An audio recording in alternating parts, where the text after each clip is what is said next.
Austin, Texas, everything is supersized. We had 2 dozen glaze, 2 dozen chocolate.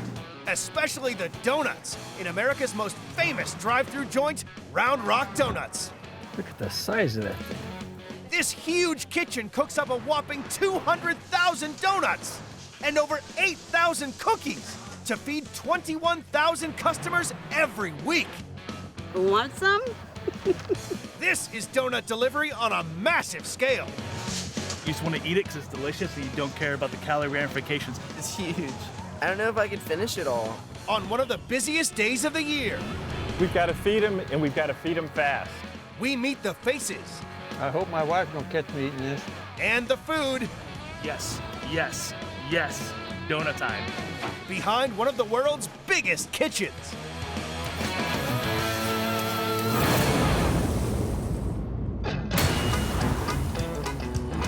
Just 20 miles from Austin, Texas, is Round Rock Donuts,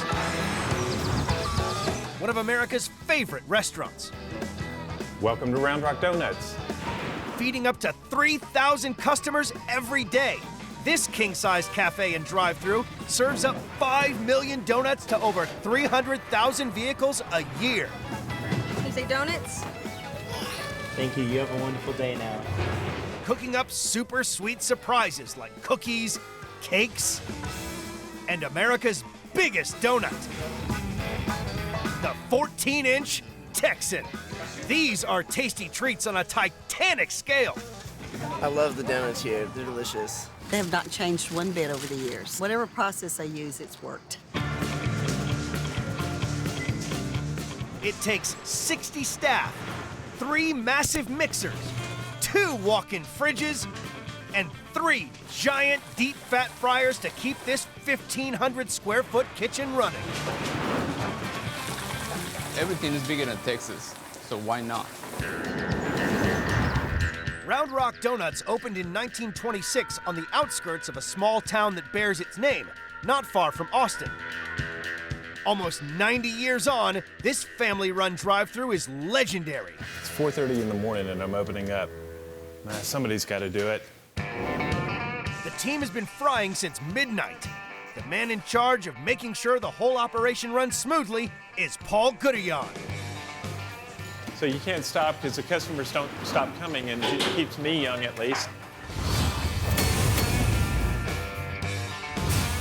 From prepping donuts to ordering fresh supplies, Paul's sticky fingers are all over this joint. It's not even breakfast yet, and we've got donuts flying off the shelves. 7 a.m. and the breakfast rush is now in full swing. The next order, send it, please. And I hope the kitchen can keep up with the front. So the breakfast team need to max out donut production. To create these incredible crullers, bakers here must mix Round Rock Donuts' signature dough using flour, eggs, sugar, butter, and yeast. The team will cut and fry 1.5 tons of dough a day. Manager Paul's son, Colton Goodillion, has the stickiest job in the kitchen to fill the donuts with thick, oozing cream. When I tell my friends I've been pumping custard all day, they tend to get a little jealous. Colton's in charge of one super sweet treat breakfast guests here simply can't get enough of. I like to eat them behind my husband's back. It's like having an affair. Round Rock's famous chocolate glazed eclairs. The filling is great. It's like pudding, and I love pudding. These French-inspired delicacies are filled to burst with Bavarian cream and then hand-coated in rich, milky chocolate. This is one of our most popular desserts. People really do enjoy the Bavarian cream and the chocolate together. It's a good combination. Bakers make the eclair from the same legendary dough as the Round Rock donuts, but for the perfect bite, they must cook it differently. So you want to keep it submerged the whole time. That way they can fry evenly. An overcooked eclair will taste burnt on the outside, and it'll also make the inside way too crispy, and the cream won't even stay inside of the donut. Each week, Colton pumps 3,000 crispy pastry shells full of thick, gloopy cream. Now I'm gonna do my favorite thing. then gets hands-on with his eclairs. It feels very nice. It's kind of like a hot tub for your hands.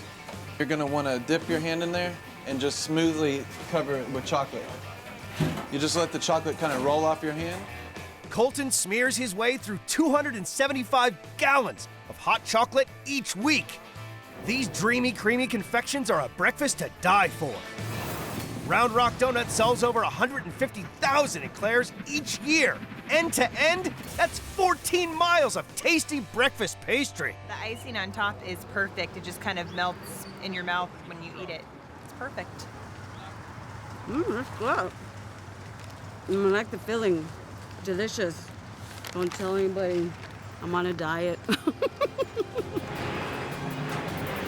It's only 10 a.m. and the breakfast sugar rush will soon become the lunch rush.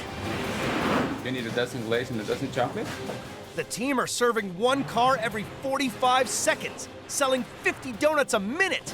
We're pushing out quantities, but we gotta keep the quality up. And soon, they'll be slammed by 1,000 more customers as one of Texas's biggest classic car festivals rolls into town.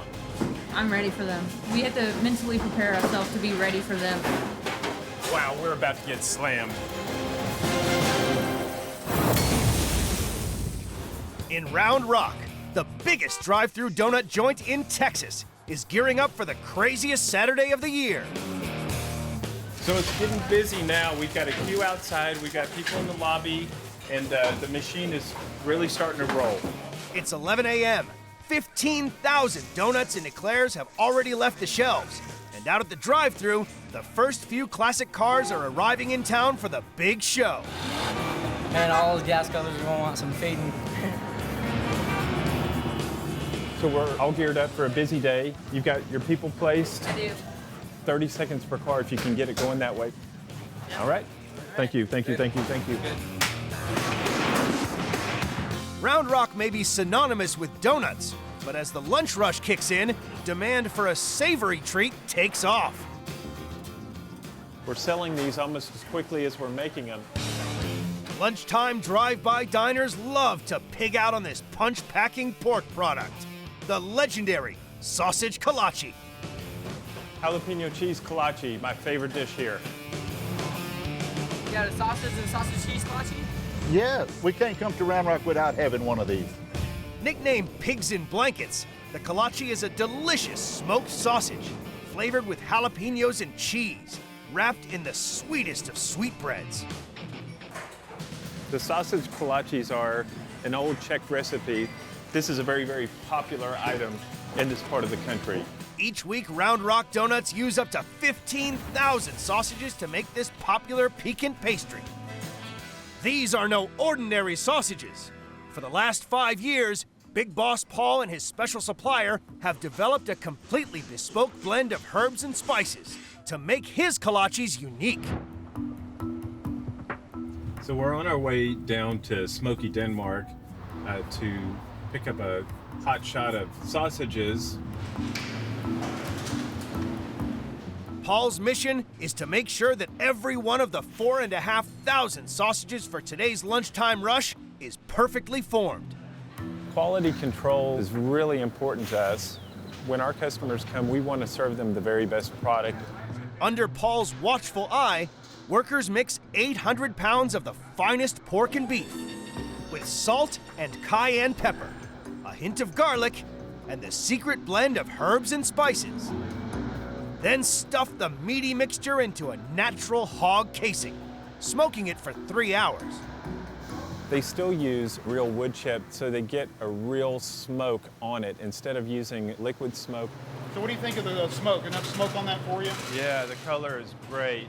Satisfied his meat is magnificent, Paul dashes back to Round Rock with the supplies to cook up the next batch of kolaches for diners. First task, wrap his pork in the signature Round Rock dough. This dough, we make it slightly sweeter to complement the savory flavor of the sausage. This dough has 2 extra cups of sugar mixed in. So now the fun part, rolling them up. This little piggy went to market This little piggy is gonna go into my stomach at some point. Finally, he bakes the sausage kolaches at 350 degrees for 20 minutes. Ooh, that's hot. So they're golden brown, ready to go. All right.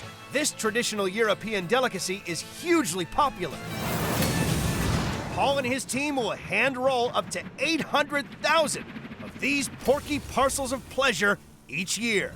The bread's nice and soft, flaky, but then it just mixes well with the saltiness, spiciness, and cheesiness of the sausage. Kolache was good. It had good meat and bread to it, so I loved it. I let nobody else try it. It's midday. The lunch rush is already in overdrive, and the classic car festival is turbocharging donut demand. Oh my God, it's mad crazy outside. There's just like 100 cars. It's going crazy. Appetites are growing and tempers are flaring as the car fanatics queue up for the ultimate donut, the 14-inch Texan. I would probably wait 20 to 30 minutes in here just for that donut. It's the Incredible Hulk of donuts. The customers are getting angry because they wanted donuts so much. We got to keep this machine going, cranking the donuts out. Things are really heating up. It's a hot Saturday just outside Austin, Texas, and the lunch rush at Round Rock Donuts drive-thru has hit full throttle. Over 100 hungry classic car fanatics have rolled up in their rides. He loves his donut. I mean, he basically sees it and just goes, yes, yes, yes, donut time. No, other donut people just can't do it, what these guys are doing. As you can see, we're all the way around the block here. When people have to wait, they start getting impatient. So we've got to feed them, and we've got to feed them fast. And this is what they've all come for. Whoa, look at the size of that donut. The famous 14-inch, 2-pound Texan. As big as 12 regular-sized donuts and smothered in lip-smacking orange glaze. I try to eat it. It's too much for me. They make the Texan from the restaurant's signature dough. To meet demand for this monster, they mix over 1,000 batches of dough each year. People who come from all over America to experience this. Preparing the famous dough is down to donut master Polo Garcia. If for some reason I don't do the proper measurements, the dough is going to be a disaster. For this beast of a batch, Polo must mix eggs. We use about 6,000 eggs a day, so I'm sorry for the chicken. Flour, sugar, butter, and last but not least, yeast. Come on, baby. You're gonna become alive, okay? You're gonna have to start working pretty soon. Polo mixes the dough for 10 minutes. It's gonna be magic pretty soon. He leaves it to rise for 40 minutes. Cuts it down to size. Like we say in Texas. Yeehaw! Then it's time to roll. With this type of exercise, what can you say? You don't need to go to the gym, do you? Making the perfect donut demanded by Round Rock's faithful followers takes a special skill. We're calling the wrist flex. Now it's gonna be time for me to pet my baby. You see? Nice. Very nice. And now, do you want to see the giant one? This titan of the donut world is so big, it needs cutting with a bucket. And this is how we made Texas donut. This giant takes twice as long to cook as any normal donut. When the dough is not cooked right, it becomes kind of chewy and gooey, and we don't want that from them. Polo fries this Whopper for 6 minutes until it's golden on the outside and cooked to perfection on the inside. I've been turning this for almost 20 years. I know at this point when they're ready or not. Finally, he drizzles the mouth-watering orange glaze over this doughy freak, making it irresistible. This is what makes the Texas donut unique. Kind of top secret, but it's very, very tasteful. This is one of America's most famous donuts. The chefs here churn out almost 80,000 of these sticky behemoths every year. Look at the size of this thing. My God, how could anybody eat one of these? It's the biggest donut I've ever seen, by far, ever. The Texas donut goes a long way. It's enough to feed a family of 5. It was enough to feed her whole classroom. kids. Yes. 1 p.m., the lunch rush hits peak. Hundreds of sugar-crazed car aficionados slam this big kitchen with one order every 30 seconds. No, man, I think this is probably the busiest day since I've ever worked here, and I've been working here for 3 years now. Amidst the chaos, bakers at Round Rock Donuts also have to produce made-to-order, personalized specialty cakes. They can change the colors, pick the size cake they want, color of icing. All we need is 24 hours advance notice, and they're ready to go. Out of the blue, and at the height of the rush, the car show crew need a custom cake to mark their event. Within 1 hour. We don't normally decorate cakes without a 24-hour notice. The customer's already downstairs, so we're gonna try to go as fast as we can. At one of America's most famous donut drive-thrus, the lunch rush is finally subsiding. Board's almost clear, we got this. All the crazy cars are on their way out, so it's starting to get back to normal a little bit again. But with the car show organizers waiting on a special order, there is one highly skilled team that is still working flat out. The 4 artisans producing completely unique specialty cakes. It's creamy and thick. I love it. On top of soft, rich sponge cake sits ingeniously sculpted buttercream icing in almost any conceivable form. The detail of the swirls and the design and the colors, it makes it all come together. It's beautiful and yummy. I like it because it's like almost all the colors of the rainbow. Everybody loves cake. People put a lot of thought into their cake when they're planning their parties. Each year, the cake crew hand decorates up to 16,000 custom cakes. Leading the team producing these masterpieces is Queen of Cakes, Deanne Moen. We bake to order. We bake our cakes here in-house every day. To make these wonders of the cake world, Deanne will need to make 60 gallons of icing each week.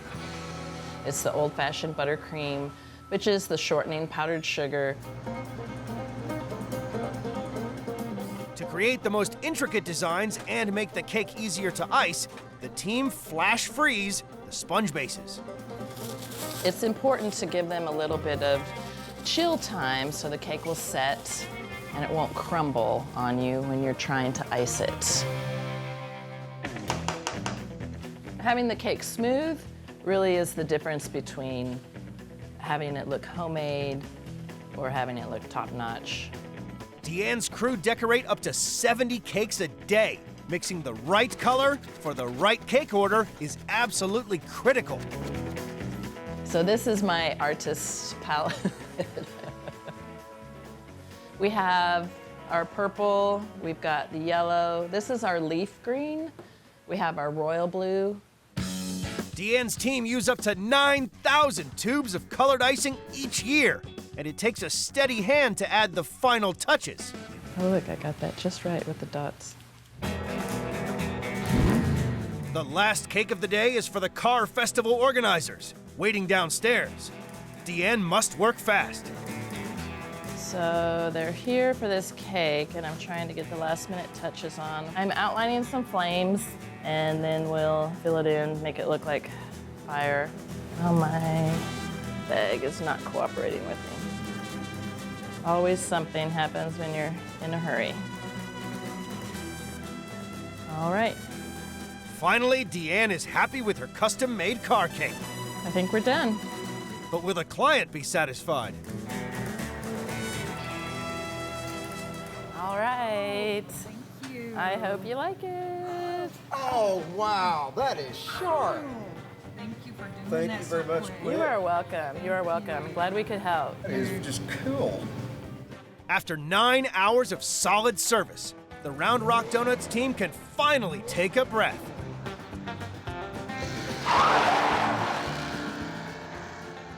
So the guy that picked up the cake from the car club was pretty happy, and he was one of our last people, so I think we're in the clear now. Not only has it been the best day of the year, but I figure we've broken a record of about 32,000 donuts today. Just like people get attached to smoking cigarettes, I'm attached to Round Rock Donuts. This is the most fabulous donut in the state of Texas. It has so much flavor to it. It has the glaze to it, its sweetness, it's made fresh. It's awesome. That's good. Like a donut should. I am very proud to be a part of this team. I think this is the sweetest job in America.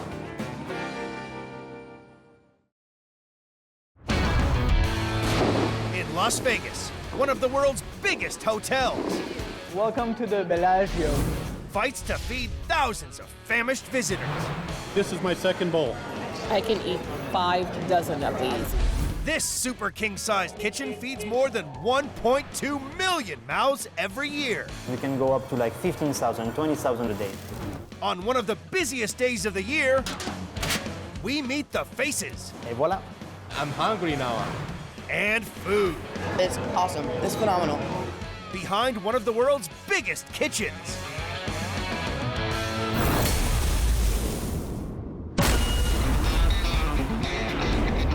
Las Vegas, Nevada, casino capital of the world, attracting over 3.3 million visitors a year.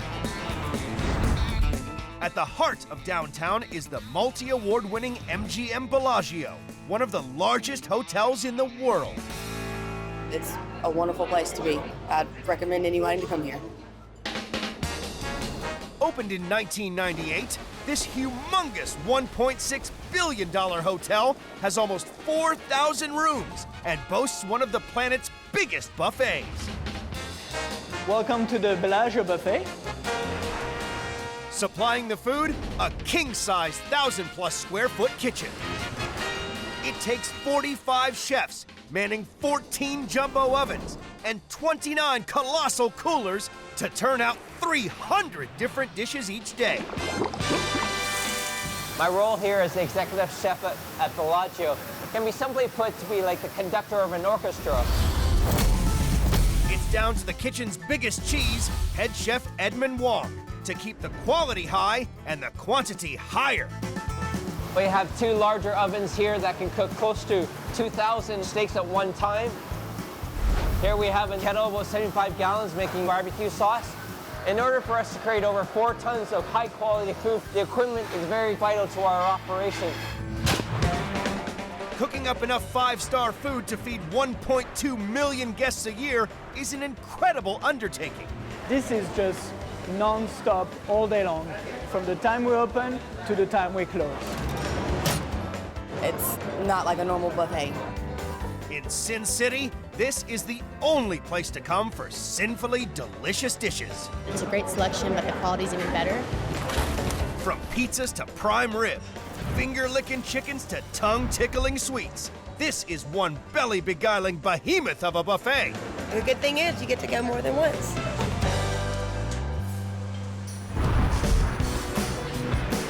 Midday on Saturday, the busiest day of the week.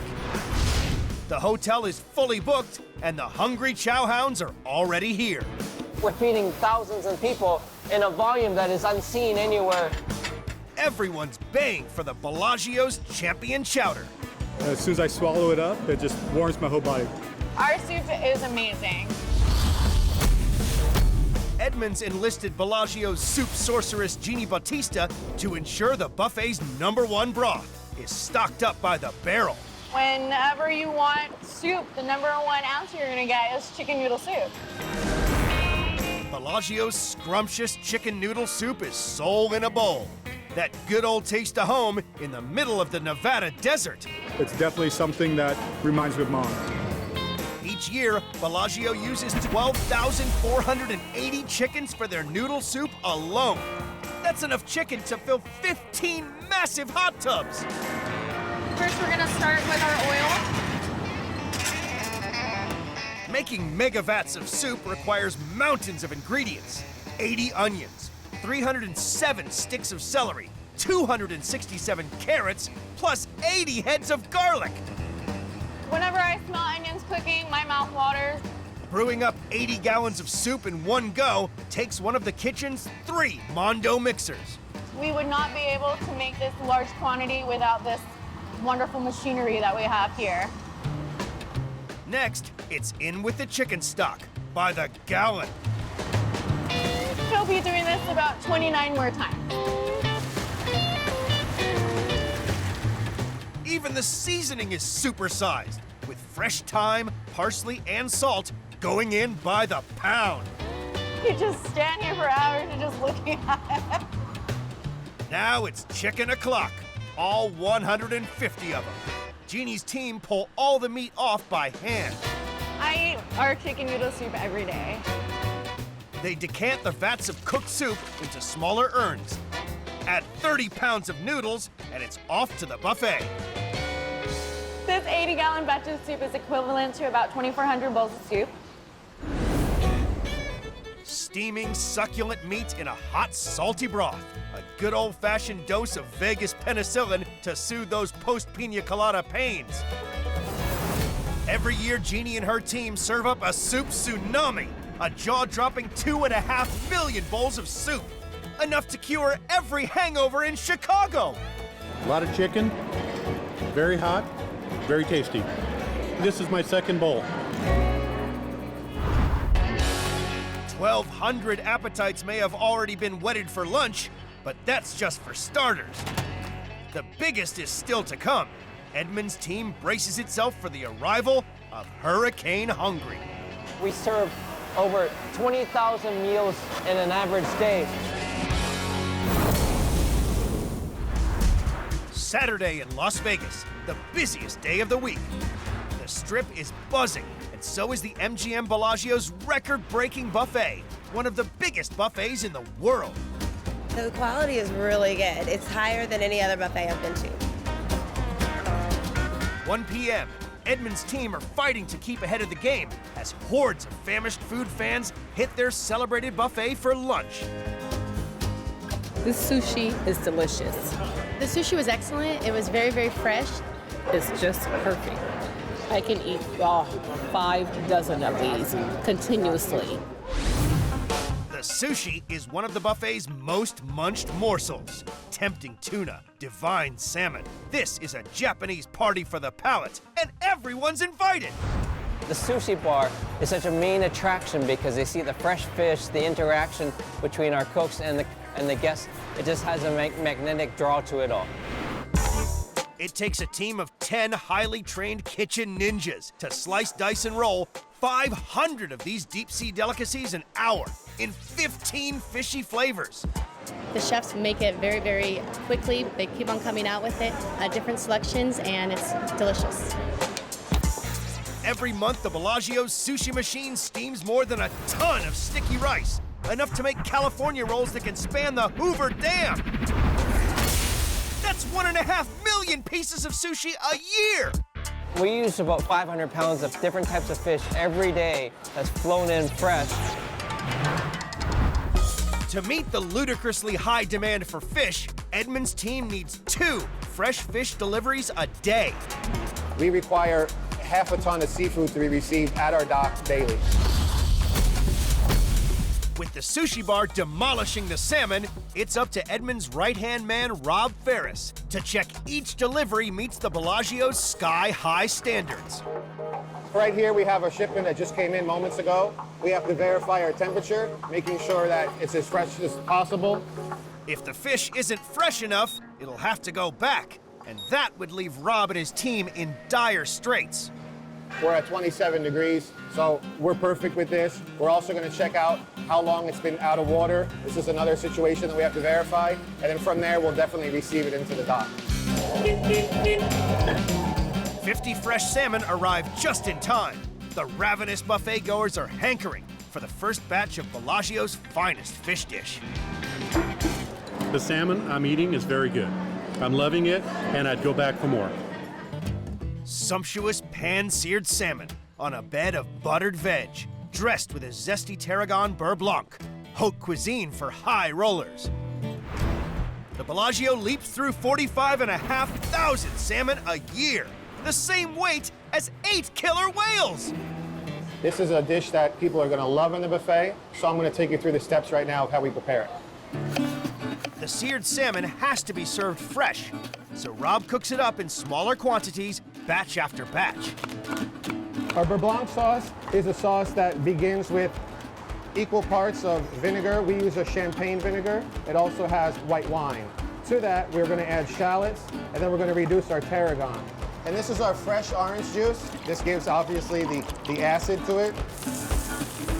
While he reduces the beurre blanc, he sweats off leaks in butter. We don't want to let our butter brown. Beautiful leeks. This is a very popular dish. We'll actually serve about 800 portions on a weekend. Next, he individually sears the salmon fillets.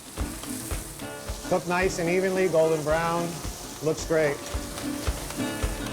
To finish the beurre blanc, he whisks in cream, adds fresh tarragon, and then passes the mix through a fine sieve. We really want to get all that flavor out of there. One batch down, another 29 to go.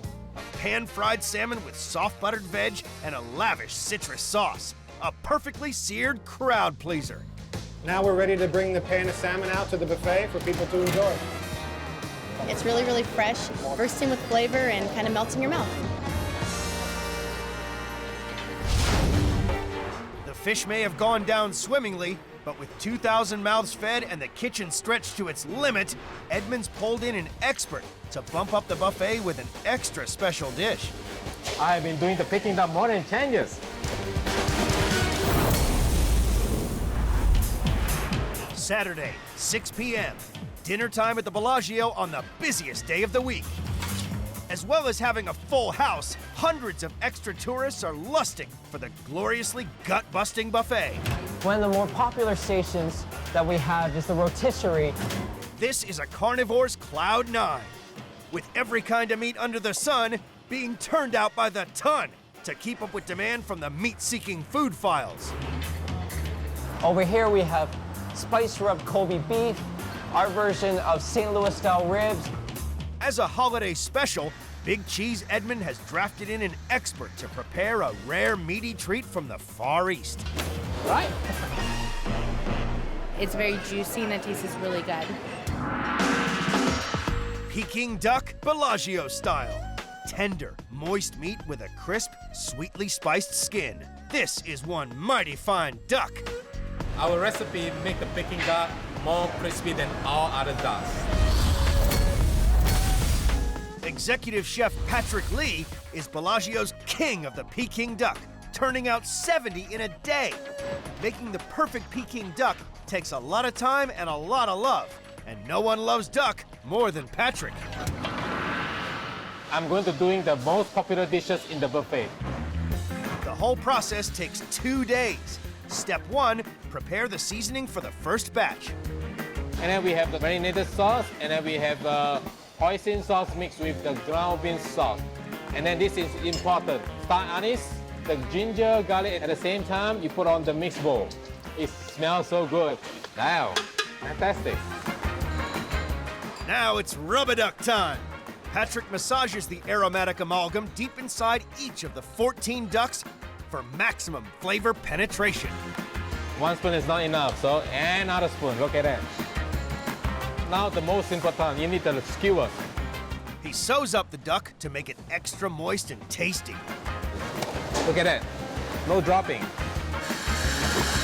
The next step is a hot bath in boiling water, followed by a sweet and sour shower. This is the secret sauce.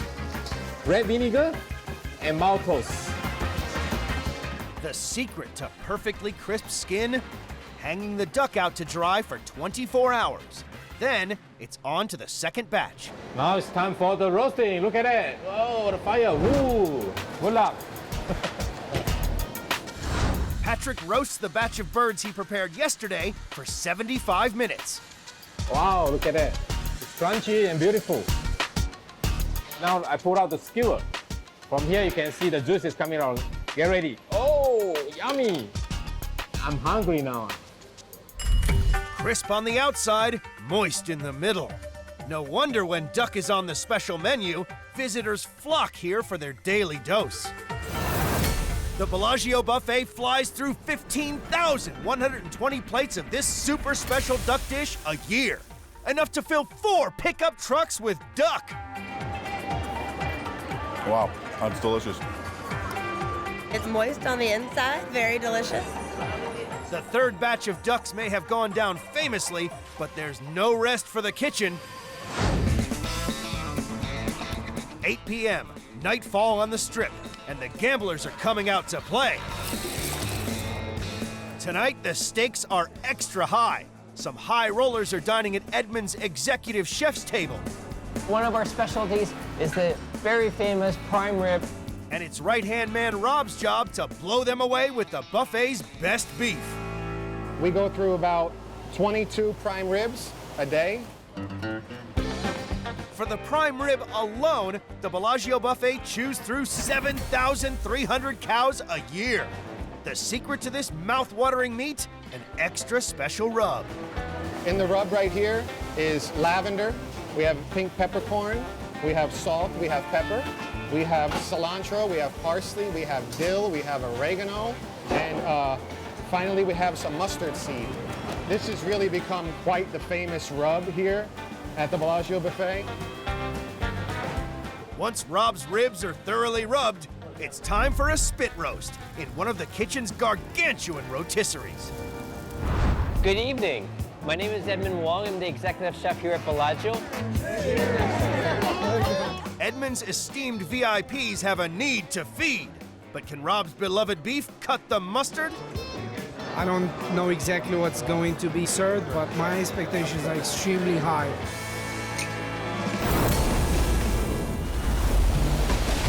In Vegas, it's a full house at the Bellagio. And at the peak of the Saturday supper time surge, the buffet is being blitzed. Have fun and really enjoy all the food.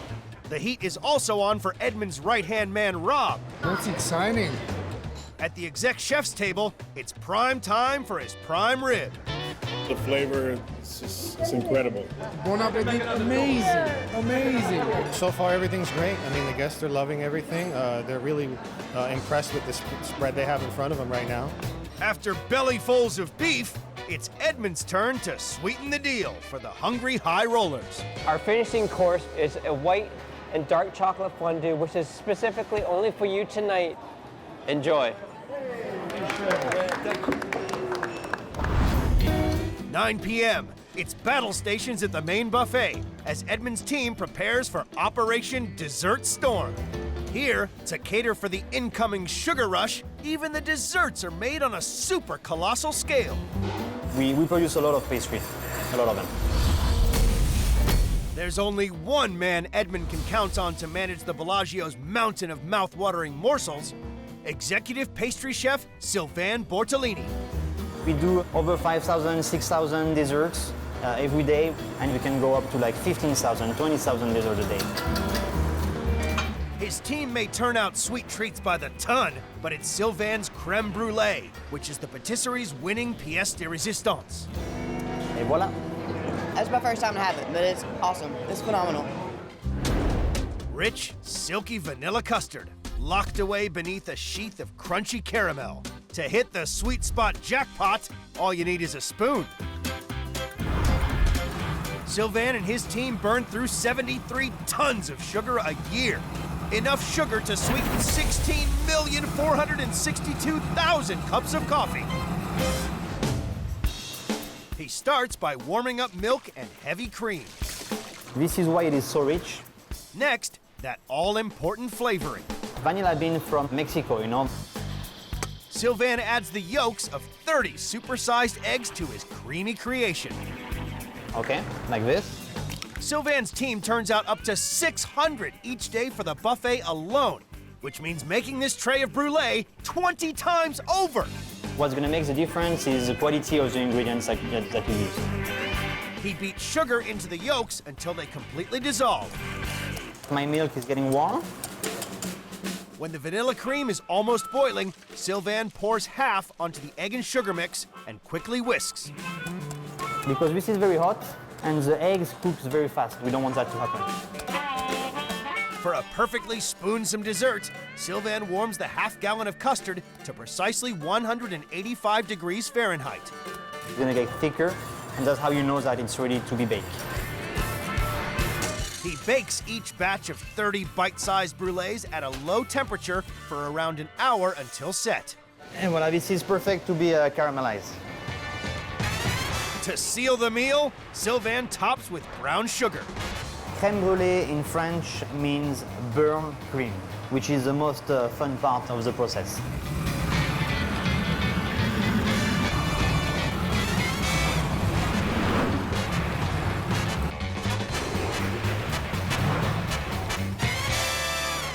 Et voilà. Sweet dreams are made of these. The creamiest French fancy, the Bellagio way. I would not expect a dessert this good at a buffet at all. One of the best I ever ate, so go Bellagio. The buffet cracks through 219,000 creme brulees a year. That's a custard skyscraper the height of the Eiffel Tower 36 times over. 10 p.m., and after dealing out 80 gallons of soup, 4,000 pieces of sushi, 70 Peking ducks, and 600 creme brulees, Edmund's team at the Bellagio Buffet can finally cash in their chips. It's been a very long day here at the Bellagio Buffet. We've done about 4,000 covers for the entire day, so it's a big one. Supreme. It's a perfect ending to a wonderful, rewarding day of cooking. We'll be right back at it tomorrow morning doing the same thing.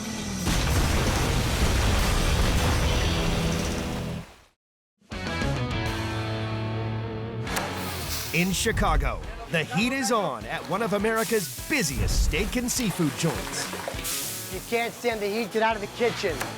This colossal kitchen cooks up 900 crabs and 1,500 steaks every week, feeding over 12,000 guests. Let me see that Dungeness. We're able to put out one meal every 15 seconds. This is Surf and Turf, supersized. It's the best steak in town. I love it. Bon appetit. On their weekend rush, Can you please repeat that? we meet the faces Things are starting to heat up. Wow. and food Okay, these gotta go. behind one of the world's biggest kitchens.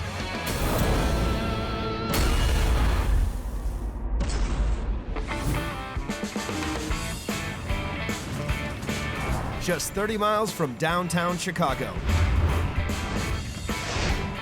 Bob Chinn's is one of the busiest restaurants in the U.S. Hi, welcome to Bob Chinn's Crabhouse. Feeding up to 4,000 seafood lovers every day. 130 kitchen staff prepare thousands of crabs and steaks every week. This joint does surf and turf on a colossal scale. We got a big kitchen, this is a big broiler, and I love it. Bob Chinn opened the original Crab House in 1982. The 175-seat restaurant was an instant hit. 30 years on, it has exploded into a 700-seat crab castle. The food is fresh, delicious. There's nothing better. Explosion of flavor. I've been coming here forever. Everyone's been coming here forever. It's a great place.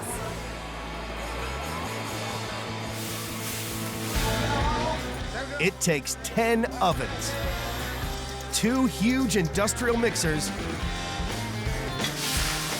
and 25 fridges to keep this monster kitchen running.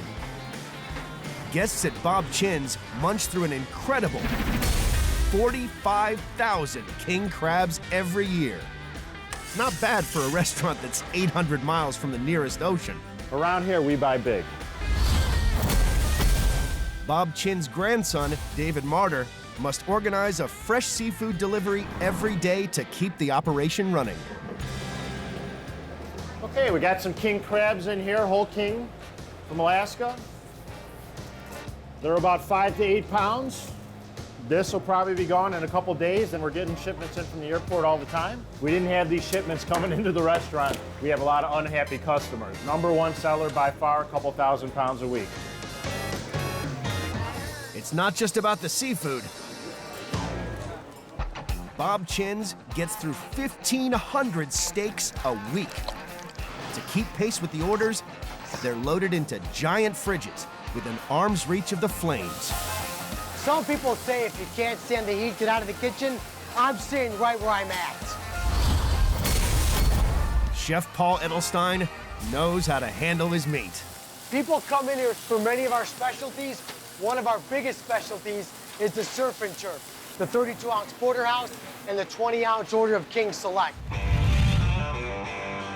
The porterhouse is half strip steak and half filet. Paul garnishes these monsters with sizzling mushrooms and onions, serving them with king crab's legs. This is surf and turf supersized. Every year, Paul and the team cook 75,000 steaks, enough to fill 11 pickup trucks. Depending on the doneness of the steak, we'll put a slit inside by the bone so the meat cooks more evenly. I got 2 medium rare and 1 medium. To meet the lunchtime demand, this kitchen has a secret weapon. This particular oven is an infrared broiler. I can easily fit about 50, 60 pieces of meat on here to keep up with all the orders that we have. Infrared heat cooks every steak the same, no matter how many are on the go. This is the filet part, that's the strip part. The filet cooks a little quicker, the strip part takes a little longer. It's my responsibility to know where the hot spots of the grill are. About 2 more minutes on that. Without this machine, we would be screwed. This is Bob Chinn's secret seasonings. It's got a little bit of sea salt, garlic, and a little bit of white pepper, and that's all I'm really gonna be able to say, because that's what keeps our customers coming back. The result, a king-sized feast for 2. Very good. Cindy, are the parties all set? On shift for Saturday's lunchtime rush, 30-year veteran Dino Ramanadakis. When I first started here, I was thin and I had hair.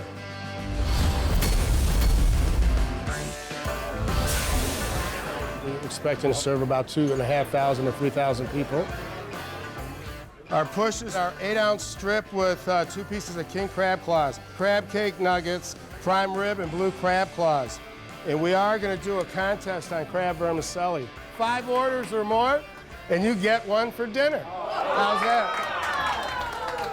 All right, guys, have a great shift. Be safe out there. The news for the kitchen is they're going to get slammed, and they're going to get slammed really soon.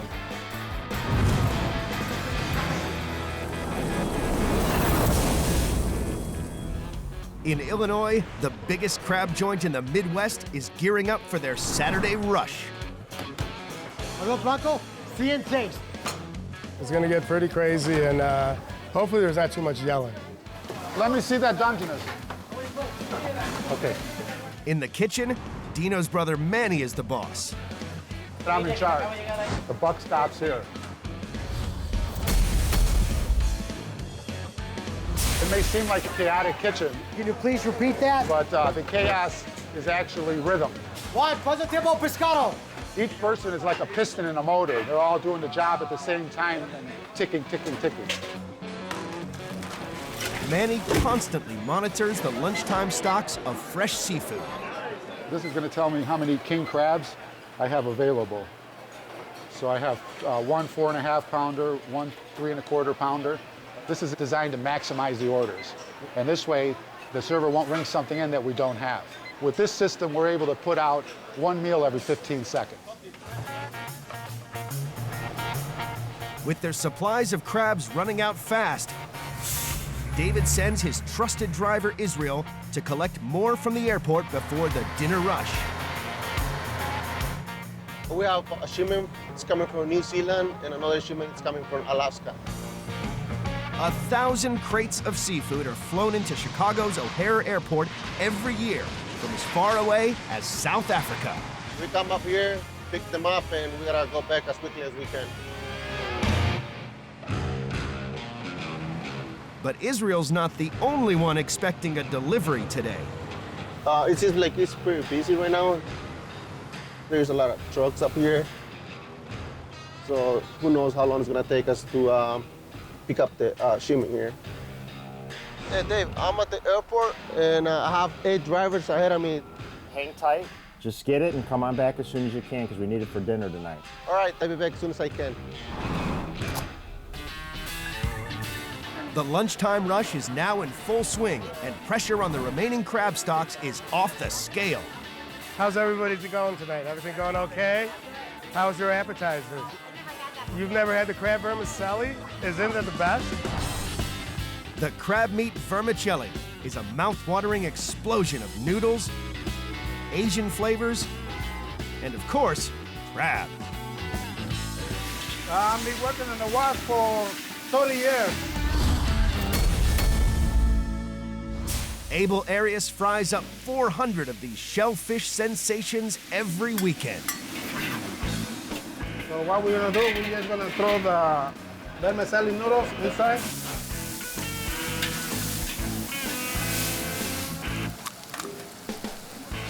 Little bit of the white pepper, little bit of the salt. The eggs, they're gonna make the vermicelli to stick together in the wok.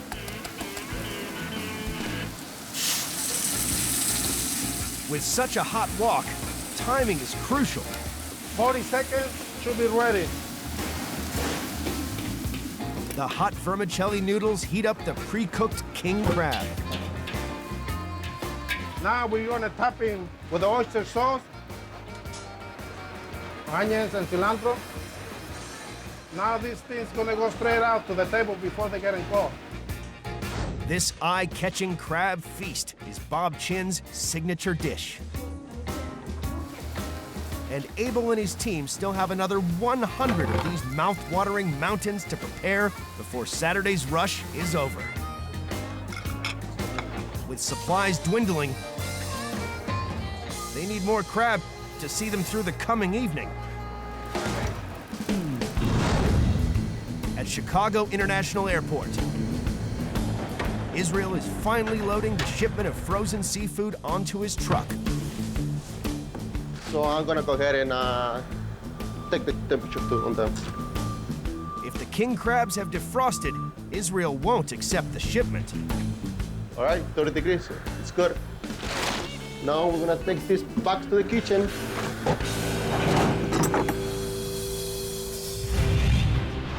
As the light fades over Bob Chinn's, the evening crowds arrive, and the restaurant braces for its busiest time. I'm ready. We're all ready. Cindy, you're ready. I'm ready. Bring it out.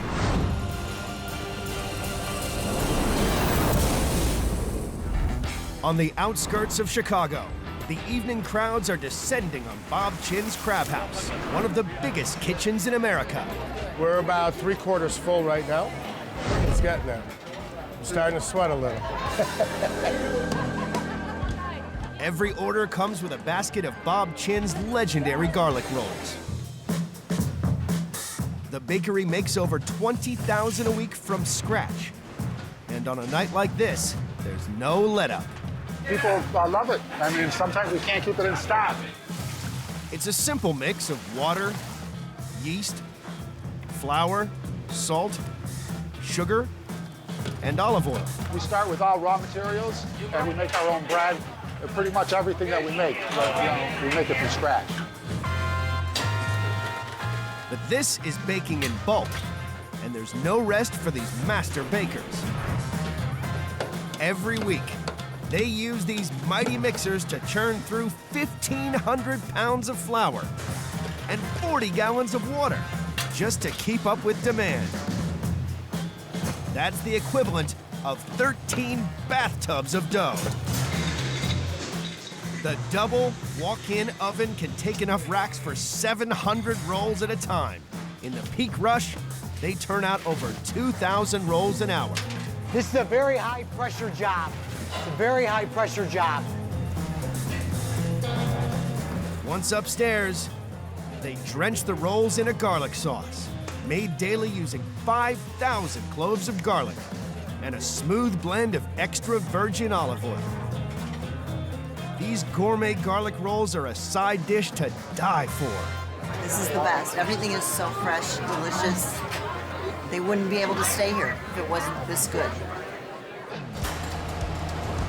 With Israel arriving back with stocks of fresh seafood.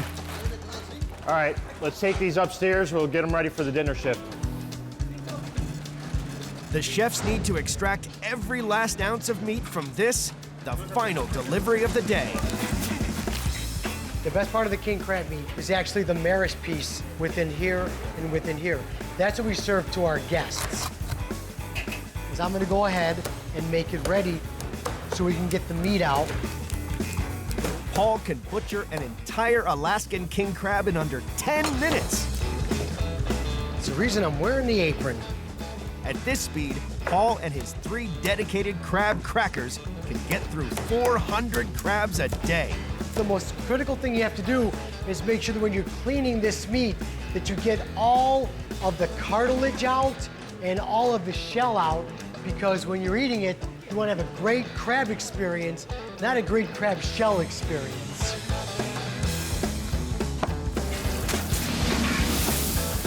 In the kitchen, the orders are flying in thick and fast. We've got 3 parties arriving within the next hour. The total is over 100 people. Is the 6:30 party here yet? Okay, so I'm gonna go to 310 now. Now we're starting to get a little bit backed up. The tickets are starting to flow in a lot faster. With one meal now leaving the kitchen every 15 seconds. Wow. It's up to the front of house teams to keep up. It looks like it's madness. Everybody's very busy trying to get our guests whatever they need. All right, guys, we have a whole king crab. This could be the biggest night of the year. Things are really crazy out there right now. Got a lot of hungry people this evening. They all seem like they want steak, and I'm glad to provide it for them. The porterhouse was excellent. One of my best meals. And I don't like it bloody. I like it just like this. But these steaks aren't the end of the story. People also come from miles around for Bob Chinn's devilish desserts.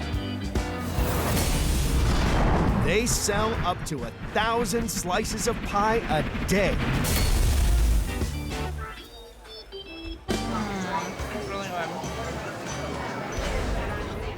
And tonight, the diners just can't get enough of it. We just run out of paradise pie.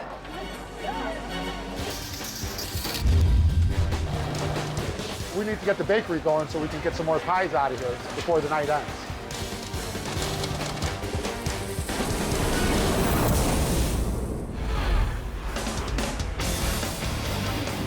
At Bob Chinn's Crab House, the Saturday night rush is stretching the kitchen to its limits. Right now, we're at our peak, so everybody needs to be on their A game. We can't afford any little mishaps right now. If things aren't busy enough, the dessert rush has now begun. One particularly purple piece of pure paradise is so popular, it is constantly running out. The Hawaiian sweet potato pie. That's good. But not all the guests know about the main ingredient. There's mashed potato in here? Are you serious? The paradise pie is gastronomic genius on a whole new level. What makes this dish so extraordinary is its purple sweet potato filling. These purple potatoes are flown over 4,000 miles from Hawaii. The challenge is getting the potatoes to Chicago, sometimes with flights cancellations and stuff.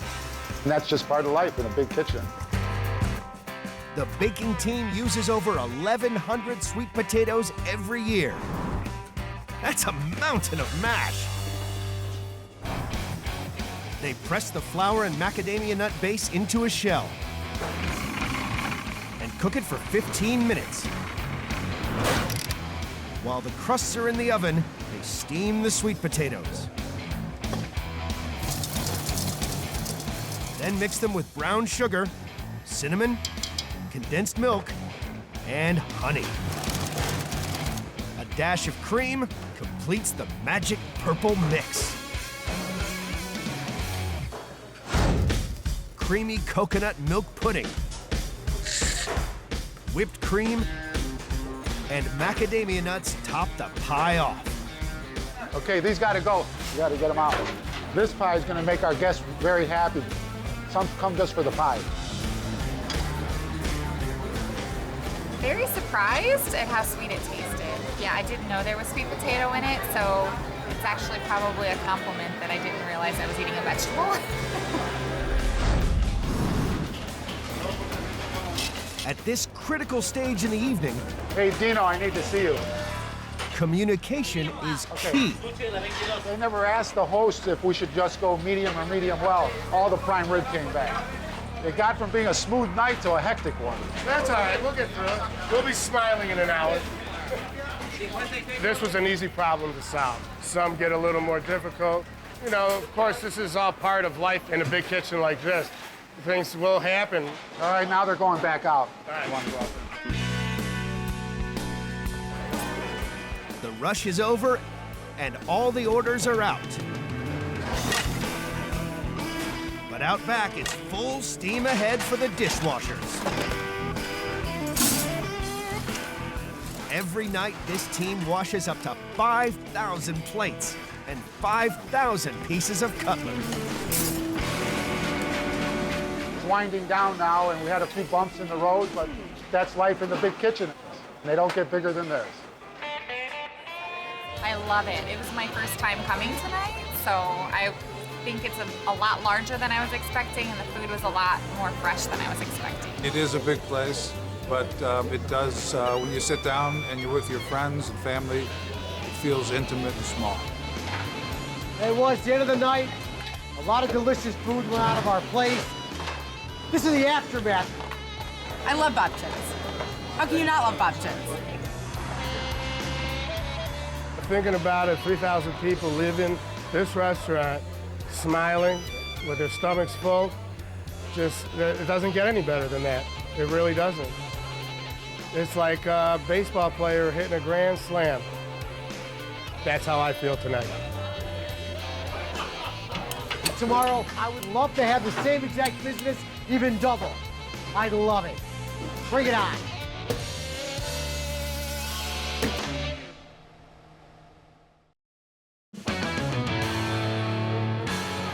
In Manchester, England.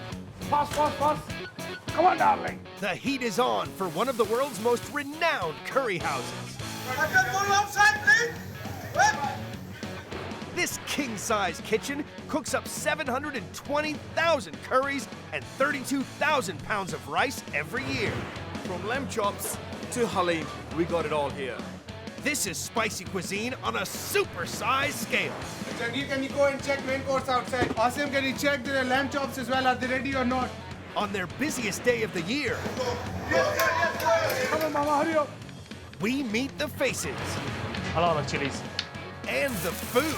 It's absolutely delicious, completely wonderful. Behind one of the world's biggest kitchens.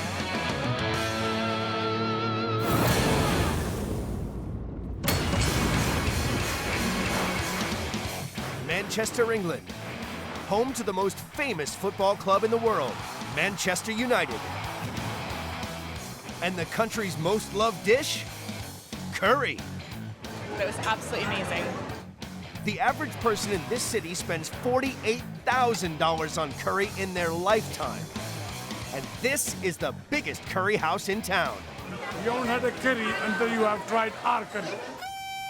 Welcome to the huge Royal Nawaab. This is where all the magic happens.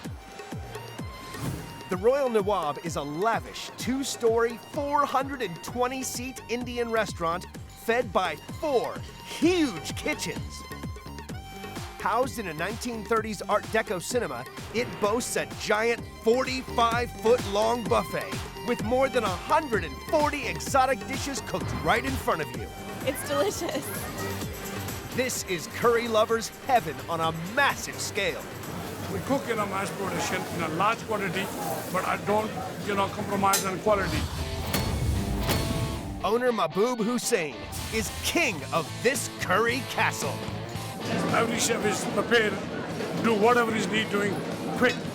This is what the kitchen is designed for.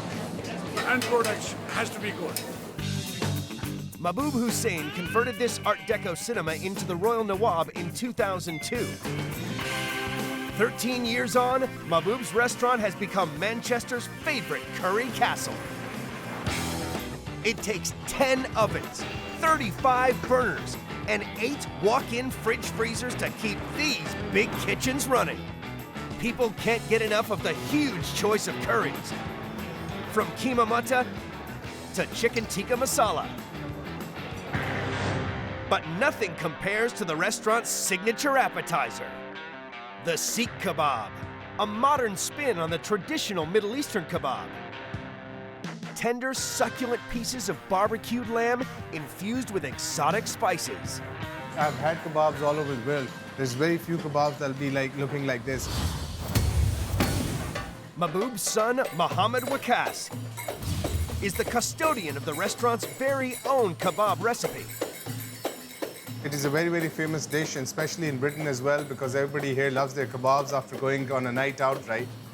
And this restaurant's version is huge. This will serve about 300 people. We mix 2 types of lamb mince in this. One is a bit thicker than the others. This will keep our kebabs nice and juicy. It takes more than chopped onions to season this monster mix. I'm just gonna put this all in. Fresh paste of garlic, ginger paste, clove powder, cinnamon powder, cumin seeds, finely crushed coriander, crushed chili, salt. And a secret ingredient. So I'm not gonna say what this is, but it's very, very good spices, so I'm just gonna put this in. Mohammed also adds fresh cilantro and chili. It's time to turn on the big boy over here. Cooking this mix requires a feat of engineering on an industrial scale. Special pumps channel a continuous stream of lamb onto a skewer. Make the pattern on it with our hands like that. This is like one of the best inventions after electricity, I would say. A custom-built conveyor belt then char grills the skewers on an epic scale. It can produce about 50 portions at one time. 2,000 or 3,000 kebabs an hour. It's a lot of kebabs. When it's moving, it cooks it all around so we can control the speed of how fast these are rolling on it. If I don't have this machine, my men and I will be sweating here all day long, and still we won't get as much work done as this machine. The result? Seriously succulent lamb infused with aromatic spices and char grilled to perfection. The lamb Seekh kebab, it was really good. I really enjoyed it. Guests munch their way through 280,000 kebabs a year. End to end, that's a kebab on a skewer 35 miles long. 1 p.m., the lunchtime rush is in full swing. It's going to be a busy, busy day. We're all going to keep rolling today. But later today, the 420-seat restaurant will be packed to bursting point, hosting 2 huge banquets upstairs. Make sure it's all spotless, please, eh? What's happening there? We're setting up for the chocolate fountain. The team will have to deliver curry in a hurry. This is the calm before the storm. In Manchester, the team at the iconic Royal Nawaab is in full swing on its busiest day of the year. Come on, hurry up! Quickly.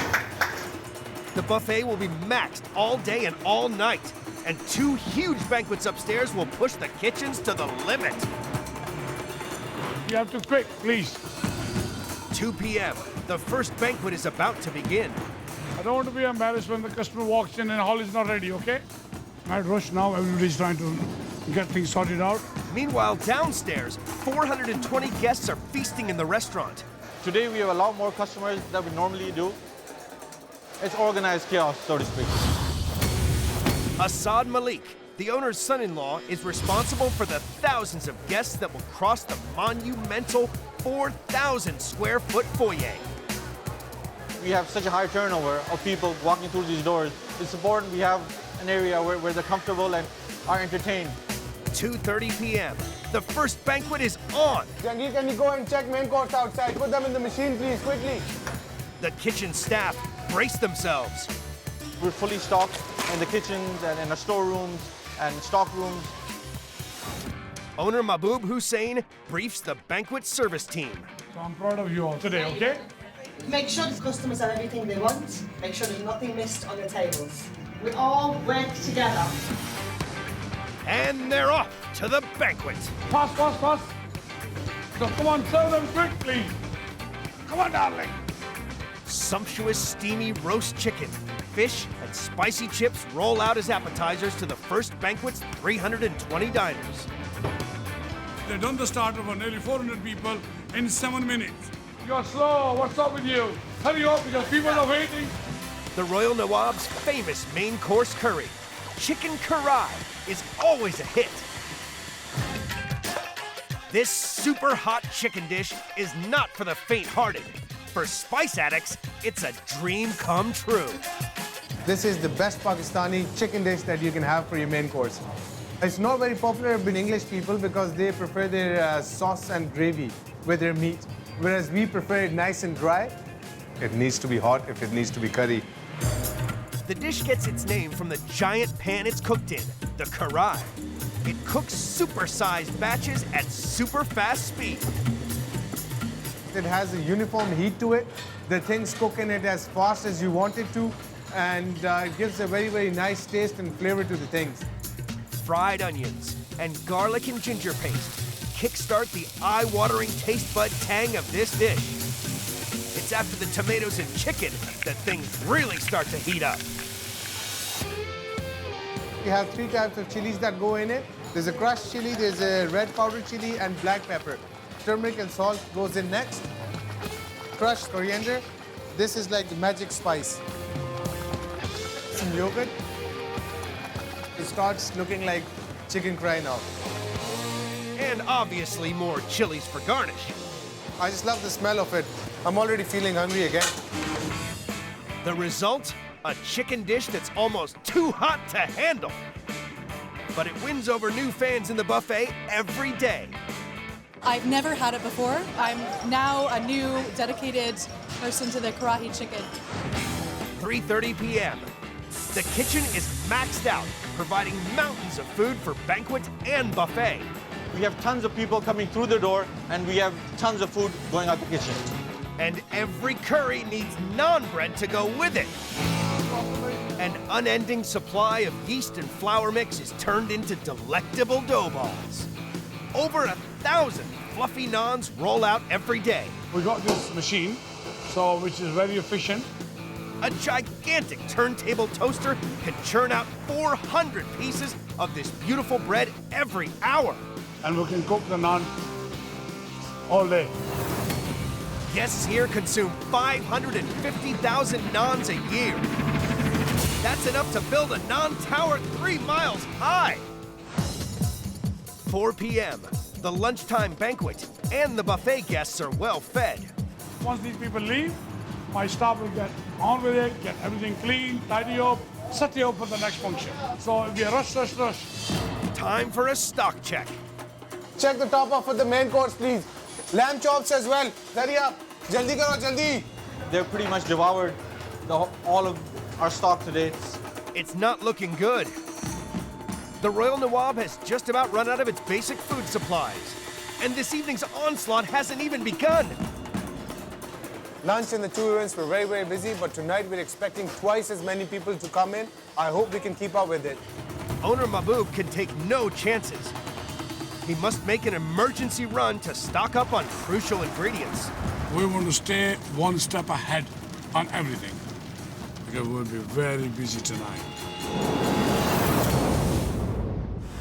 Manchester, England, 4:30 p.m. The Royal Nawaab revs up for a killer night ahead. We need some more lamb chops. Without a chicken tikka masala. The buffet is still pumping, but in a few hours' time, it will be bursting at the seams. Upstairs, the second banquet is about to begin.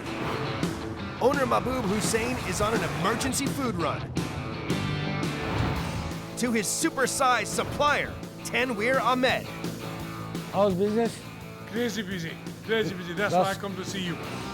Vast quantities of ingredients are shipped to this huge warehouse from all over the world. Some gram flour. How many bags? About 8 bags of gram flour. Non-flours. Yeah, non-flour. 10 bag extra, yeah? We need a lot of spices, you know. Indian. That looks clean. Pallet of this, you know. Yeah, so... save me about 200 bags of that. Hopefully, these extra supplies will keep the curries coming tonight. Thank you very much. Please get me these as soon as possible. We'll get it loaded and we'll be there in 2 hours. 7 p.m. and Manchester City is rocking.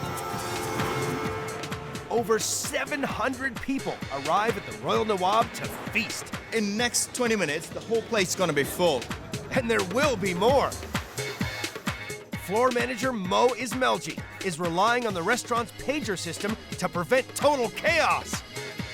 This is the customer pager. When the customer walks in and he orders a table, we give him this, we call this pager in, and the pager starts blinking. So this tells the customer that the table is ready and they can be served. There's one job in this spice heaven that will never end tonight. Not all of us like to do this kind of job. For me, like, I like to do chopping anyway. Trainee chef Zohib Siddiqui preps Mahbub's new bulk supply of hot green chilies. A garnish crucial to just about every curry in the house. It is a tough job.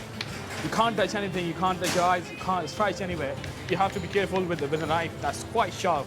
If you touch your fingers, it'll rip you off. We cook about 12 pounds every single day. That's a lot of chilies. That's 39,000 chilies that need chopping up every year. Ow! 8 p.m. The guests are spoilt for choice with the aromatic array of South Asian delights. Samosas, pilau rice, spicy lamb. But there's one bowl that everybody goes back to again and again. The chicken tikka masala, we have a lot of British customers and this stock is all for them for tonight. We go through tons and tons of this each and every night. English people, they're crazy for chicken tikka. Head chef Asif Qureshi knows how to make a curry in a hurry. Those people that don't like too spicy, they go for this one, yeah. Chicken tikka masala, voted Britain's second favorite national food.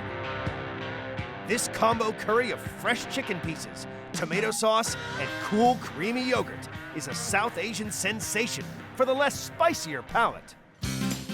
A cool yogurt marinade tempers the aromatic blend of exotic spices. Then we will marinate the chicken. Now we are mixing slowly. Yeah. Slowly, and then it will be mixed nicely. We are going to cook now. Even more yogurt tempers the onion and tomato masala sauce. Now chicken tikka we add into the sauce. Final touch, a big bowl full of cool cream. Oh, it's nice smell, you know, it's really is very good. I love chicken tikka masala. It's really very creamy, it's very nice. Chicken tikka masala go. Another 3 gallons of the creamy, aromatic delight. This has been a really lovely and unique tikka masala. It's one of the best that I've had. Guests munch their way through 80,000 servings of chicken tikka masala every year.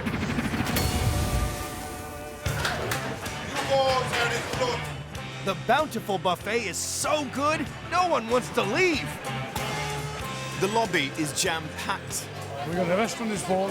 These people which you can see, they're waiting for their tables. It's gridlock. There are close to 300 people waiting for a table. The Royal Nawaab is about to explode. The Royal Nawaab in Manchester battles through its busiest night of the year.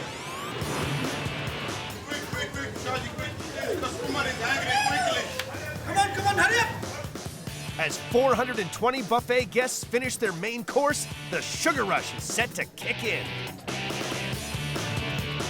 At the Royal Nawaab, the dessert tray is epic. 30 scintillating sensations.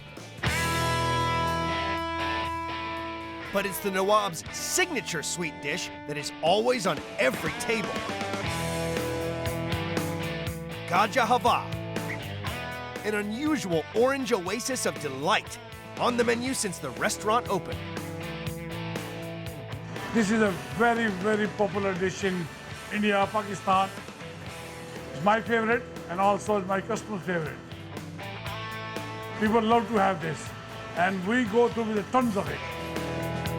Not all the guests know its main ingredient. I have no idea what the key ingredient is, really. It's not something I've ever had before, so I'm really, really interested to know. Carrots. Lots of them. I could never have guessed that carrots were the main ingredient. The Royal Nawaab has a secret weapon.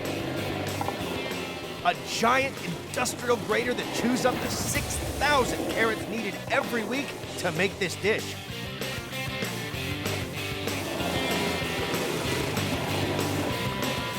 Without machine, you can't do 20, 30 ton a year. 22 pounds of sugar and 10 pints of milk transform massive batches of carrots into dessert. It's quite heavy now for chef to just mix it. And then we'll let it cook for a good 1.5 hours, 2 hours, until this carrots get very tender and sugar is caramelized. Clarified butter and powdered milk concentrate the flavor into a crunchy delight. It's quite simple. It's not a complicated dish, but it's fantastic. Garnished with pistachio and almonds, this finale dish is always a winner.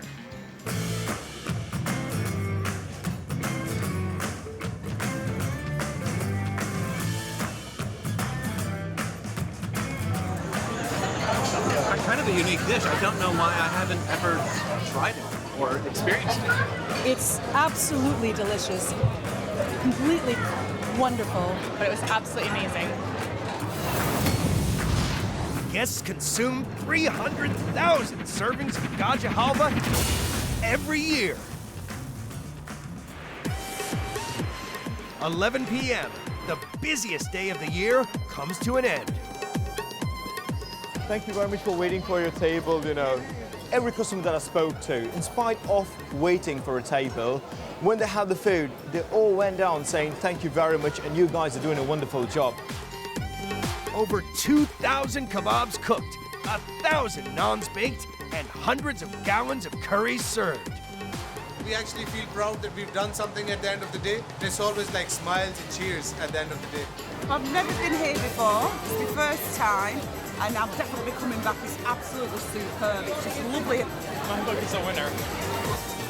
Only 2,000 plates and 9,000 pieces of cutlery to wash up, and the team can relax, ready to do it all over again tomorrow. How are the kids? The kids are okay, yeah? It's like this is my big family. I look after them as if I look after my family. People just enjoyed it and they're very pleased, they're cheering, laughing, they're leaving now. So I'm happy that I have spread the happiness to my customers.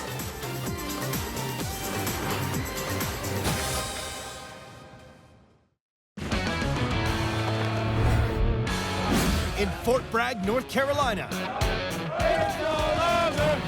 the pressure's on at one of the U.S. Army's busiest dining facilities. Oh my gosh, we're getting slammed out there. Serving over 2,000 meals a day, this monster kitchen needs running with military precision. 15 minutes, I need your products online. To feed some of the country's finest soldiers. Yes, it's true. The Army marches on its stomach. On one of their busiest days, They're killing us right now. We're low on eggs. We need eggs. we meet the faces. I love this kitchen. I'll take a big kitchen any day. And the food. It's delicious. Behind one of the world's biggest kitchens.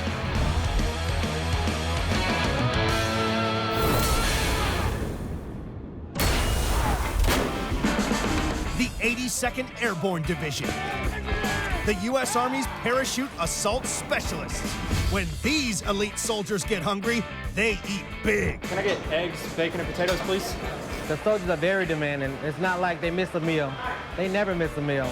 And this is where they come. The Falcon Inn at Fort Bragg, North Carolina. A 3,700 square foot dining facility open to 50,000 active personnel. I'm gonna be honest with you, I never miss a meal. I'm always eating here. Boasting 8 serving stations, serving up 3 square meals a day, this 580-seat king-size cafeteria feeds almost 12,000 soldiers every week. This dining facility is the best one on post, in my opinion. This place is always packed. Keeping this monster kitchen running are 105 cooks, 8 oversized ovens, and 5 giant grills. You got to be able to handle the pressure, the stress. It's a big responsibility. Where you going with that? In charge of it all is Sergeant First Class Lamikius Gardner. I manage everything that happens in this building, good or bad. So it's a lot that's on my plate. Hey, go get the rest of those guys out of that office. And she'll accept nothing less than perfection. I'm very big on presentation. Look at these pans. That's a mess now, come on. We're the best dining facility on Fort Bragg. And not because I'm saying it because I'm the manager, it's been proven. 8:15 a.m. After a morning of physical training, 800 starving soldiers invade the Falcon Inn for a big, bad breakfast. I want as much protein, as much food as I can get. I just ran 5 miles this morning, feeling kind of bad. So this breakfast is about to help me re-energize and get my day started. The race is on in the kitchen to churn out 800 breakfasts every hour. In the course of 2 hours, we make bacon, sausage, turkey sausage, steamed rice, egg whites with spinach. The list truly goes on and on. The cooks can't work fast enough. They're running low on sausage, they're running low on bacon. And one breakfast essential is running out faster than most. Really good. I enjoy it every single day. It's delicious. Cream of ground beef. Lean minced beef mixed in a creamy sauce create this Army staple, a cornerstone of the military diet since World War II. Today, it's as popular as ever. In just 90 minutes, the Falcon Inn will make over 4 gallons of it. 35 minutes after we opened, we already had to start on the second batch because it was gone. Still got 45 minutes to go, so. The kitchen crew must constantly cook up new batches to avoid a breakfast revolt. It's one of those things that you have to have for breakfast. It's the job of specialist Kopi Rice to get more creamed beef on the line as quickly as possible. If you don't have cream ground beef, people look at you like, no cream ground beef. At the core of this dish is beef, a mountain of it. Every year, the Falcon Inn goes through up to 4,380 of these 10-pound slabs of meat. Specialist Rice browns it off in the kitchen's secret weapon, a massive tilt grill. It'd take anywhere from 5 minutes to 15 minutes, depending on your elbow grease. With the beef browned, Specialist Rice adds onions. We're gonna saute these up for about 5 minutes. Butter and flour. The flour and the butter, it makes a roux. It's like a thickening agent to our sauce. Seasoning adds flavor, while 3 gallons of milk finishes off the blend.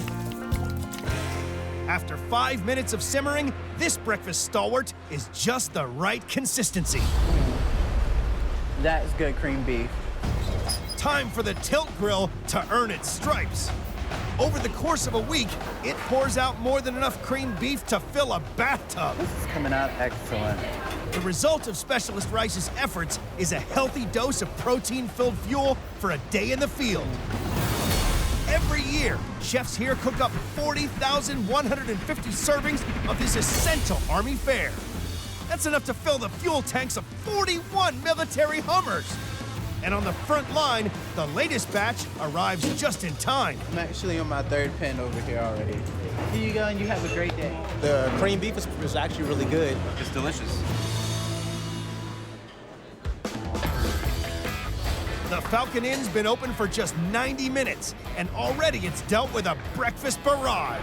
It's 9 o'clock and we've already fed close to 700. That's one breakfast every 8 seconds.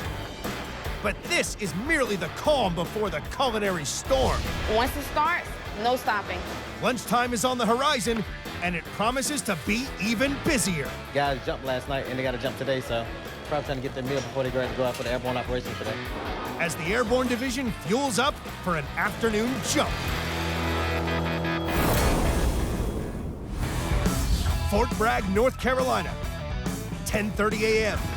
50,000 soldiers are finishing up their morning exercises and looking forward to their next meal. Let's go, 1 hour, 1 hour. The 105 cooks at the 3,700 square foot Falcon Inn are up against it. Who's setting the lineup? And after the big breakfast battle, their supplies are starting to run low. So we went through 30 pounds of bacon today. We used 20 pounds of ground beef. We went through 30 pounds of turkey links, 2 cases of egg whites, 3 cases of shelled eggs, 4 cases of liquid eggs, 2 5-gallon bibs of chocolate milk, over 100 cartons of half-pint milk, almost 200 boxes of cereal. We go through a lot of stuff. The kitchen's 5 huge stock rooms normally store 157 different items, but today they've taken a hit. It comes off my truck, it comes in here, it goes right back out. It looks like it's a lot of food. This will be gone in the next 3 days. All of this will be gone. And these vast stores are about to be raided again as the Falcon Inn prepares for a mammoth lunch for 800 soldiers, all coming in from the field. Okay, today for lunch, we have baked stuffed fish, we have chicken fajitas, beef fajitas, we also have stuffed pork chops. It's 18-year veteran Sergeant First Class Anthony Moulton, who's taking charge of this frenetic shift. It is a challenge, but anything for the soldiers. I love food service. Adding mushrooms and bacon for the burrito bar. That's just a passion that I have. Today, he's overseeing the preparation of one of the kitchen's most popular dishes, apple and rosemary pork roulade. I give it a good 2 hours to be out. They're gonna eat it all. They love it. With vegetables, bacon, and cheese stuffed into succulent pork loin. This is the perfect combination of protein and veg for the hard-working soldier. Each batch starts with a healthy hunk of meat that is marinated overnight in apple juice, apple jelly, and rosemary. It's tenderized to make the most of the cut before the filling can begin. It's like basically making a pizza. First, red peppers, followed by spinach and mushroom. That's good. Now, the best part, raw bacon. Every day, Sergeant Moulton and his team get through a whopping 1,000 rashers. They finish the rich stuffing with cheese and garlic. Then, this huge pork slab gets rolled, tied. That's the way we want it. That means everything's inside of it. And seared on the grill. The purpose of this stage is to get that golden brown color before we get ready to put it into the oven. With the flavors locked in, it dons a full metal jacket, then squeezes into the oven, which will be on the go all day to churn out the 160 portions needed. That's where the magic happens. 90 minutes later, this meaty missile is ready for launch. Tender pork that packs a nutritious punch. Over the course of a year, these cooks serve 8,320 plates of this Falcon Inn favorite. That's enough roulade to stretch the length of a football field. That means Sergeant Moulton can't slow production of this 2-foot-long pork package. We will use at least 80 pounds of pork today, but it's only this 90-minute period meal. At the carving station, the servers are on to their third roulade. Definitely taste the pork, but then when you bite into different spices, everything hits your lungs, so it's a really good flavor combination. Excellent, very tender, very juicy, and the fill is very good. Half an hour into the lunchtime serving, the lines in the Falcon Inn are getting longer. But out the back of the kitchen, there's a problem. The storerooms need resupplying. Where's my truck at? We're just waiting on the truck to show up. The morning delivery has gone AWOL. It's a $12,000 truck, and it's a truck that prepares me for the next couple of days. I cannot afford for this truck to be late or not to show up. It could turn up at any time, so Sergeant Gardner needs all the staff vehicles cleared out of its path. Sergeant Turner, I need you to call MPs so that they can come in and start trying to make these soldiers move the truck. I call the MPs, which is our military police, to come out and see if they can get some of these guys to move their vehicles so that we can get our vendors in. With 800 hungry soldiers expecting a large lunch, the kitchen can't afford delivery delays. Let's go, 30 minutes, I need your product online, let's go. It's midday in Fort Bragg. The lunchtime rush is reaching its peak. It's busy, it's constant. When we think we're gonna slow down, it doesn't. And as hungry soldiers crush into the Falcon Inn, You gotta refuel the warfighter. Sergeant Gardner is dealing with a supply crisis. A missing delivery. Where's my truck at? Vehicles outside the loading bay are stopping her delivery truck, drop off crucial supplies. It's an 18-wheeler truck. It's huge. They'll continue to pass by until I can get some room for them to get the truck in. As a last resort, she's called in the military police, and it's doing the trick. Not every day that I have to call the MPs, but I will if I have to. One by one, the cars move, and Sergeant Gardner's critical delivery begins to offload. A whole heap of food that includes over 1,400 eggs, 300 pounds of bacon, and 120 pounds of flour. But it won't last for long. This right here covers me 2 days, 6 meals. Yes, that's a lot of food. As the new stock is hurried through the back door, out front, the hot meals are being hit hard by the lunchtime rush. Hey, I need every wrap in the next 2 minutes. Right now, we're really getting slammed. Just make sure the soldiers get in and get out at a prompt time. Over the course of 90 minutes, this colossal cafeteria will feed the next sitting of 800 soldiers. You can see out there, they're killing us. And right at the end of this main course line is one of the most popular lunchtime options. Baked stuffed fish. Herb-crusted stuffing wrapped in fresh pollock. Smeared in a creamy cheese sauce. I heard it was really good, so I wanted to try it. Chefs here churn out up to 500 servings every week. It's Private Marcus Larkin's job to make sure that every batch is on spec. As soon as you see the plates that we make, you're automatically gonna wanna eat some. Private Larkin deploys the stuffing mix first. It's breadcrumbs, red pepper, green pepper, and celery. You wanna get a 4-ounce ice cream scoop. That's what's gonna make it the dome. Put it on right in the center. Next up, the pollock.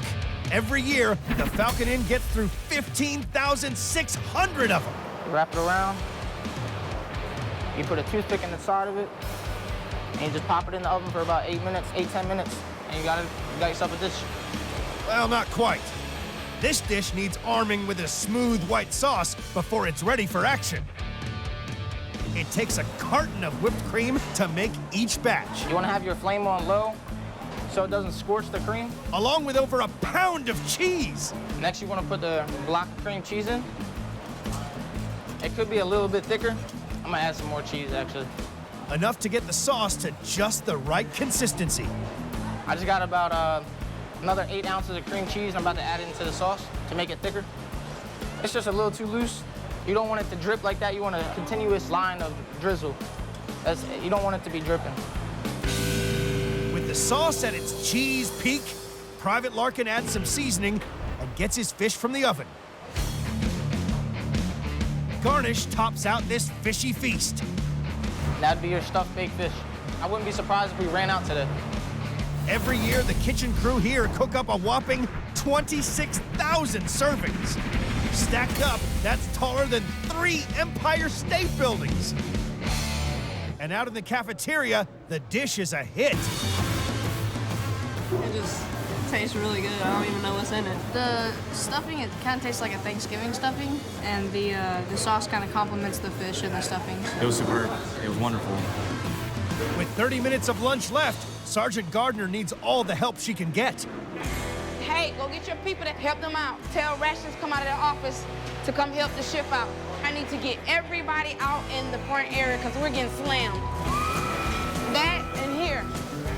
Next man. I normally don't come out here, but right now, I need everybody out. It's how it is. Busy all the time. Every service station is down to its very last portions. And one has almost run out entirely. He needs some pizza. Pizza. They eat pizza today for some reason. He just put one in here. They normally don't eat pizza like that. Today they want pizza. Nothing's left over. They're eating everything right now. In Fort Bragg, North Carolina, there's half an hour left of the manic lunchtime rush. What you need? I need a pizza cutter. Oh, it's very busy. As you can see, everybody's scrambling. Nobody's sitting down at a desk or anything. Hey, somebody get the pizza cutter. Go back to the pizza. Somebody. Hey. The 25-strong team on duty are rushing to restock every service station. No one works harder than the salad bar crew. We definitely are the busiest. 50 items need constant replenishing. This is one of the toughest jobs around. Salad team has the most products to look over. We run out of multiple things at the same time. We gotta replenish all those things. To make matters worse, the team is short-handed today. Right now, we're kind of short personnel. That's just me and Specialist Toledo. It's a two-man chopping crusade, cutting through 250 cucumbers, pallets of peppers, and over 800 tomatoes. You can't let stress get to you. We got quite a bit of work to do. Nacho bar needs to replenish. The ground beef, the nachos, tomatoes, all that stuff. Okay. Yeah, I'm feeling the pressure now. You don't want to make Sergeant Gardner angry. The salad bar is at full throttle. And the soldiers are also turning their thoughts to dessert. Today, they're set for a dish that's a million miles away from Army slop. Flan served with seasonal berries and whipped cream. Vanilla custard with a soft caramel topping gives the hungry lunchtime crowd a taste of fine dining on an Army base. I would never imagine the Army to put out something like this. In the kitchen, it's the job of Specialist Madoka Armstrong to keep these dessert delicacies coming. We've been practicing to put out better products every week, so this is one of them.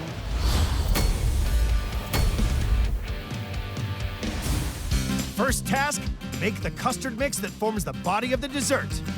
Armstrong combines evaporated milk and sweetened condensed milk with eggs, a Falcon Inn essential.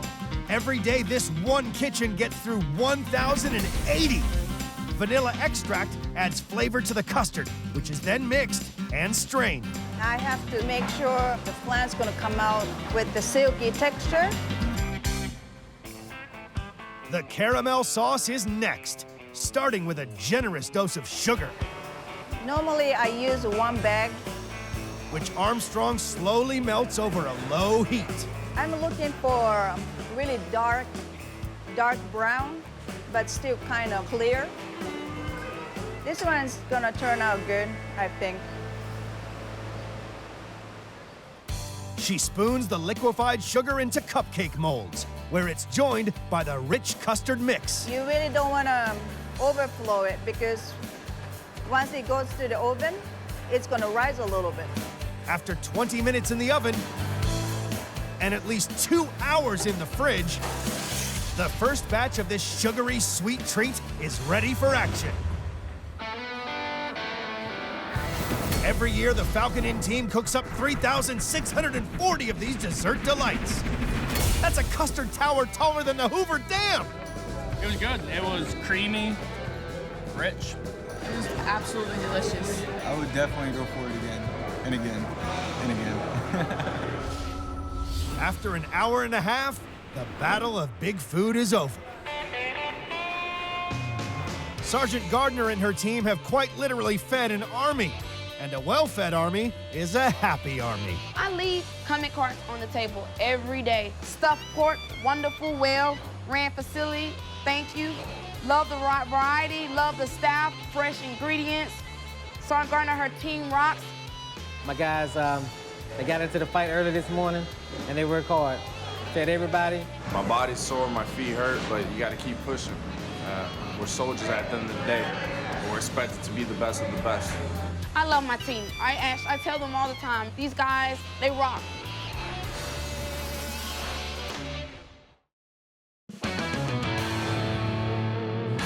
In San Antonio, Big Lou's Burger and Pizza restaurant proves everything in Texas really is bigger. It's just like eating an elephant.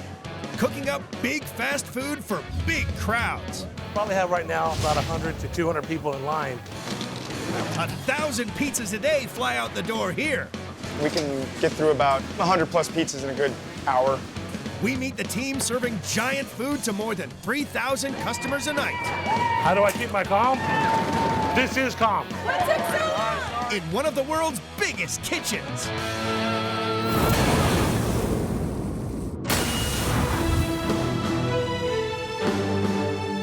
In San Antonio, Texas, just a few miles from the Alamo, is the biggest and busiest pizza restaurant in America. Need 5 miles, please, 5 miles. Pep lasagna. Somebody getting the pep lasagna?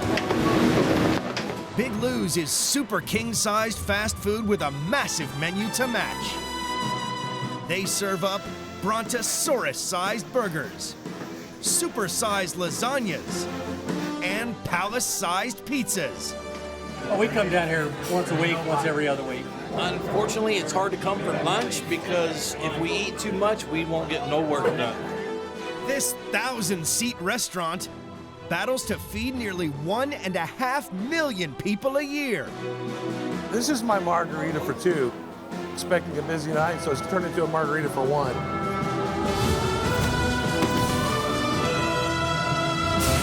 Come on, baby. This is an amateur night.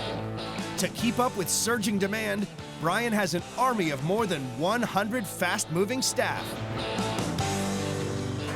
We can get through about 100 plus pizzas in a good hour.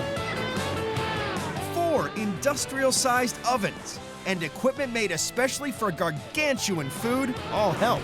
It is something that has taken us years to design, years to perfect, has cost us thousands of dollars. Along with one very large cop. Mr. Chambers here, who is one of San Antonio's finest here, helps us keep some law and order here. It wasn't that long ago that Big Lou's was just a pizza shack. With a personal loan from his parents, Brian opened in 2000. They thought I was insane. They're like, you don't even know how to cook, and they were right, but I guaranteed them that I could learn. Since the millennium, Brian's business has grown. And so has his burgers. The behemoth Big Lou burger is 12 pounds of pure Angus beef with 17 slices of cheese in a 3-pound bun. More than 150,000 slices of cheddar cheese top Big Lou burgers a year. Because a lot of people are scared to take it on. It's down to Brian's right-hand man, Will, to tackle this bull by the horns. We like to put them in the half-pound patty form and season them as we go. That way you get the same flavor profile off of each bite as you would for a regular hamburger. They add eggs to bind it together. Then it's time to beat the meat. We usually let Willie do this as a young man, you know, young man and his meat. You gotta care about your meat. You can see how thick this burger is. It's important that we don't have any cracks or seams. You got me some room, babe? Once flattened to a 2-foot pan, the Big Lou burger is cooked up. The guys in the kitchen hate to see what we call the big bird come in because it takes up about half of the grill.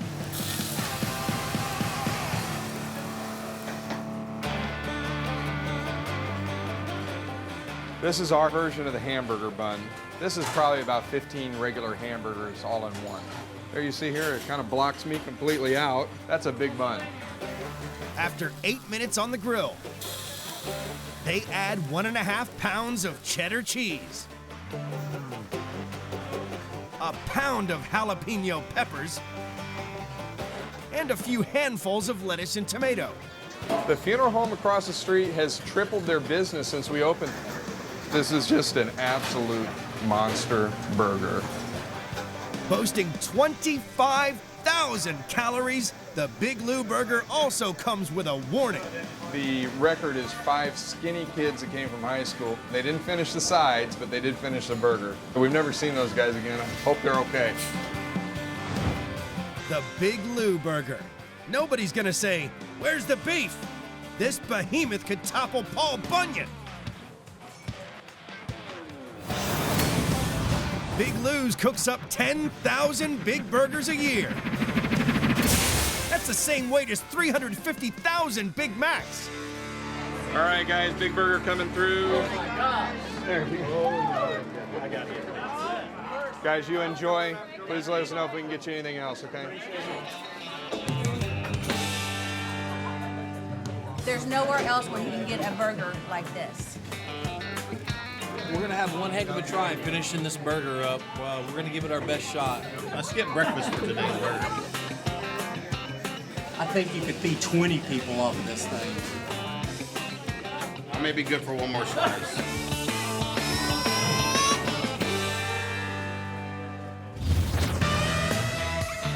As the lunchtime rush reaches its peak,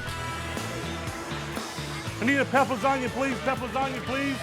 Brian and his team will need to keep their guard up. They're about to get hit by some very demanding customers.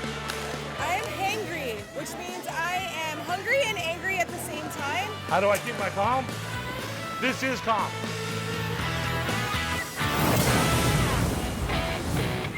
San Antonio, Texas. It's the lunchtime rush at Big Lou's, and big lines are already forming. They're hitting us hard. We've got to bring our A game here every night, baby. You got to keep up with the pace. Only several hours into the day, and the kitchen has already fed a staggering number of customers. We as a crew have done at least about 800 plus pizzas. To keep up with demand, Brian has perfected a military-style operation. Hey, Will, got to make sure everything's good to go for tonight.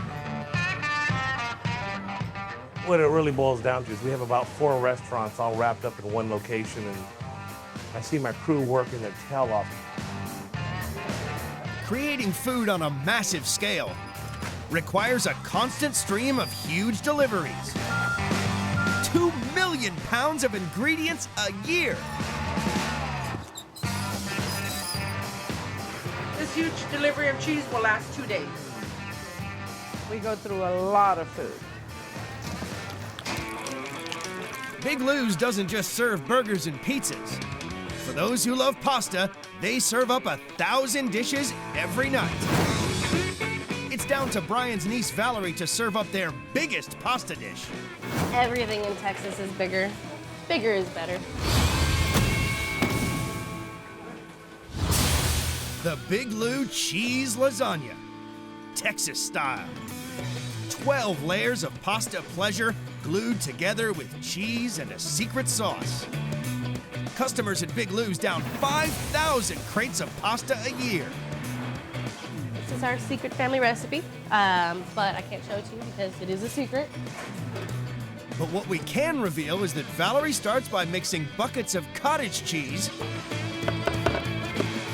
with giant tubs of ricotta cheese. This is why I don't have to go to the gym. After a bit of stirring, more cheese. So now I've got my Romano cheese. Along with, take a guess. We also put in 20 cups of the 5-blend cheese. It's 5 different kinds of cheeses. And this we use a lot of. She combines the cheese with 30 large eggs, black pepper, salt, and parsley.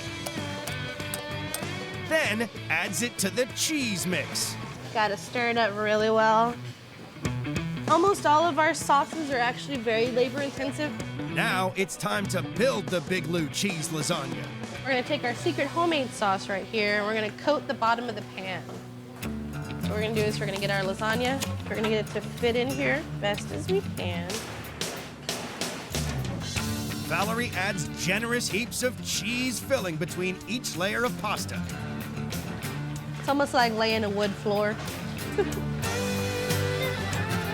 Sauce, spread it all over, kind of paint it on there. So that way you get the sauce in all the little crevices. That way that flavor kind of just sinks on in. 4 layers of pasta, sauce, and cheese. Topped out with 4 cups of our 5-blend cheese. So that way you got a nice cheesy topping. It's gonna look beautiful when it comes out. into the oven for 45 minutes to bake till brown. I've learned one thing, if you're counting calories, it's not going to taste good. The Big Lou Lasagna, pure cheese satisfaction. Big Lou serves up more than 55,000 portions of lasagna a year. Over 15 years, that's enough to fill a 747. The lasagna is very good. It tastes very homemade. And it tastes like something that you would take all day to prepare. The sauce is delicious.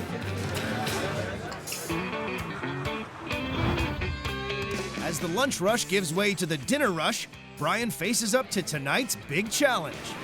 We got a huge pizza that's coming out tonight. It's going to be for the Alamo City Roller Girls. Coming straight from a tough game, these girls are not to be messed with. We only have one table we can even put that pizza on because it's so huge. We're actually just praying to God that that table won't have any customers on it by the time these girls hit. Because if they hit and they have nowhere to sit, it could prove disastrous.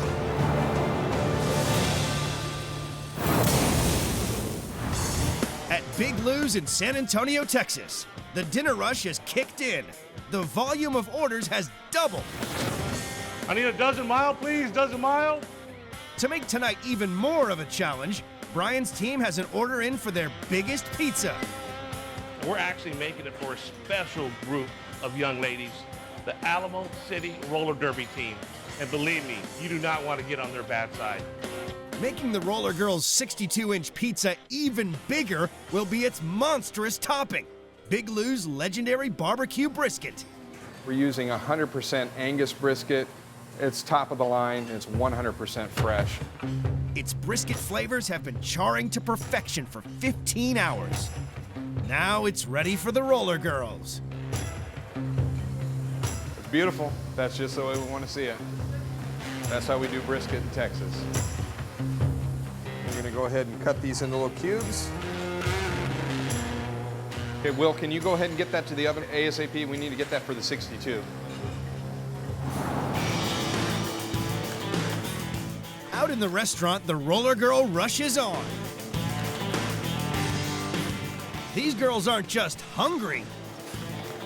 I am hangry, which means I am hungry and angry at the same time. Because I'm so hungry, I'm angry, and I'm angry makes me hungry. Brian has a special way of dealing with customers who are really hangry. What we are about to embark on is considered a culinary monstrosity. The Big Lou 62.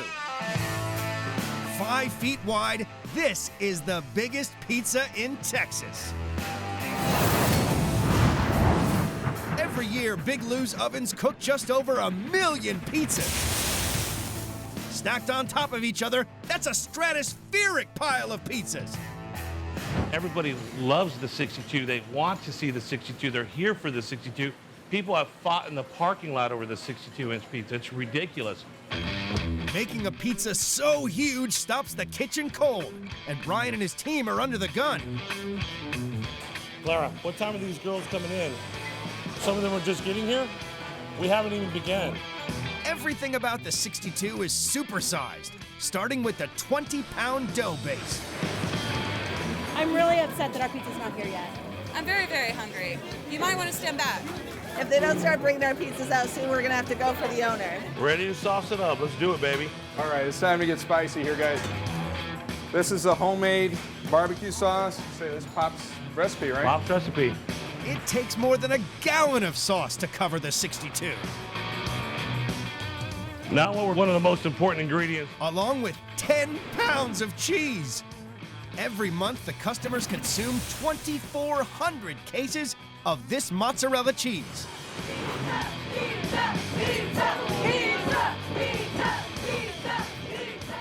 They've still got to top the pizza out with brisket. But it's not going to plan.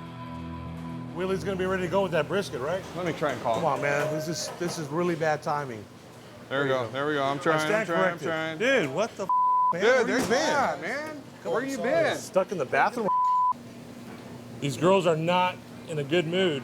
I'm about ready to send your out there to go talk to them since you're the one that was running late. They layered 10 pounds of brisket on top. And for the first time in Big Lou's history, Brian reveals the secret of how they cook the 62. We cut it because they do not have an oven with a big enough chamber to fit the pizza in. Come on, guys, hurry up. We gotta get this in the oven. These ladies have been waiting long enough. Believe me, they're not in a good mood. Thanks to Willie, we're way behind. It takes 6 minutes at 450 degrees to cook the pizza. Oh, God, man, look at that. Voila. Last task, stitch the 62 back together. Then cut it into 32 slices. Come on, guys, let's go.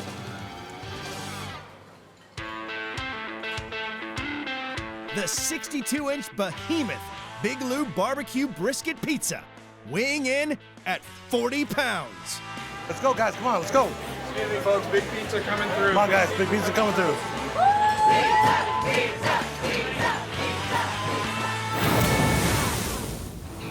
In San Antonio, Texas, the dinner rush at Big Lou's is at full tilt, and making their 62-inch pizza has pushed the staff to the brink.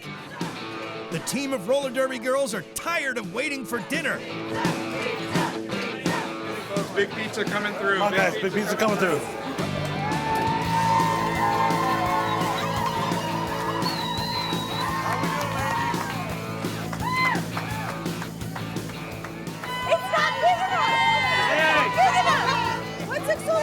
Sorry. It took so long because of him.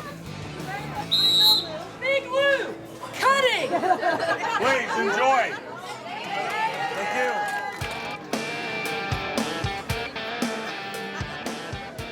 The girls will be able to defeat the pizza.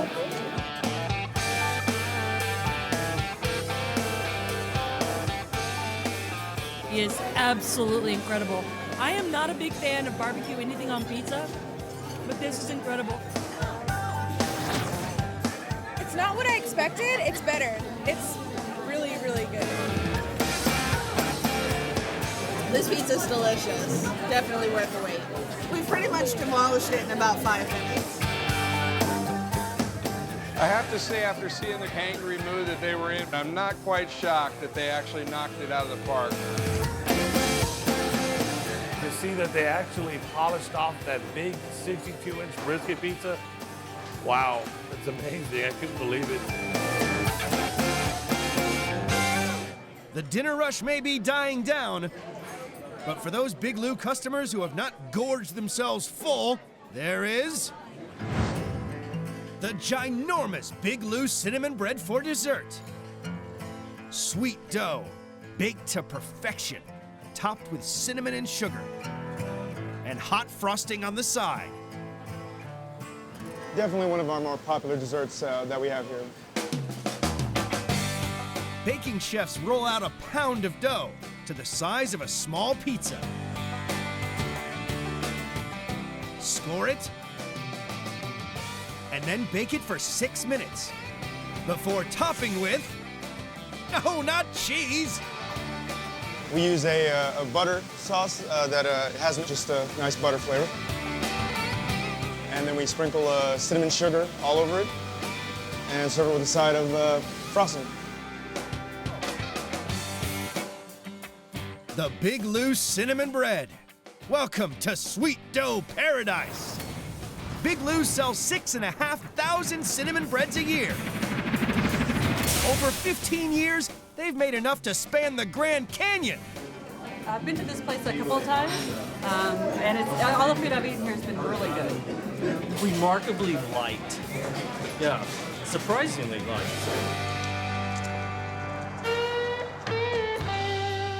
After 10 hours and nearly 5,000 orders, including 2,000 pizzas and 1,000 burgers, Big Lou's big night is over. The food here is really, really good. We've been coming here for years.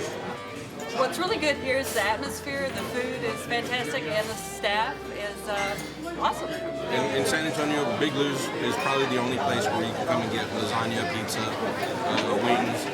The taste is a lot better. It's homemade, more homemade than a lot of other places. It's a great place to eat. Everybody's always very friendly, and I'm always very impressed with that. It was a brilliant night. I am actually starting to just almost like power down. Just getting ready for the next go around tomorrow. Hey, every day to me is a new day. Every day, hey, we still got to prove ourselves all over again. Just an example of your average Saturday night with all the chaos and confusion, the amount of food that's flying out of this kitchen.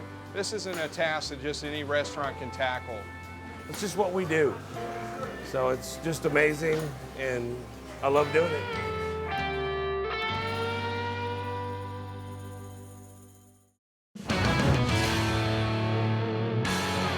In New Orleans, it's Mardi Gras. The party is here 24/7. New Orleans kicks ass. And the heat is on for one of America's most iconic seafood joints. That's cooking Creole. This king-sized kitchen cooks up 10 tons of the freshest fish and 300,000 shrimp every year. Everybody's working hard, everybody's sweating. We've all been here for hours. This is Creole cuisine on a colossal scale.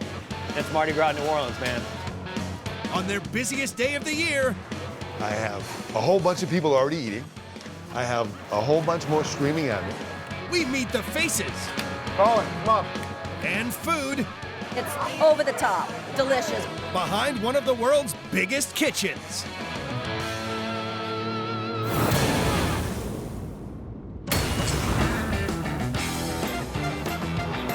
In New Orleans, it's Mardi Gras. Over 1 million people are flooding into the city to celebrate this 300-year-old carnival. These crowds want to party, and they want to eat. And one of America's oldest restaurants is ready for its biggest day of the year. Ladies, welcome to Commander's Palace. Welcome in, my friends. I'll be right with you, and I appreciate your patience. Give me 5 for being so handsome. An extraordinary amount of people will come through this door. These are all the people that are coming in today. Today is going to be insanity. 50 chefs and an army of kitchen staff will prepare some of the freshest fish and mouth-watering southern sensations. This joint does fine dining on a huge scale.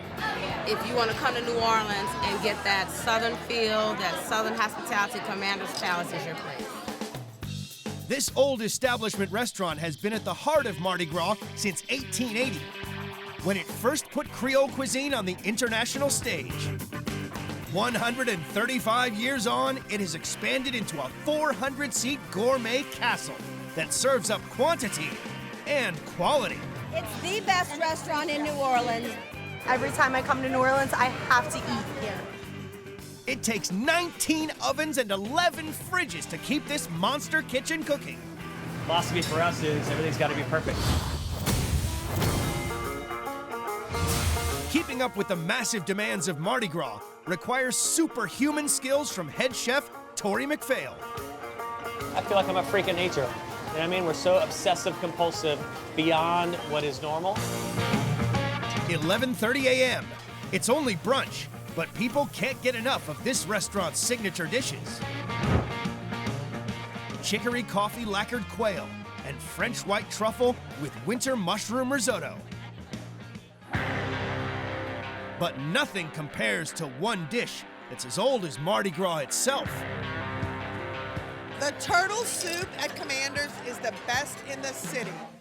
It's the king of all Creole dishes, and guests at Commander's Palace eat over 1,000 turtles every year, enough to fill 12 pickup trucks. I gotta tell you, the first guy that ate a turtle was hungry. They put off a smell. It's very, very distinct. but it's fantastic when you're cooking it. Chef Chris Barbado preps a supersized batch of this highly prized turtle soup. Turtle soup was invented by the first New Orleans settlers, forced to eat reptiles to survive. Supersized soup requires supersized kettles. These things will be filled and emptied 5 or 6 or 7 times. They get dropped in the morning, they get turned over again. They're constantly in use 24/7. Supersized mixing spoons. In the kettle, we're gonna brown it. It's probably gonna take about 35-40 minutes. It's big and slow. It's really quite labor intensive. So we'll make 45 to 60 gallons 3 to 4 times a week. That's how popular this soup is. Time for the supersized ingredients. A half a gallon of whole garlic cloves ground up, 60 onions, 15 heads of celery, and 60 green bell peppers. 3 pounds of kosher salt. Pureed lemons. A mixture of hot sauce, Worcestershire, 3/4 of a gallon each of those. 3 to 4 gallons, flour and butter. This is 90 eggs. 15 pounds of spinach. 25 gallons of veal stock. And one last supersized kick. And we add 8 bottles of sherry to it. And really start to smell all that good now. Tell me that doesn't look awesome, huh? May look like a lot of soup, but we're gonna have to do it all over again tomorrow. The result, an old Creole soup elevated to exquisite fine dining for Mardi Gras lunch. It's hot, it's delicious, it's everything that you think of when you think of Southern cooking and grandma's kitchen. Guests sip their way through 6,000 servings of turtle soup every month. That's 25 beer kegs.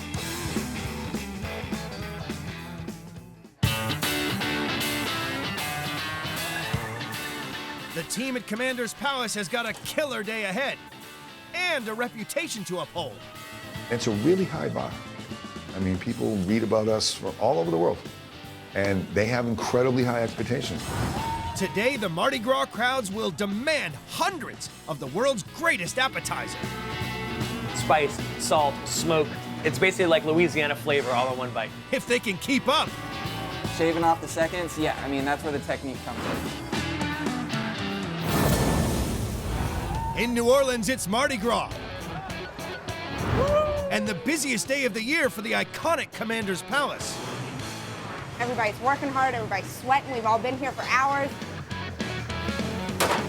Executive Chef Tori McPhail rallies the kitchen troops as the big Mardi Gras lunch rush gathers pace. I want our guests to sit down at Commander's Palace tonight and have the best meal that they've ever had. Get yourself jacked on caffeine, but after that, slam some water. Get your set. So it is Mardi Gras in New Orleans. 12:30 p.m. and they're off. Call it, come on. Waiting on 4X, 2 romaines, 1 S&T, please. New Orleans is the shrimping capital of the South, and today the team needs to process a huge supply of Louisiana's famous white wild shrimp at lightning speed. When we're talking about big jobs like these, I mean, seconds really count. Commie chef Jordan Wolfgang is out back shelling the shrimp. We're talking about 50 pounds to 100 pounds of shrimp a day, 10 to 15 shrimp per pound, up in the volume of about 3,000 shrimp per day. That adds up to 374,000 shrimp a year. A technique, I do it in 3 motions. I take off the first 2 sections, back 2 sections, pinch the legs, slide it off. Now I'm going to devein them, slice down the back, scoop it out. Reason why we devein shrimp is because it's shrimp poop, and so it's got to go. Head's intact, tail's intact, all the legs are off, so that's a beautiful shrimp right there. A leisurely pace is not an option. If you take 3 seconds to devein each shrimp, it's going to take you an hour to do a 50-pound box. If it takes you 4 seconds to devein each shrimp, now we're talking an hour and 20 minutes. Shaving off the seconds, yeah, I mean, that's where the technique comes in. And the kitchen needs the shrimp fast to serve up one of the restaurant's most iconic dishes. Shrimp and tasso. 3 huge shrimps laced with a Louisiana hot sauce on a bed of peppered jelly. The gold standard for Creole cooking across the nation. It really hits on all the parts of Louisiana flavor. Spice, salt, smoke. It's basically like Louisiana flavor all in one bite. The flavor from this sensational southern seafood comes from meat. Spicy Cajun ham. These pieces are gonna go inside of our shrimp, make a pocket for the ham to sit in. We're just gonna skewer them like so. But with Creole cooking, the seasoning doesn't stop there. The flour contains 8 different spices. Our Creole seasoning is a blend of salt, cayenne pepper, black pepper, garlic powder, onion powder, and a little bit of fresh thyme and oregano. It'd be very embarrassing to have people come to the restaurant and then they reach for the salt and pepper shaker. I'd be so embarrassed, I would crawl under the table. So we take our shrimp and then right into the fryer. And it should only take just a couple of minutes to cook. There's a secret to Tori's hyperspeed cooking. It's all about efficiency. You're basically standing here stationary, so you have one half of the station here and the other half over here, so you can reach all the way over here and get to the end of it, or again, all the way over here. You always want to have food to the plate, never plate to the food. You don't want to double your steps. Tori coats the fried shrimp in a sumptuous hot sauce, and a 5 peppered jelly finishes the Creole flavors. This is exactly how we do it here in the kitchen at Commander's. The result? An exquisite eruption of Louisiana's finest food. It's over the top, delicious, with a little kick in the back. Tori and the team cook up to 6,000 shrimp and tasso every year. That's 20 wheelbarrows.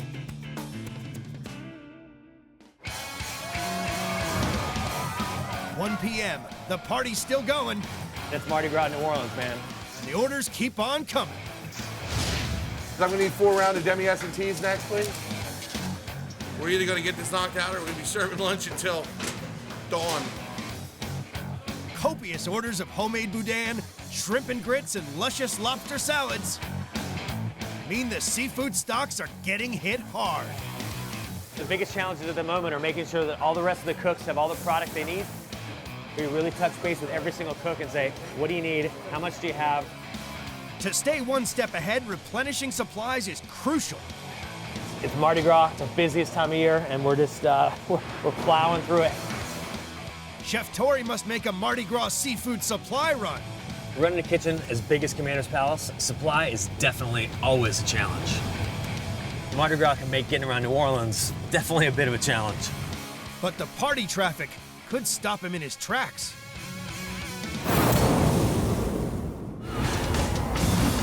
It's Mardi Gras in New Orleans, and Commander's Palace, one of America's most famous restaurants, is slammed out for lunch. Waiting on 4X, please. And this is how we dance.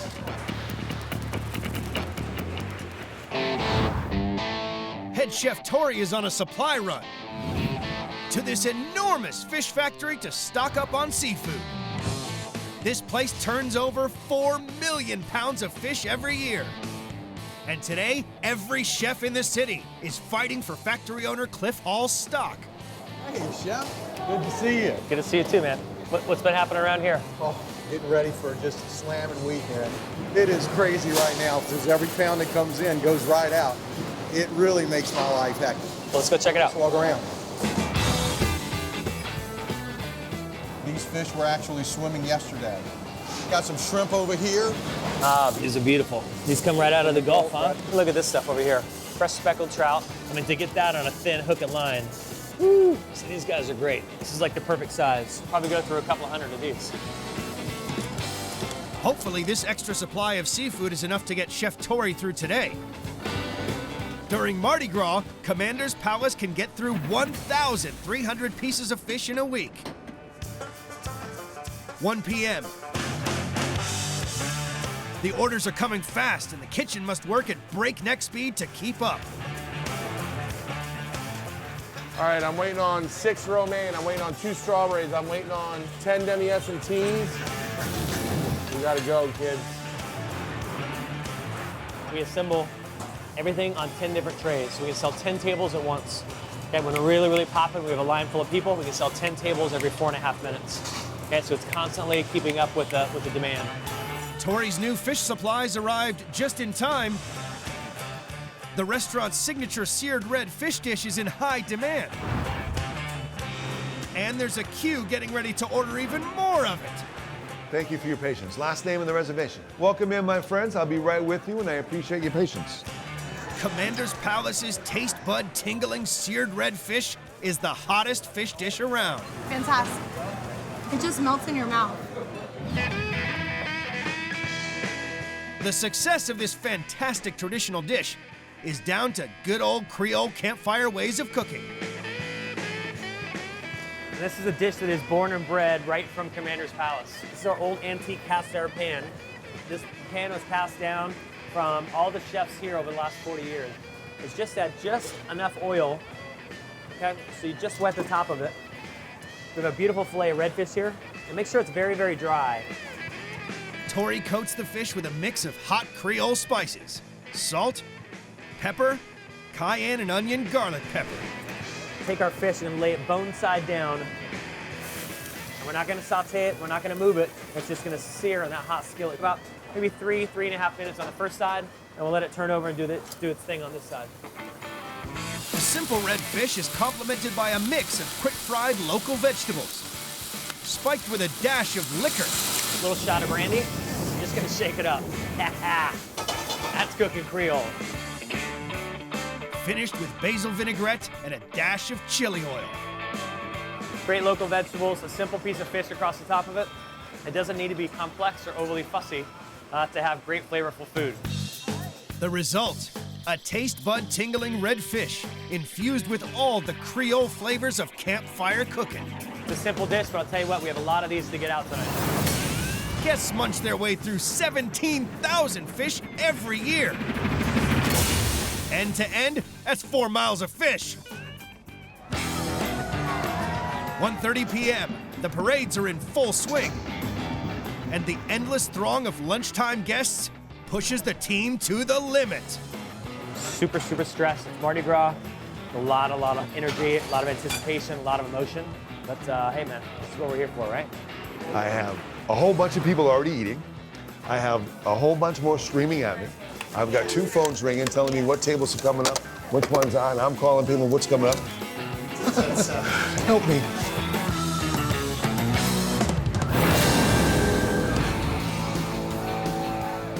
.30 p.m. At Commander's Palace in New Orleans, the Mardi Gras lunch rush has reached its peak. I'm feeling exhausted. I can feel the veins in the side of my head like pumping all this caffeine. The pressure may be easing in the main kitchen, but the heat is on at the dessert station. The bread pudding souffle is a must. The most popular dessert on the menu is the Creole bread pudding souffle. The sauce is no ordinary cream sauce. It's made with lashings of deep Southern whiskey. Commanders use 120 bottles of whiskey a month to get their souffles sufficiently sozzled. It is probably 40% of our dessert sales. So in 1 week, we could sell thousands. Chef Meg Bickford has the monumental task of rustling up an infinite supply of souffles. I think I'm a bit of an adrenaline junkie. Just the sheer volume of it, it's just constant.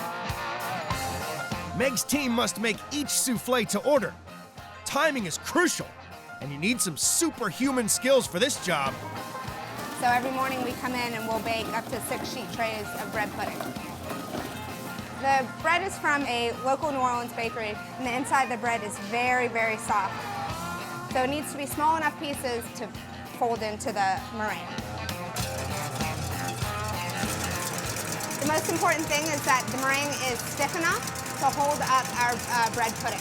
I need it to be at a very stiff heat. So our bread pudding's nice and golden brown. They crumble and fold the bread into the meringue. We're gonna load our ramekins. Today, Megan will bake over 100 of these spectacular souffles. These will bake for about 20 minutes. So many people order them. and it's so time consuming. I mean, each souffle takes about 20 minutes to bake. So getting them started and in the oven in a timely manner is absolutely crucial. Once cooked, they must serve the souffle immediately, or it could lose its shape before it reaches the guest. Diners here eat over 9,000 soufflés a month. Stacked on top of one another, that's a souffle skyscraper a mile high!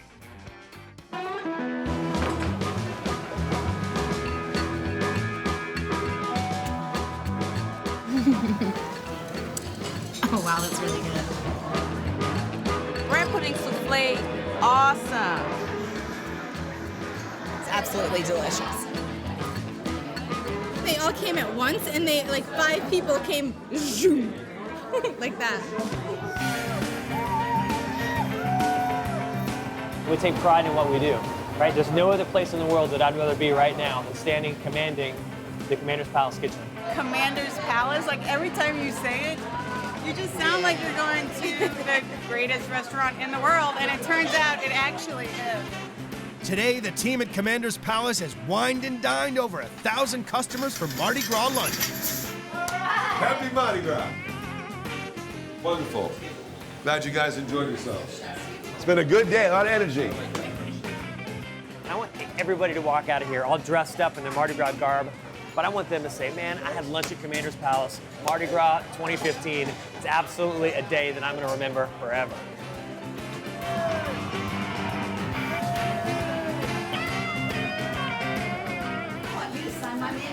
I would love to sign your menu. Happy Mardi Gras. We don't serve food. We make dining memories, and that's what makes it special. These guys are fantastic, and we work together side by side. We're all gonna walk out of here sweaty, wet, and gross at the end of the day. We can sit back and have some beers at the same time. Time to party. Ah, you're the best.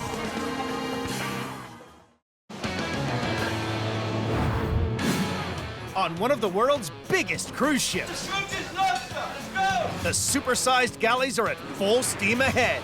You can tell by the noise in the galley that it's happening now. With over 3,500 hungry holidaymakers to feed, The best food on the cruise that I've had. these are the hardest working chefs at sea. There is no margin for error. Fingers crossed. On one of the busiest cruises of the season. With no veg on the line, things are going to get a bit heated. We meet the faces. We will be busy. We will be extremely busy. And the food. It's definitely a treat I don't get at home. Behind one of the world's biggest floating kitchens.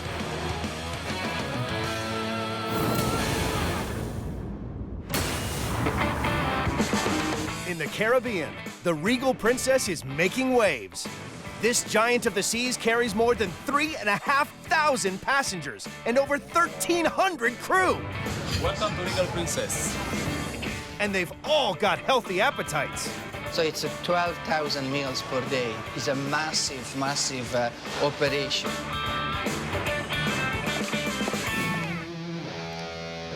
On board, food is available round the clock, with a choice of 16 eateries across 19 decks. Princess really does have the best food than any other cruise line.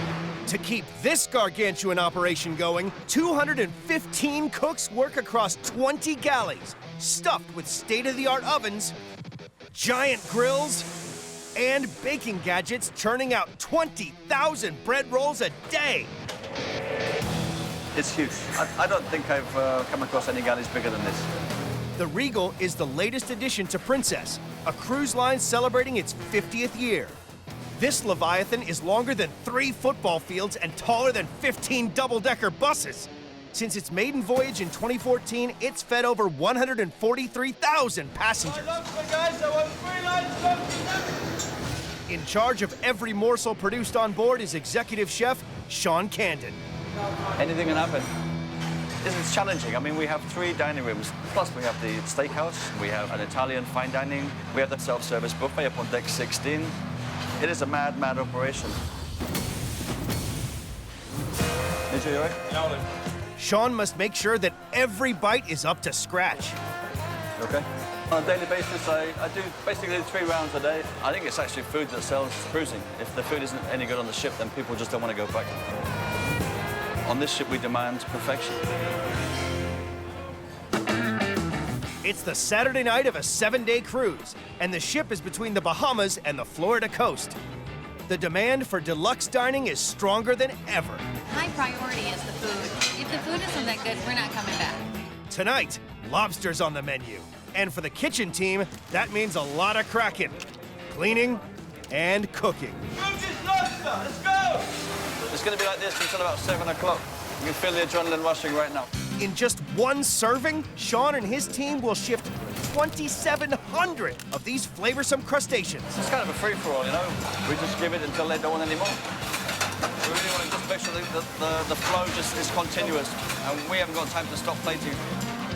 Lobster isn't the only deep-sea delicacy in high demand.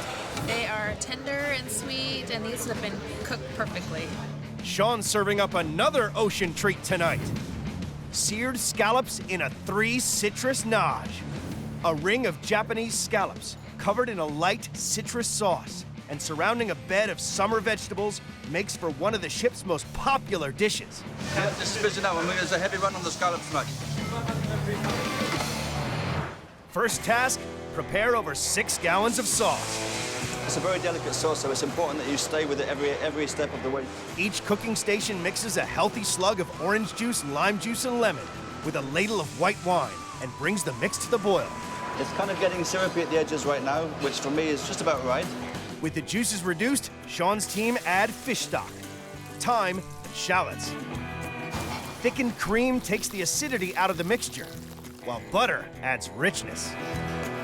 Paradise. I mean, it's just, I can smell the fish and seafood. I can smell the wine and the citrus fruits. With the vegetables already on the go, Sean turns his attention to the star of the show, the scallops. Every year, the Regal Princess passengers chomp their way through 1.8 million of them. They're still very firm. They've kept their shape. And they still have that salty, kind of sweet aroma, which is exactly what I'm looking for. Just 30 to 40 seconds each side, and the scallops are ready to turn. Over the course of the night, Sean and his team will have to flip 4,000 more. Just giving me that color there. That's what I'm looking for. With the scallops seared evenly, the elements of this favorite come together. In the words of a famous chef, it's summer in a bowl. Every year, Sean and his team cook up 38,676 plates of this dish. That's enough scallops to cross the Golden Gate Bridge twice. Okay, let's move on the scallop line, guys. Let's go. Tonight, we'll get through about 1,200 portions. That's a lot of scallops for sure. You got the next batch ready?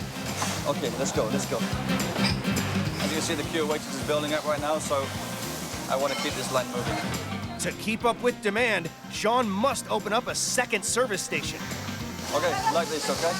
Veg, scallops, 1, 2, 3, 4, 5, and then potatoes on the top. We've never had to open 2 lines before. Scallops are great. They're just perfect, actually.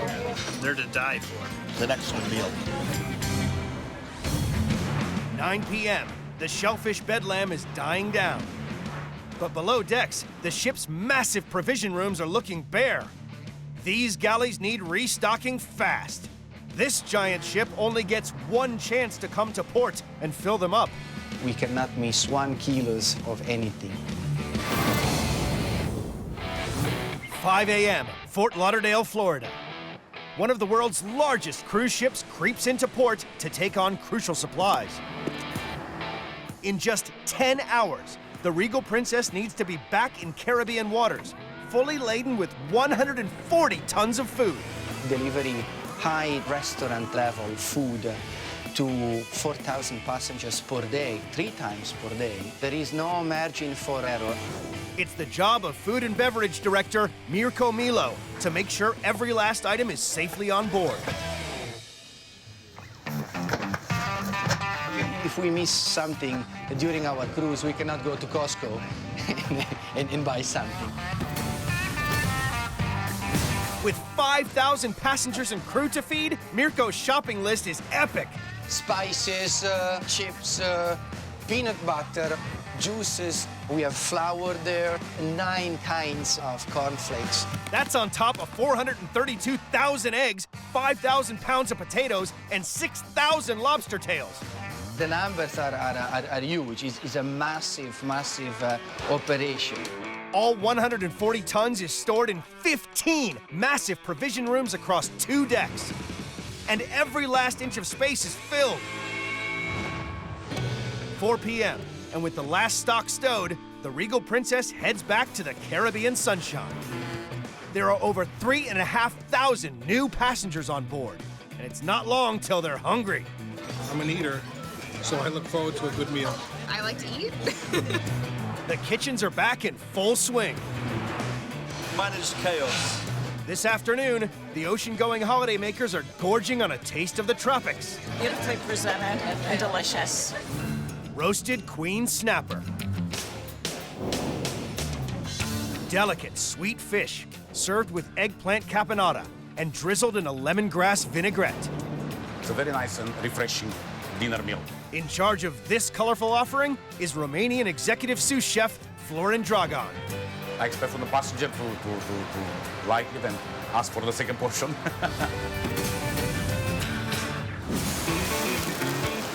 Florin starts with the caponata, an eggplant and vegetable stew. He cooks onion, garlic, celery, and tomatoes with black olives and capers. Cook for a couple of minutes till we get nice and soft. In a separate pan, he fries off the eggplant.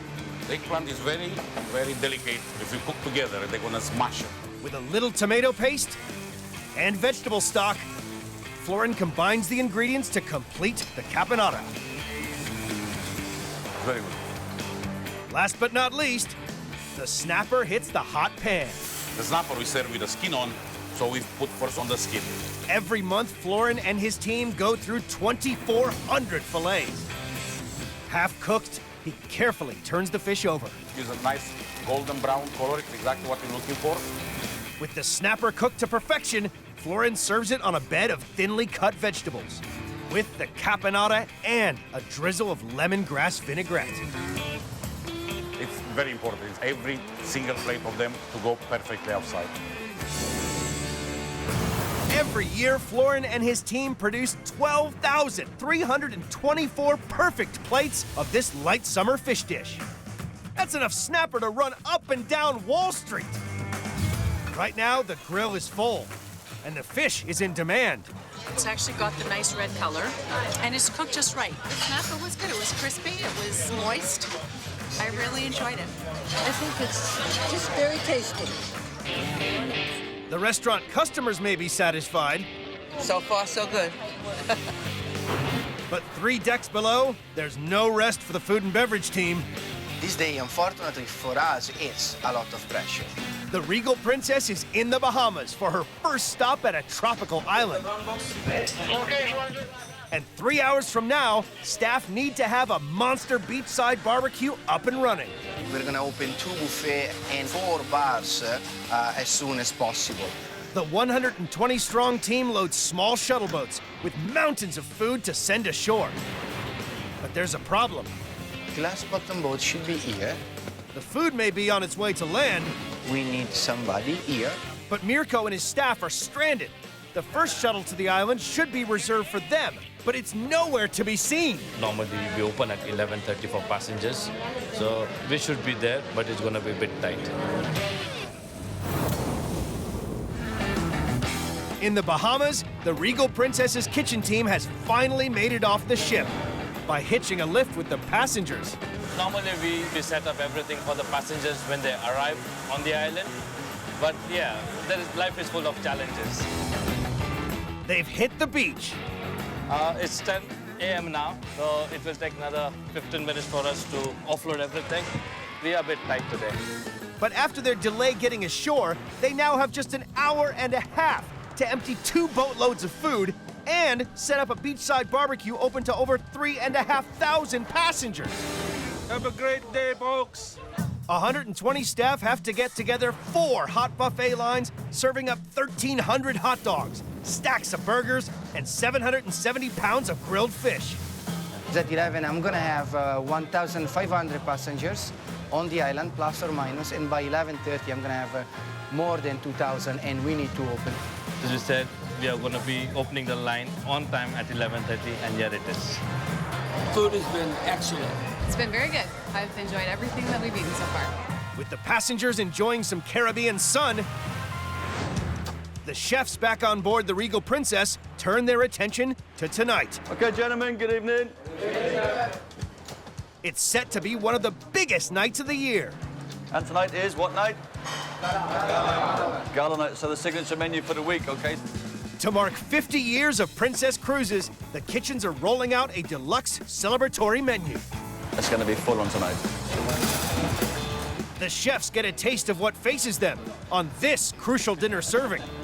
One dish stands out from the rest. Braised oxtails served over rotelle pasta. Slow-cooked meat drenched in a rich tomato sauce takes diners on a tasty trip to the heart of Italy. Young Italian sous chef Davide Manabo is in command. Of course I enjoy it. It's my passion, and I'm very lucky that it's my job. With the passengers getting back on board, Davide can't waste any time. He needs over 200 plates of pasta ready to roll as soon as dinner begins. Davide starts by braising his oxtail in olive oil to lock in its strong flavors. With the meat browning, he adds a mix of onions, carrots, and celery. That's the base of the sauce. A sauce without vegetable is not a sauce. A healthy glug of red wine is next, followed by stock and chunks of tomato. It's looking great. I smell Italian. I smell my country. Davide brings the mix to the boil, then transfers it to the oven to be slow cooked. After 4.5 hours, the tender oxtail is separated from the bone. Davide then drains the sauce to create a rich gravy. Time to bring this dish together. In a hot pan of oil and butter, he sautés more onions, carrots, and celery, followed by the dark sauce. Looking very great. We just wait a couple of minutes more. The meat is next into the mix. Finally, the pasta. It's testing home. My home is testing Italy. It's testing. It's making me so proud to cook these dishes. Davide needs to keep these little tastes of Italy coming thick and fast. Every year, the Kitchens here slow cook their way through 11,284 plates of this oxtail delight. That's a pasta pile 4 times taller than the Leaning Tower of Pisa. We got here around 150 portions. It's about 4 kilo, 5 kilo of pasta. Of this, tonight, I can bet 5 is not enough, for sure. We are a chef, so we are never stop, you know? From morning to evening, during service, that's our job. Out in the restaurant, dinner is underway, and the oxtail pasta is a big hit. It was fantastic. I could have more of that and not feel full. I really liked it a lot. If the chef could just come live in our apartment, you know, that would just be really great for me. The 50th anniversary gala dinner is in full swing. The chefs are determined that the passengers leave with a gourmet experience to remember. So the success of the whole evening depends on dessert. A dessert that it's taken pastry chefs 3 days to prepare.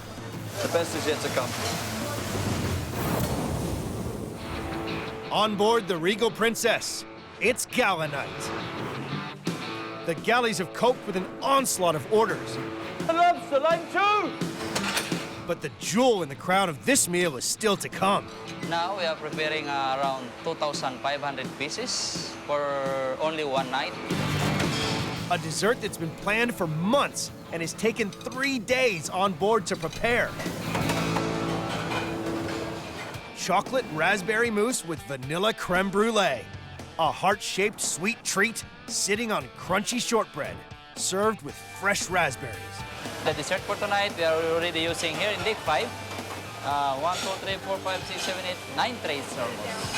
In charge of assembling this intricate dish is head pastry chef Hernan. a lot of effort to make this dessert because this dessert very special. This product should be 100% quality.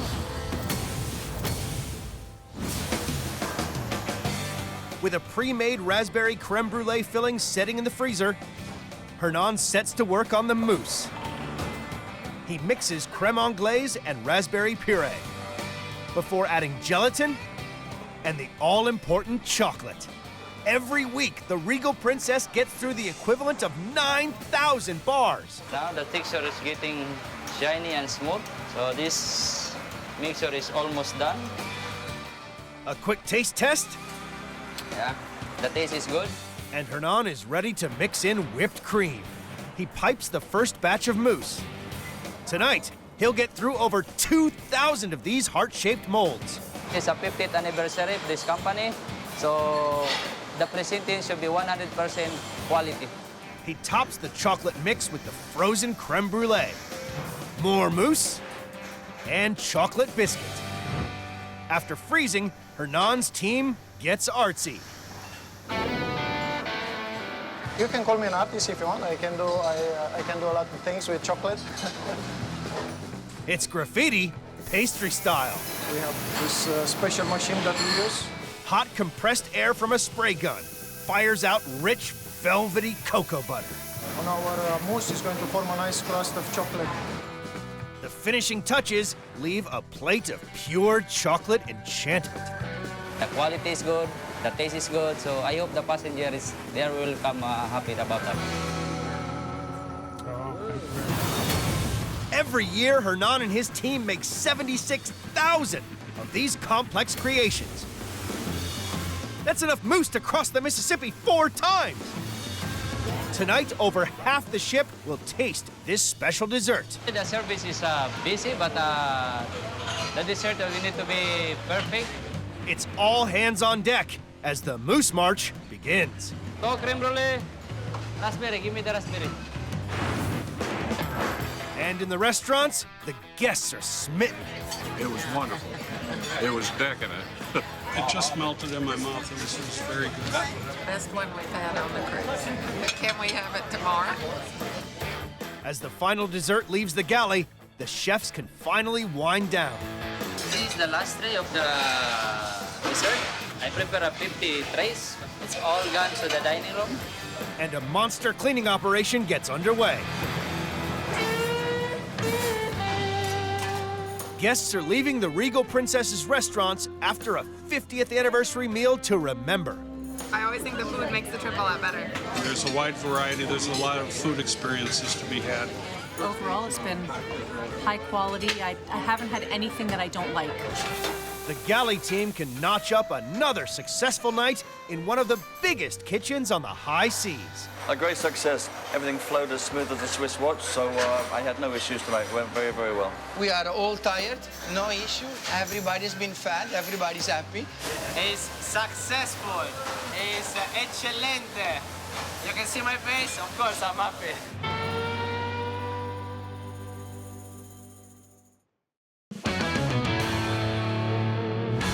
In New York City, it may be cold outside. I need to get that going. Here's the roast chicken. But the heat is on at America's most famous cheesecake joint. Things are starting to get a little hairy right now. This immense kitchen cooks over 150,000 cheesecakes and 25 tons of pastrami to feed over 90,000 customers every month. It's one of the busiest and biggest 20 restaurants in the United States of America. This is classic American dining, supersized. This is big baking for a restaurant, and it's done the old-fashioned way. On one of the busiest days of the year. I got 3 on-order blintzes, 1 pastrami, and 1 corned beef. It's crazy right now. We meet the faces. It's not a matter of skill, it's a matter of stamina. Every bite I enjoy. And the food.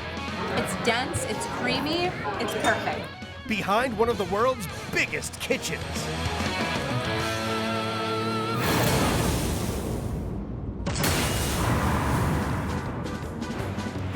Right in the heart of downtown Brooklyn is one of the busiest restaurants on the East Coast, Junior's. Welcome to Junior's. Feeding up to 3,000 hungry New Yorkers each day. 150 chefs and kitchen staff cook up Junior's world-famous cheesecakes. Some people have said you haven't really lived until you've had cheesecake at Junior's. That's delicious. Cheesecakes are an institution. 14 mixers, 3 cake cutters, and 7 industrial ovens keep this 35,000 square foot kitchen running. We start baking at 4 a.m., so we're basically going all around the clock. Junior's even do takeout. The cheesecake is so popular, since opening, they've doubled in size to keep up with demand. This is baking to the max. It's open pretty much 18 hours a day. It's been part of our family forever. Harry Rosen founded Junior's in 1950. It quickly became a Brooklyn institution, welcoming everyone, including presidents. This is Brooklyn. Junior's is Brooklyn and what Brooklyn stands for. Probably every mayor since we've been in business has been here. Today, Harry's grandson, Alan, runs this 450-seat cheesecake castle. I need 3 cases of Philly steaks. From placing supply orders to welcoming customers, he has his fingers in all the pies. We love everything about it. What's not to love? Alan's been handed the secret that keeps the customers coming. Junior's legendary cheesecake recipe. I'm not going to be the schmuck who changes this recipe. This is the star of the show, a mountain of sweet, creamy cheese sitting on a slice of light sponge cake. This is the crème de la crème of cheesecakes. Junior's goes through 62,000 tubs of cream cheese every week. Across the year, that's enough to fill 20 swimming pools. Do your thing. Don't tell them everything. This is the cream cheese. On an average day, we make a couple thousand cheesecakes here. It's a lot of cream cheese. To a mixer full of cream cheese, Alan adds a little bit of vanilla, a bucket full of eggs, and jugs full of heavy cream. Finally, a massive spoonful of sugar will help the cheesecake go down. There's some secret ingredients here that we never really tell people about. We want to keep it secret. Chefs blend Alan's creamy creation for 15 minutes before special machines deposit exactly 3 pounds of cheesecake mixture on top of a light sponge base. These are sponge cakes. We're going to take a 1/4-inch layer. We're going to put them at the bottom of every cheesecake we bake. Traditionally, cheesecakes were made with a graham cracker crust. Junior's do things differently. The sponge cake bottom is one of the things my grandfather came up in the 50s. It should eat like a cake throughout, and then we'll be ready to bake some cheesecakes. They bake each batch of 180 mouth-watering mountains of cheese in a water bath at 350 degrees for 1 hour. That water's going to distribute the heat nice and evenly. It's going to add some moisture to the oven. Your cheesecake will bake almost like a souffle, but it won't burn and it won't crack. Now we're going to let them cool for several hours, depan them, and let them refrigerate overnight. This technique has been refined over the years to produce the best cheesecake in New York City. To keep up with demand, Junior's must produce almost 2 million cakes each year, weighing as much as 600 school buses. Not only is demand from the restaurant through the roof. Morning, gentlemen. Each year, Juniors sell over 100,000 cheesecakes, mail order. So as you can see, this is going to Japan. Our products go all over the world. We're going to need to deliver some cakes today. All right, we're just doing a run of Devil's Food cheesecakes, 7-inch and 10-inch. We're assembling Devil's Food cheesecakes, dark chocolate cake, New York style cheesecake, chocolate fudge, more chocolate cake. Quality is critical. Baking on this scale risks a rogue cheesecake going under the radar. Here we have an X-ray machine. If there's any inconsistency in the product or in the fudge, this bell will go off and we will stop production and check out the product so everything's perfect every time. The cheesecake is going down a treat. It's a delicious cheesecake. I love it. Oh, the cheesecake, that's delicious, man. Everybody come here for the cheesecake. It's only 11 a.m., but guests are already flooding in for lunch. And dozens of trucks are queuing to deliver tons of supplies to keep the cheesecakes rolling. Fridays are the busiest day of the week, and Alan must prepare his team. It's a pretty large task to keep all this together. In Brooklyn, the busiest cheesecake joint in America is preparing for the Friday lunch rush. So it's going to be a busy day today, guys. And I just want us all to be ready. Just make sure that we give it our best shot like we always do. Make sure that every guest that comes through our doors today full well intends on coming back next week. To prepare for the end of the week madness, cheesecake production will be pushed to the max. It's up to Alan's right-hand man, executive chef Adam Marks, to keep this massive operation stocked and stacked. Check everything that comes in. Make sure that the quality's there. If it's not, we send it back. The things that we have coming into the restaurant for the weekend is staggering. We go through anywhere from 400 to 600 flats of strawberries in a week to top all the strawberry cheesecakes. It's very busy today. My guy's waiting for them right now to get started cleaning on them. Working flat out, 8-hour shifts every day. No one is busier than the 6-strong strawberry prep team. For the whole weekend, from the morning all the way to close, people are cleaning strawberries, topping cakes. It's not a matter of skill, it's a matter of stamina. It's midday, and the restaurant is filling up fast.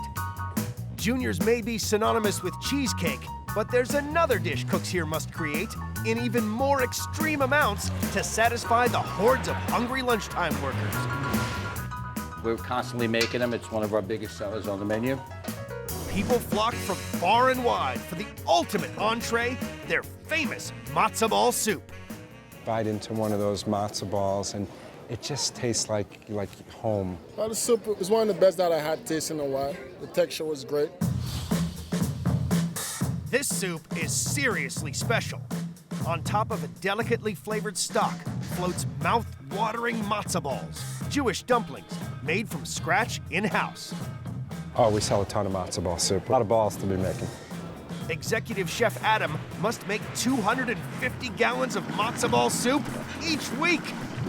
I mean, we go through a lot of eggs here. You know, we bring in 20, 30 cases of 30 dozen at a pop.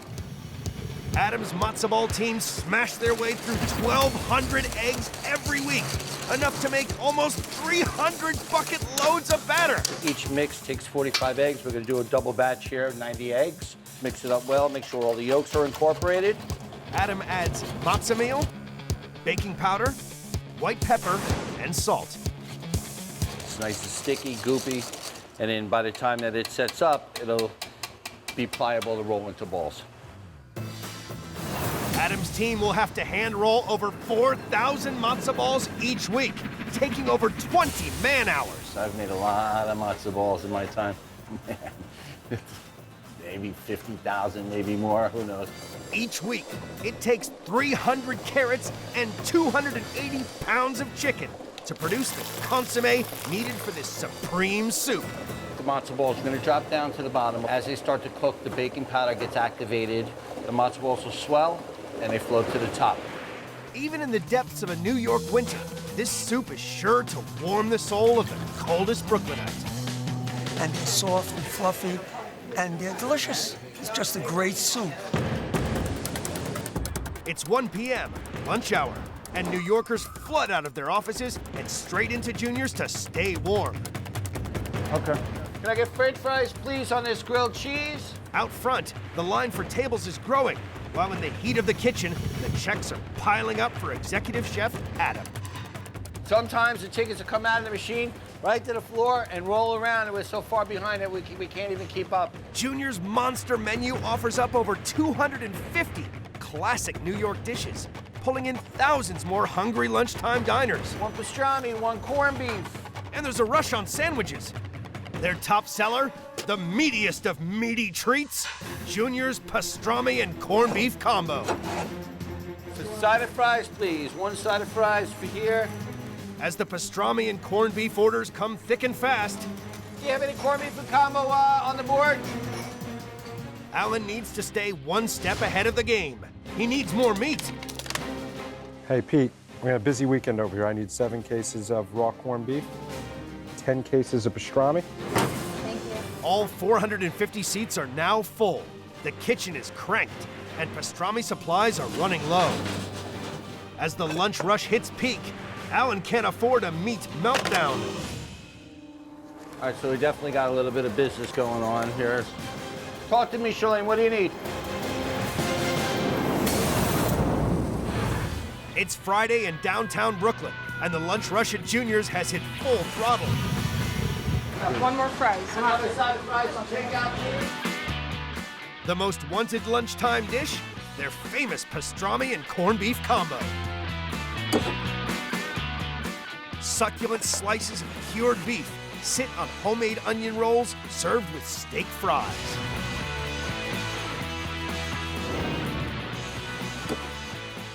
Pastrami and corned beef on twin onion rye rolls. It's very good.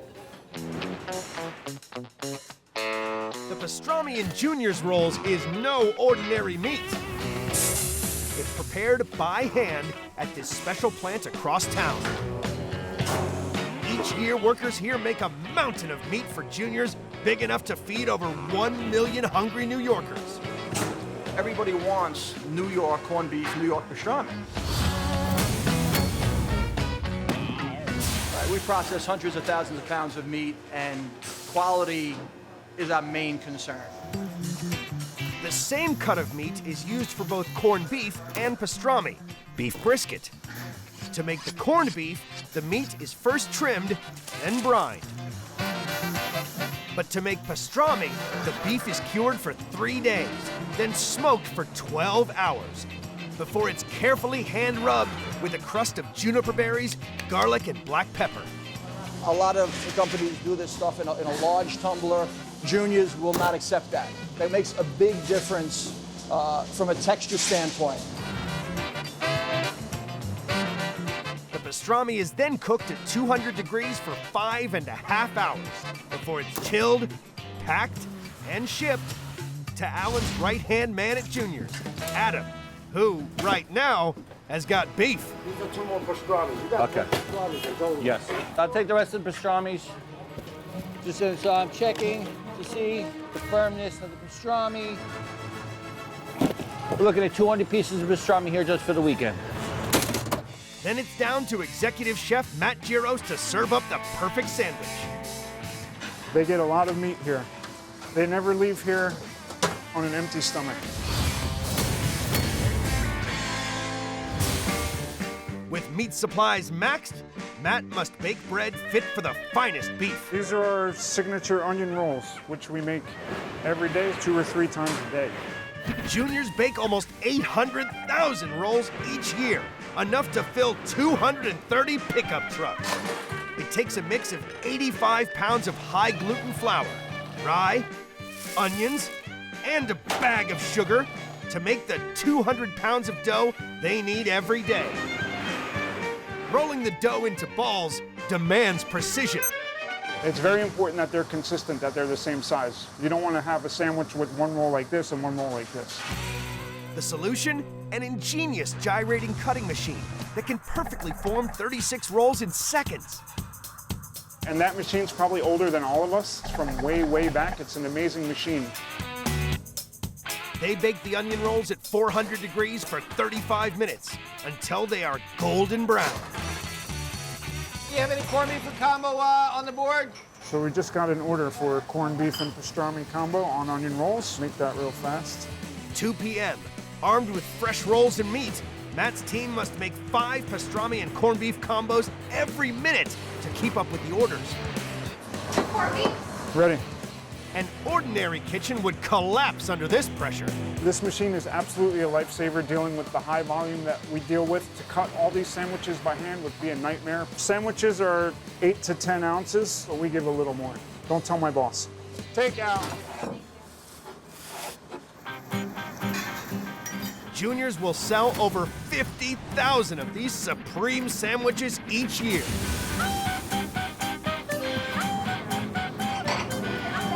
Combos, order it in. The pastrami. Oh, it was delicious. First time I ever had it, and every bite I enjoy. It's the good comfort food. All the food on the menu here is delicious comfort food. As night falls, the lunch rush becomes the dinner rush. The sandwich stampede is dying down, But dessert orders are rising fast. And they're running low on their legendary cheese blintzes. Things are starting to get a little hairy right now. We sell the blintzes throughout the day, and all of a sudden, hey, we need more blintzes. At Junior's in Brooklyn, it's 7 p.m. The Friday night rush has reached fever pitch. And the kitchen staff is working flat out to keep up with the orders. Yes, extremely busy. It's crazy right now. A D-turkey burger picking up, Renee. This is what keeps me going. You know, I've been here since 5 o'clock this morning, but I'm rocking and rolling. You know, this is what keeps me going. Order butternut squash soup, pick it up, butternut squash, pick up. 100 orders are flying out every 10 minutes. This mega kitchen must run like clockwork to avoid catastrophe. If you don't communicate, you know, the whole operation could go down. 1 minute Herd. Guests are desperate for dessert. I got 3 on order blintzes. And they've all come for Junior's sublime sweet, their signature cheese blintzes. The cheese blintzes have been on the menu at Junior's for 65 years. Packed full of cottage cheese, deep-fried crepes are served with a strawberry coulis and soured cream, dusted with powdered sugar. The cheese blintzes are the best. I had them in a lot of other restaurants, and their blintzes here are the best. There are restaurants in New York that were known for having the, great blintzes, and I think ours put theirs to shame. They come in and just have blintzes. I mean, we go through so many here, it's staggering. The run on blintzes means Adam must whip up a fresh batch, fast. First step to the perfect crepe, take a super hot pan and coat it in batter. Then stick it under a red-hot grill. We're gonna look for it to start to peel away from the edge of the pan, and then it's gonna be ready. Adam cooks up to 200 wafer-thin crepes at a time. The filling is really the star of the blintzes. A lot of places will do a small, flat, long blintz. We serve ours with a lot of filling. To make the mouth-watering blintz filling, Adam mixes 10 pounds of cream cheese and cottage cheese with 6 cups of sugar. 3 eggs bind the mixture together. The last is we have 3 capfuls of vanilla. Junior's customers expect nothing less than immaculate blintzes. It's critical Adam mixes the same magic for every single batch. That's your filling. If it's 10 years ago, if it's 15 years ago, or if it's today, the blintzes are going to taste the same. All that's left is to fill up the pancake pouches with the rich, creamy filling. So it turns out to be, a neat little parcel, a neat little package. They get deep fried, and then they get served with sour cream and strawberry sauce. These legendary pockets of pleasure are second only to cheesecakes as Junior's most popular desserts. Each year, the team cook up almost 20,000 of these sensational sweets.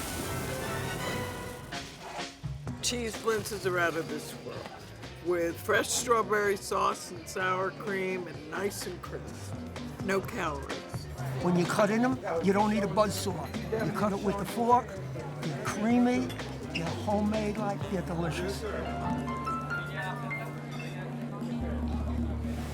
Out back, the dishwashing team are working tirelessly to keep on top of the mountains of plates.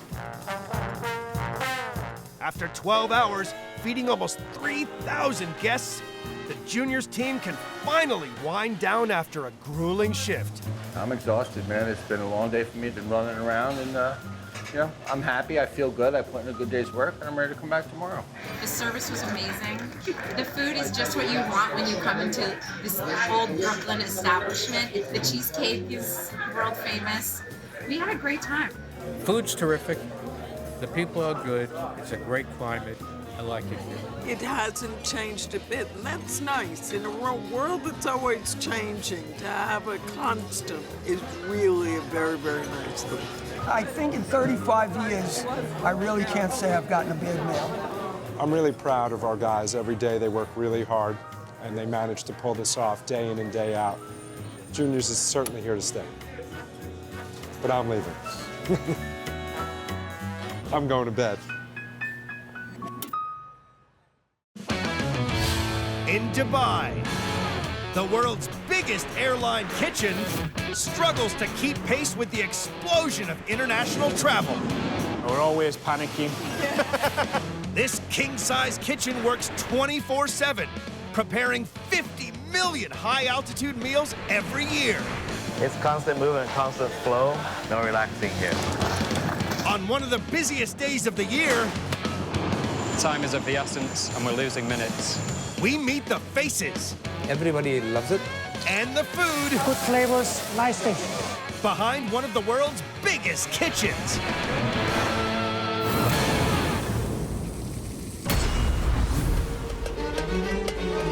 Dubai, one of the fastest growing cities in the world. Home to one of the world's busiest airports. And the world's biggest airline kitchen.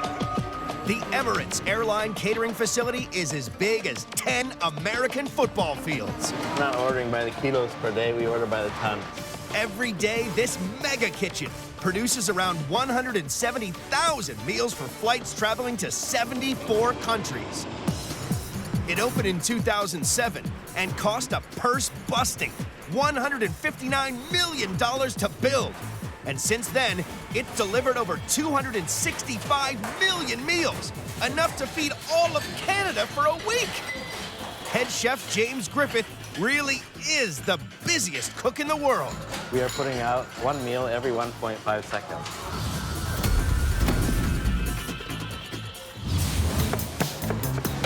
His team of 520 chefs from 42 different countries cook up everything from steak to sushi and pastries to pasta. It's important to offer a regional destination dish, giving people something they're familiar with, making them feel more at home on the aircraft. Catering for 400 flights a day means this super-sized kitchen gets through 65,000 tons of raw ingredients a year. While James masterminds the meals, flight dispatcher Michael Deacon must put them on the right flight at the right time. The pressure is on. We need to get that aircraft cleaned, catered, fueled, and back out. This is a 24/7 operation here in Dubai. Flights are departing and arriving all the time. Today, Michael and the team are up against it.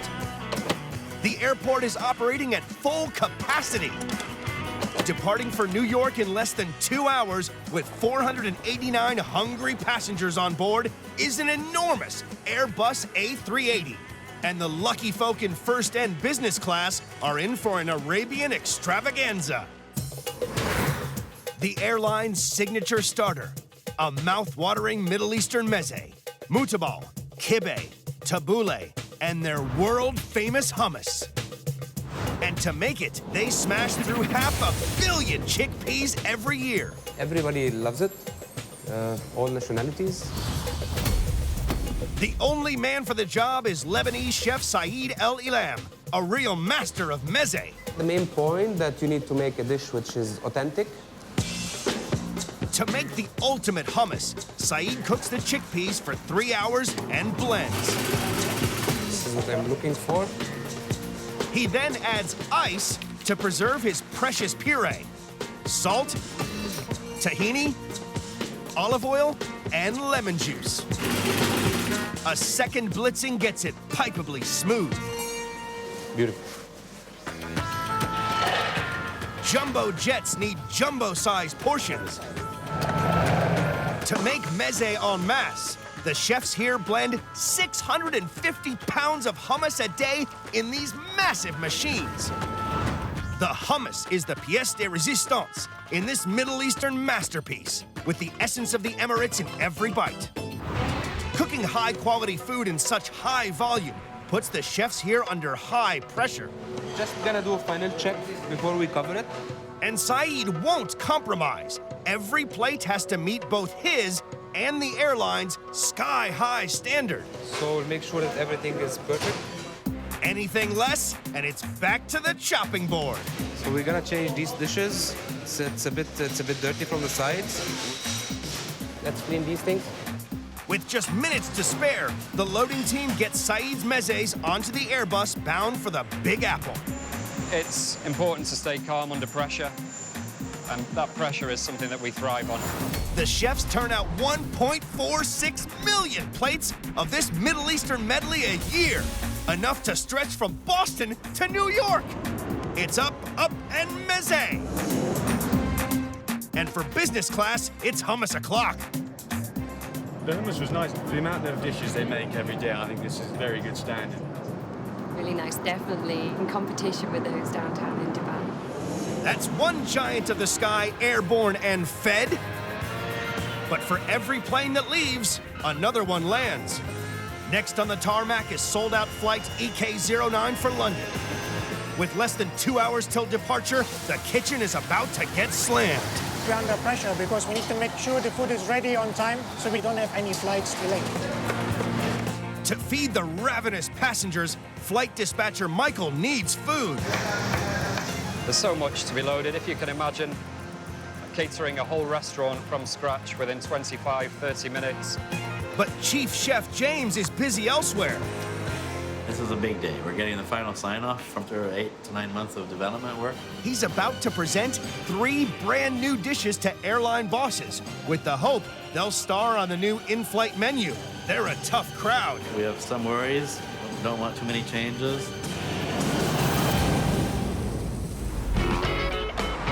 At Dubai International Airport, flight EK09 for London has less than 2 hours to be filled with 1,500 dishes. Flight dispatcher Michael is in a race against time. From the moment that aircraft pulls onto stand, we've got 105 minutes to get that aircraft cleaned, catered, fueled, and back ready and send it on its way to London. While Michael watches the clock, head chef James should be overseeing the London flight's food, but he's tied up preparing 3 new dishes for sign-off that he hopes will end up on an all-new in-flight menu. If there's a dramatic change, I think I'd quit. The fate of James's brand new menu lies with the Emirates' big cheeses, and they're notoriously tough to please. Hi, good to see you. You all right? Will all James's hard work pay off? The decision lies with head honcho Stefan Lotz. Color-wise, dish looks nice. Sumptuous tomato and pine nut ravioli, delectable black cod with vegetables, and tempting Tunisian spiced lamb. They're all perfect dishes. We tasted everything. I'm happy with all of them, so they're all approved from my side. So again, thanks very much. Oh, wow. Thank you. Thank you. Perfect. They are all approved for takeoff. That was very good. Well pleased. After 8 months of work, a big team, they put a lot of work into this, and we got it signed off just like that. Quality control is key in this colossal kitchen, and it doesn't stop once a dish gets on the menu, which is refreshed every 3 months. Every day, specialists spot check 300 meals to ensure they're up to the high-flying diners' high standards. Quality for us is number 1. And nowhere is it higher than in first class. And that's the turf of executive chef Mike Borsdorf. He's making sure the London flight gets gourmet grub to fly for. In terms of the products we're using and also the food we are cooking, it has to be a highest standard. Passengers on flight EK09 are being treated to the barbecued kingfish, crowned with a velouté sauce and sitting on a throne of walnut-studded barley. This really is the king of cloud-level cuisine. Emirates chefs will fry up over 2.1 million fish fillets this year. That's a lot of Nemos to find. First, Mike makes fresh stock for the sauce by boiling fish bones with vegetables, fresh herbs, and peppercorns. Now it smells really good. We're using the bones of the kingfish, so the flavor is quite intense as well. To pack a real gastro punch, Mike makes a knockout barbecue rub. He mixes a secret blend of spices with brown sugar, slicks the kingfish with oil, and gives it a spicy rub down. Nicely coating the fish. He grills the kingfish steaks a minute each side for that fresh off the barbecue flavor. We have sugar in there. It's gonna get lightly caramelized. For a deluxe velvety sauce, Mike cooks out flour and butter and adds the kingfish stock. It should be slightly creamy. Then it's in with some cream, that punchy spice rub, and lemon juice. A little bit spiciness from the cayenne. I think it's right. Seasoning on plain food is vital, as high altitude reduces perceptions of sweet and salt by up to 1/3. it also affects the food's texture. If the sauce is too thick and you reheat it on the aircraft, it will not look good. It will basically too thick.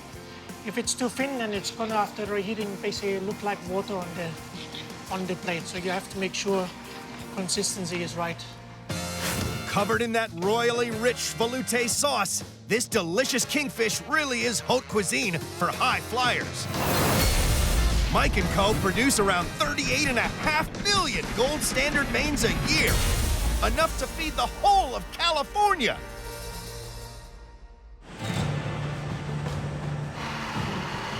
There's less than 90 minutes until EK09 takes off.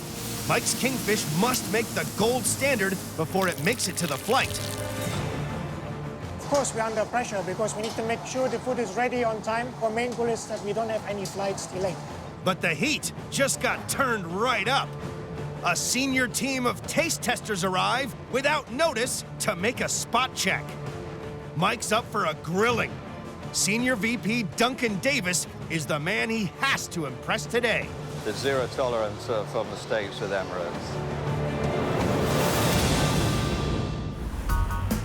At Dubai Airport, ground staff are refueling flight EK09, ready for its 3,500-mile journey to London. But it's still missing one crucial element: food. Today we're trying the barbecued kingfish. The man preparing it is tied up with the taste testers. Chef Mike is hoping his kingfish makes the grade and impresses the big boss.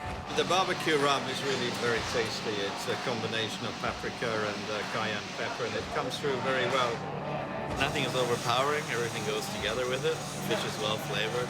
The barley is cooked on the dot, got a nice bite on it. It's not too heavy. I think it's a perfect dish. Everybody liked the dish. No negative comments, which is of course good. It's thumbs up for the kingfish, and the team loaded up for flight EK09 to London. Nice dish, as expected. First class may be sorted, but with the plane leaving in just 90 minutes, this mega kitchen is in overdrive. There's also a rush on for the washing up. Over 2.5 million items of dirty crockery, cutlery, and serving equipment travel on the 8,500-foot monorail system to the in-house dishwashers every day. The carts may be ready, but there's still no dessert. Which means it's panic stations in the pastry kitchen. No one works harder than these bakers, who churn out over 1 million cookies, croissants, and muffins a week. It's the busiest, no holds bars, full production, full on. Masterminding this mass of pastries is a master baker. And with over 25 years experience under his belt, veteran chef Peter Booz is the go-to guy for all things sweet. We have a couple of guys that are just doing cookies every day. They do around 22,000 a day. The muffin team, they're doing 22 to 25,000 a day. They have to make sure everything's in place. It can get quite stressful. For today's packed flight to London, the economy class dessert is chocolate raspberry cake. A cocoa-soaked sponge laced with creamy coconut and a pop of raspberry. This is freshly baked bliss. We're doing, on average, every day about 15,000 to 16,000 pieces. This batch here should make about 600 pieces. Making cakes on this scale takes vast quantities of ingredients. And there's zero room for error. Baking is a science. It has to be exactly the same weight every time. We're adding vegetable oil first. Next, it's in with 2 sacks of cake mix and ladle upon ladle of cocoa powder. Then, enough water to warrant its own plumbing. It's a lot of water, yeah. Oh, we're making a lot of cake. Next up, 2 buckets of coconut. Desiccated coconut and coconut milk powder. Finally, it's in with the eggs. We're adding 10 liters of liquid pasteurized egg. We go through 350 to 400 liters a day. You can't really crack that many eggs. About 10 minutes mixing, and that's all it needs. They pour the batter into an automated dispenser, which fills up monster trays boasting 30 cake molds, 20 at a time. Raspberries top off each and every one of the 16,000 cakes a day. Then it's time to bake. This lip-smacking end to the meal is the cherry on top of the economy class cake. Well, the raspberry. This super sweet treat tickles a lot of taste buds. Every year, Peter's Kitchen bakes 5.5 million portions of cake, enough to feed the whole of Chicago twice over. This rack here, we have 1,100 portions. And we do about 15 of these full trolleys every day. One rack of cakes down, 14 more to go. It's exciting, it's a bit stressful, but I enjoy what I do. It's a new challenge every day. Just as flight EK09 is ready to load, the team hit a glitch. Last-minute passenger upgrades mean tray setter Dean has to magic up more meals for the plane. We've just got an increase free for 2 first-class meals. We need to make sure we get them tray sets. We've probably got around about 6 to 7 minutes to make that happen now. We really need those trucks to arrive shortly. Time is of the essence, and we're losing minutes.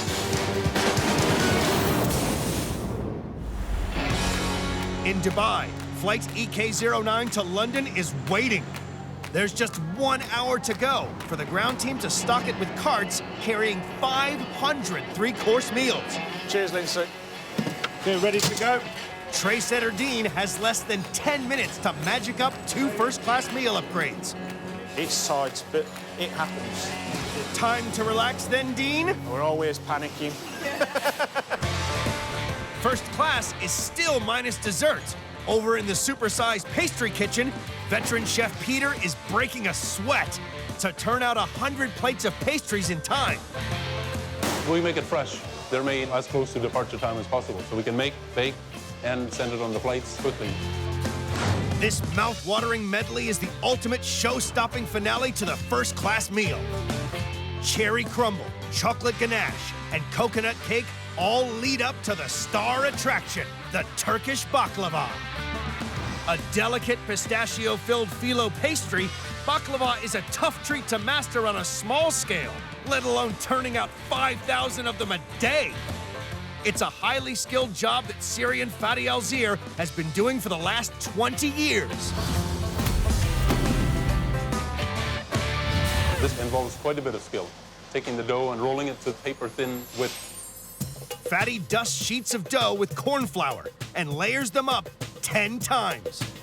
Now this is where his pastry skills really come in, rolling all 10 layers paper thin. You can actually see through them. Yeah, they'll be so thin. Next, Fadi cuts the pastry into identical squares and fills each one with sliced pistachios. Time for some Turkish origami. He skillfully folds every single one of the thousands of baklava by hand. To complete one tray, 180 to 200 pieces, takes about an hour. Not everybody can do it. It's highly specialized. They douse the titanic tray of Turkish delights in butter, bake, then lash with syrup. That's perfect. That's destined for a A380 flight for sure. The Turkish baklava is the final flourish on this quartet of delectable desserts. Every year, Peter and his team get through a mind-boggling 6.7 million pistachios for the baklava. They produce 250,000 first-class pastries a month, enough to stretch the length of the Golden Gate Bridge 10 times over. Now's the time for the mass meal mobilization. Workers arrange every last one of the 1,500 dishes onto trays, stack them into 140 empty carts, and load them onto 2 trucks bound for the waiting aircraft. With minutes to spare, the cakes make it onto the plane, which can finally head out to the runway. And from Dubai to the sky, the chef's Herculean efforts are soon going down a treat. First up is the first-class fish dish. I thought maybe they had a chef actually on board because it's so fresh, it's such a delicious taste, and it's so beautifully presented. Next, a little something to sweeten the deal. The baklava was great. It was sticky, sweet, and gorgeous. I reckon that's as good as you get on the streets of any Arab city in the Middle East. And in economy, the food is also going down a storm. Started with a prawn salad, which was delicious. I had a mustard and chicken for the main meal, lovely vegetables, and for the dessert we had chocolate and a raspberry cake. It was really chocolatey, really nice. A nice cold raspberry filling in it. It's really nice. With hundreds of smiles 5 miles high, Peter and the rest of the team reflect on a job well done. It was pretty stressful at certain points, but it all came together. I can go home and relax and look at tomorrow like it's a new day. Looking forward coming back tomorrow and then the same all over again. But they can't kick back for long. Clock's always ticking, even when I'm not here.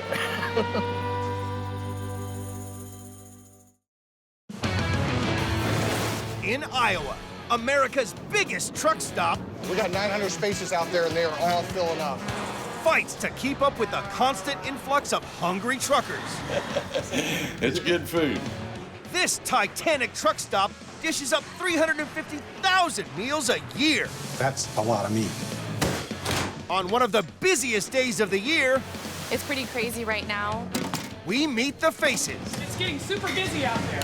And the food. You can't have none, but it's good. Behind one of the world's biggest kitchens.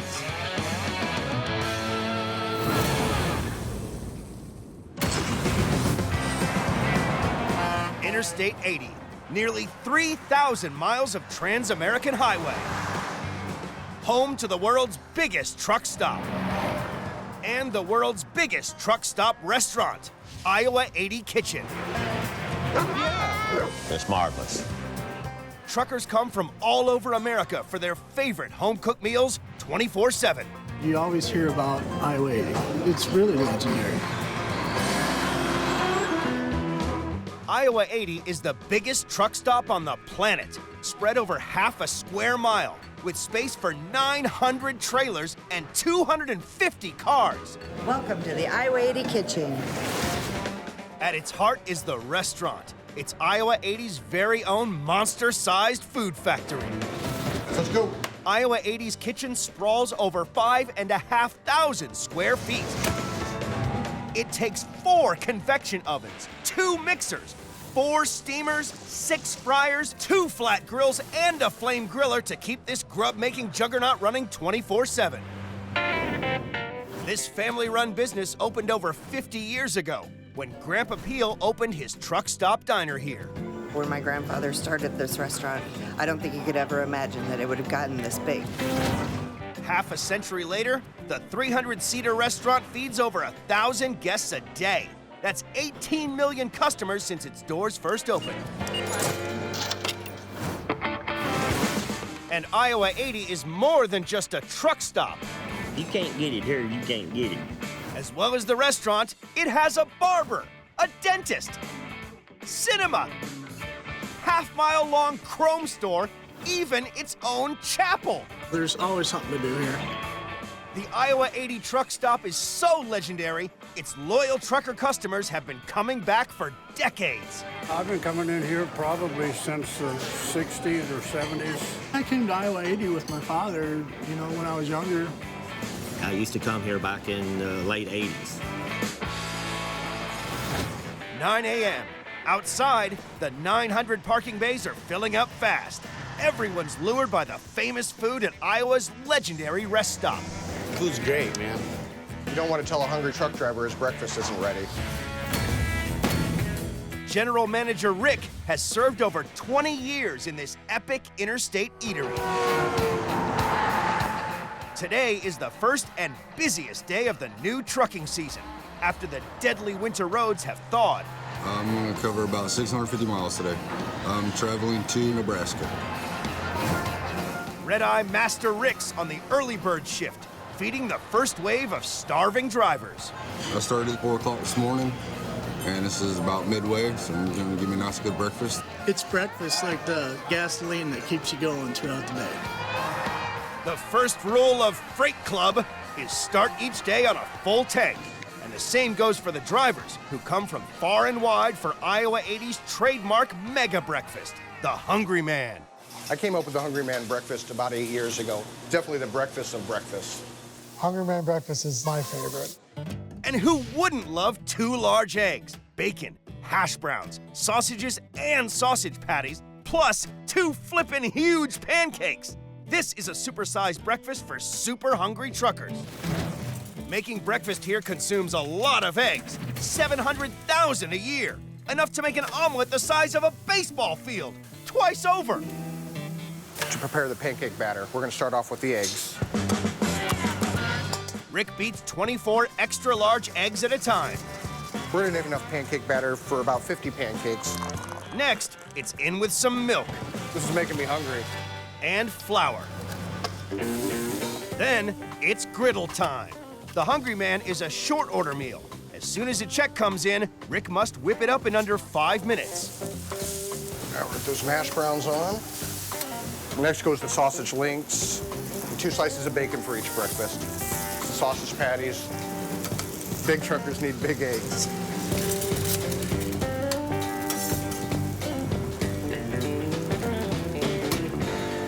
Here we have the Hungry Man breakfast.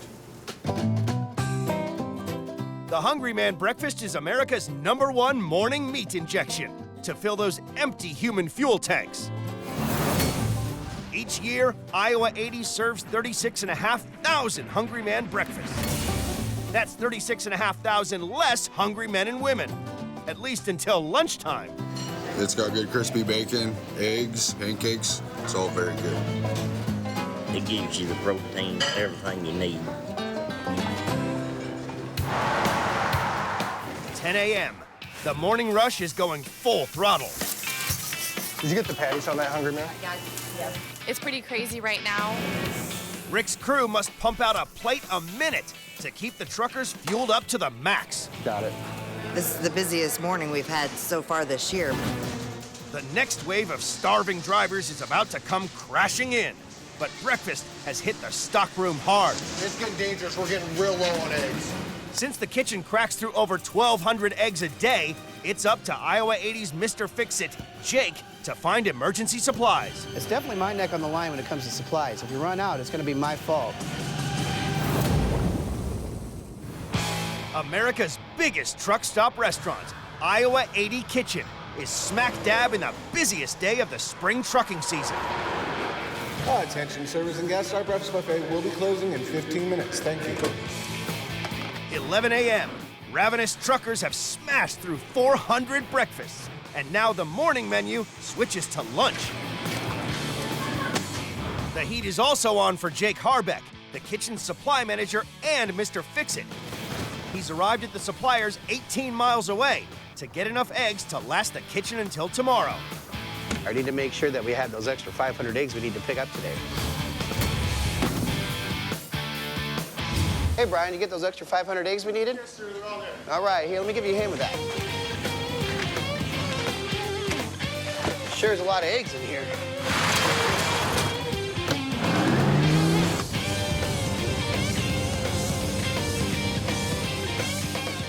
I hope I got these eggs in time before we run out. And they need all the eggs they can get to bind their most popular lunchtime dish. The meatloaf is amazing. Iowa 80's protein-loaded meatloaf has been a trucker's delight for more than half a century. Succulent, steaming beef, still cooked like it was back in the good old days. For their meatloaf alone, Iowa 80 minces through enough ground cow to make 300,000 quarter-pounders a year. You want meat? I'll give you meat. Chris Hahn is shift manager, and in true Iowa 80 family fashion, she also chips in the kitchen. Making her grandpa's interstate famous meatloaf is her forte. We start with celery. Then it's in with Jake's eggs, diced tomatoes, and gallons of sauce. A big can of ketchup. That's a lot of ketchup. 2 cups of beef base. 2 cups of salsa. A whole bottle of Worcestershire. 4 onions. And 4 tablespoons of pepper. Now to mix this all together, I'm gonna use this giant whip. You can't make a meatloaf without pounding some serious cow. Here I have 100 pounds of beef, and it may sound like a lot, but we'll use this much in a single day. we're gonna have to use this industrial-sized mixer. And for that, I'm gonna need this humongous paddle. Truckers like their meat. Chris mixes the beefy blend in the mega mixer before adding that special spicy sauce. Now we're gonna add 4 pounds of breadcrumbs to our mixture. I'm sure truckers are dreaming about this all the way down the interstate. Okay, there's so much meat in there, now I need someone to help me lift the bowl. Thank you. Chris packs the raw meat tightly into trays and gives it a good smackdown. This is really therapeutic. So now it's ready for the oven. It takes 2 hours to bake this tasty, beefy beast. And here we go, Iowa 80's famous meatloaf. Juicy, succulent beef with creamy mash and rich, home-style gravy. No wonder it flies out the kitchen like a plate out of hell. The restaurant serves 73,000 portions of meatloaf a year, enough to feed the real meatloaf forever. Gravy, my favorite beverage. I've been dreaming about this meatloaf since Pennsylvania. I gotta hand it to Iowa, they sure know how to treat their beef. The meatloaf is going down well with these guys, but there are still hundreds of hungry truckers left to go. The lunchtime rush is full on. You gotta check out the buffet. Ribs, chicken. And for the kitchen crew, this means keeping the jumbo buffet constantly topped up. A lip-smacking smorgasbord 50 gut-busting feet long, the biggest salad bar in the state. It's getting super busy out there. It's almost dinner time, the biggest meal of the day, and the kitchen is about to go into overdrive. We got 900 spaces out there, and they are all filling up. But there's a problem. One of the kitchen's key cookers has gone down. This is one of the worst things that can happen to a restaurant. If he doesn't get it fixed soon, we're gonna be in a lot of trouble. On Interstate 80 in Iowa, on the busiest day of the new trucking season, the world's biggest truck stop is buzzing with ravenous customers. We're getting slammed now. 6 p.m., the giant diner is rapidly filling up for dinner.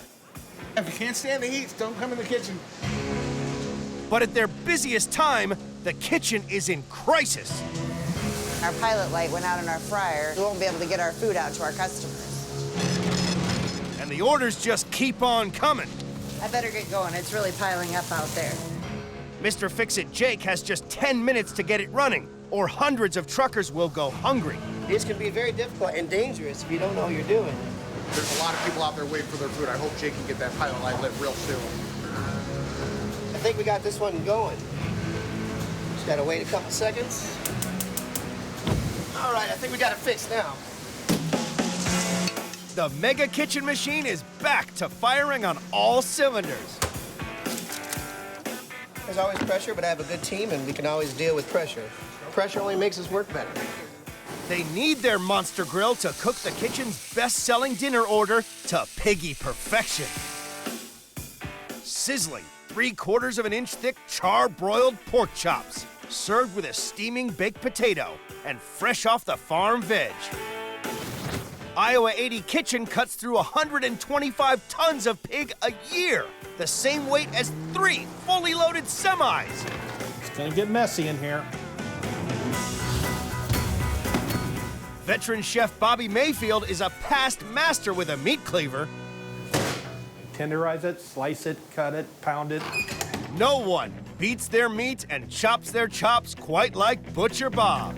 Now it's time to get busy. Bobby hacks his way through 100 tons of beef, 150 tons of chicken, and 125 tons of pork a year. That's a lot of meat. I love my job. This is the most dangerous job in the kitchen, and only Bobby's cut out to do it. You gotta be very careful with this. These industrial saws are so sharp, they cut through bone like butter. A bad day in the office means it's hand sandwiches for lunch. One little mishap, you could lose a finger. To keep the meat cold, he must work at a teeth-chattering 35 degrees. I can show you how cold it is in this meat room. So it's not just the saw that's a threat to his fingers. Frostbite is too. Most people can cut meat for about 5 to 10 minutes. I can do it for about a half hour. I'm used to it. I am a bigger guy, too. A little more meat only. To keep up with demand for pork chops, Bobby uses his super butcher skills to cut 30 at once. This is where it all starts, cutting our famous pork chop. This is a day's work right here, 120 pounds of meat. He cuts each chop 3/4 of an inch thick. But Bobby's skills don't stop there. This is one of our #1 sellers. Hear the fat and the bone just sizzling. This gives it a nice flavor. Cooking Iowa's signature pork chops to perfection is a fine art. Charred on the outside, moist in the middle. I've been cooking these chops for 35 years. It's very important to pay attention. You're off 15, 20 seconds, it's critical. And there we go. Perfect pork chop from the Iowa 80 kitchen. A pound of pure porcine pleasure makes this dish the most popular meat to eat at the Iowa 80 truck stop. The kitchen serves up 36,500 of these fork-worthy pork chops every year. Stacked on top of each other, that's a pork chop skyscraper towering 2 Empire State Buildings tall. They have it just right here. I'll definitely come back and eat this again. They are good. They're a thicker cut pork chop than you normally get anyplace else. Another satisfied customer ready to hit the road. How many miles do you think you've logged in over the years? How many millions of miles have you driven? Probably 8 or 9 million, probably. How many coffees is that? You have to count them by the gallons. Iowa 80 fuels their truckers with 2 million cups of coffee a year to keep them awake. And with dinner only just warming up, the kitchen is about to reach boiling point. This is our busiest time of the day. Lunch was busy, you know, and dinner's even busier. I think this might be one of the busiest days that I've worked this year. The Iowa 80's kitchen has been powering out plates of home-cooked food from dawn to dusk. Meal after heartwarming, gut-busting meal, keeping America's truckers fueled up on the busiest day of the new season. 8 p.m., night is closing in, and new trucks are arriving at the rate of 3 every minute. We're rolling now. Thank you, boys. Business at the buffet is booming. Staff are in a feeding frenzy, and everyone's after a slice of Iowa 80's signature dessert. It's like Grandma and my great aunt used to make. The home-cooked apple dumpling with sweet cinnamon syrup and farm-fresh cream. Kitchen crew here pound 30,000 apples a year, making this all-American classic. Enough apples a day to keep the doctor away for almost a century. Mr. Fix-It Jake is also baking mad, turning out hundreds of the truck stop's trademark apple dumpling at a time. We're gonna start with 2 pounds of flour, 1.5 pounds of baking shortening or lard, about a tablespoon of salt, cold water. Next up, those all-important apples. 20 pounds of them. For that authentic flavor, Jake coats the apples in pounds of sugar and cinnamon and leaves to infuse overnight. I do have a batch that's already ready. And now's the part where we have a lot of fun because we're gonna make a mess. Jake uses a whole load of flour power to stop his dumpling dough from sticking. Rolls it out. This is one of the original recipes that came with the restaurant. He uses coffee cans to cut the dough into circles. It's the right size that we want. You don't want somebody to be jealous that somebody else's dumpling looks better than theirs does. Now comes the fun part where we get to fill it up. Jake makes a pastry pocket and stuffs his dumplings just like Grandpa did. This is where the magic happens. He seals the deal by making sure all those apples are tucked up tight. None of the juice is gonna come out and go underneath.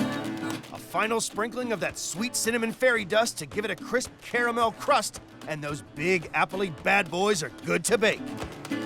So now we're gonna bake these in the oven at 325 for 45 minutes until they're golden brown. Now for the special ingredient, their signature apple syrup. And this is the one that people have come to love. And this is the one that we've been using on our dumplings now for 50 years. Jake mixes a gallon of apple juice with light corn syrup and butter. What I have here is cornstarch, half a cup of vanilla. We have a half a cup of lemon juice. We have a tablespoon of cinnamon. And we're gonna add in a cup of apple juice. I wish you could smell this, because it smells nice. The syrup's what gives it that extra kick that our customers love. To finish, Jake lashes the dumplings with syrupy goodness. That crust is gonna absorb all this good apple flavor. These sweet, sticky dough balls of deliciousness have been driving America's truck drivers wild for over 50 years. In total, they sell more than 10,000 portions of apple dumpling each year, enough to fill a bumper-sized dump truck. This apple dumpling good. You can't have none, but it's good. I mean, we're talking good. Grandma style good. Iowa 80's Monster Kitchen has now been pumping out its famous dishes for almost 24 hours, an engine that never stops running. I'm very proud of what we've achieved here. We've given people a place to stop, an oasis on the interstate. As the dinnertime deluge becomes a trickle of midnight munchers, Rick's team can finally breathe a sigh of relief. It's starting to wind down now. We had a crazy day. I think we set a record, but we're still going to be serving through the night, so the machine just keeps on rolling. It may be the end of a busy day at the world's biggest truck stop, but here, there are always monster appetites to feed. I was your size when I started stopping here.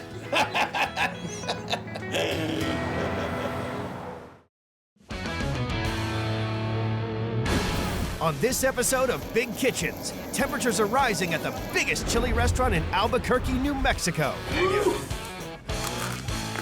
This king-size kitchen cooks up more than 3,000 chili dishes a night.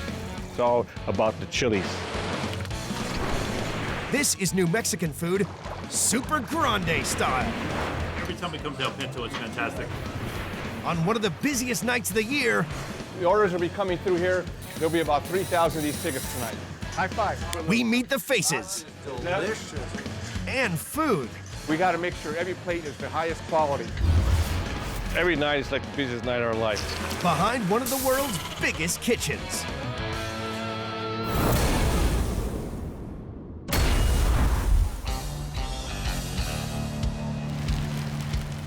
Albuquerque, New Mexico. Home to the most popular chili restaurant in America, El Pinto. On a busy night, it's like going into a battlefield. Feeding up to 20,000 customers a week, this joint does Mexican cuisine on a massive scale. From spicy red chili ribs to green chili enchiladas, this is some of the hottest food in the U.S. El Pinto is owned by twin brothers John and Jim Thomas. They live, breathe, and eat chilies. We're in the chili capital of the world, and we've grown to this size because the customers enjoy our food so much. Been eating this for 25 years, and every time I come here, this is what I get. El Pinto was opened in 1962 by the Thomas family, with 10 tables serving their grandmother's recipes. It was an instant hit. Today, it seats more than 1,000 customers and feeds 250,000 people a year, including celebrities and presidents.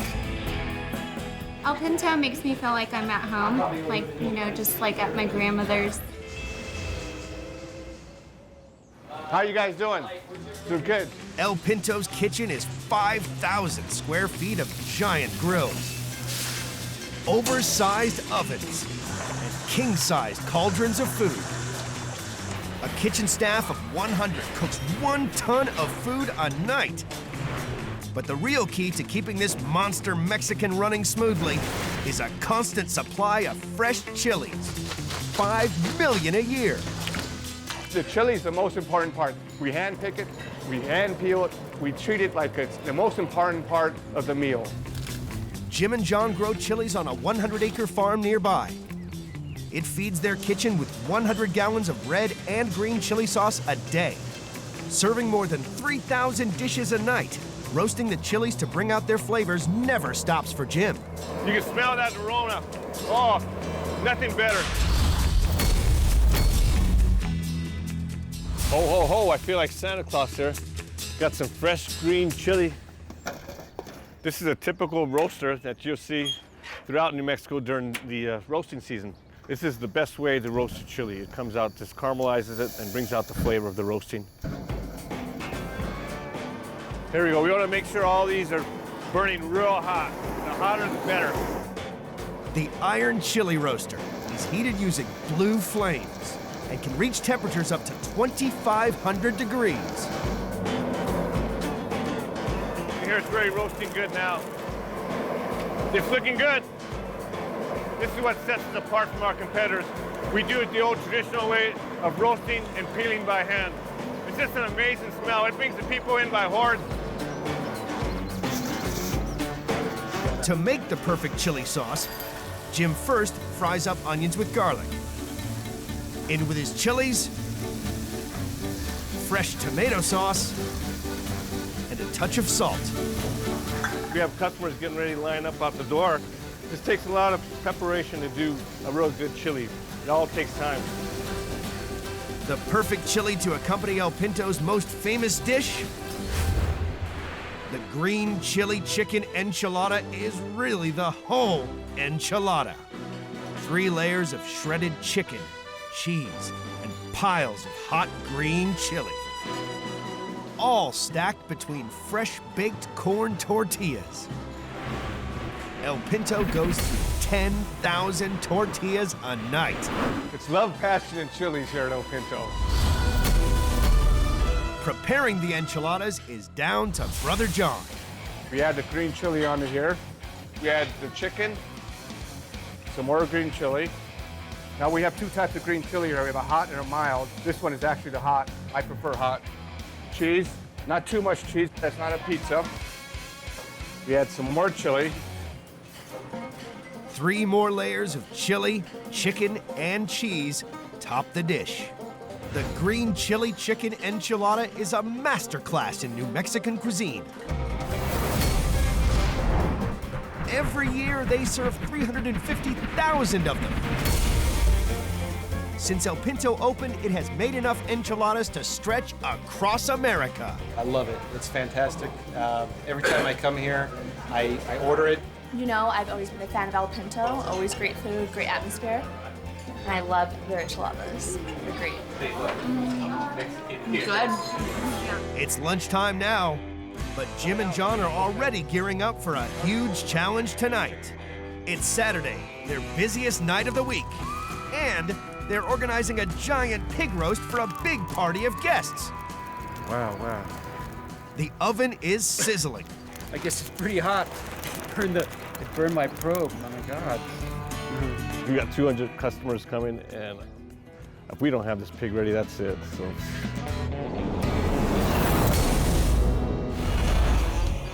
In New Mexico, the biggest chili restaurant in the world is gearing up for Saturday night, the busiest night of the week. We got the A-team on, and they're just kicking ass. Tonight, Jim's team must cook more than 1 ton of delicious New Mexican food, including a 150-pound dressed pig that they'll roast in an ancient Native American oven. Always risky. It burned my probe. Cooking this beast is down to executive chef Patrick Hancock. Everybody wants to see it. The whole goal with the pig is to have the pig be the star for the evening. Patrick's reputation for roasting pigs to perfection adds to El Pinto's popularity. He seasons the meat generously with salt and pepper and 4 dozen cloves of garlic. This will flavor the internal part of the meat a little bit. So I'm just going to give it a little bit of a rub, make it feel like it's appreciated a little bit.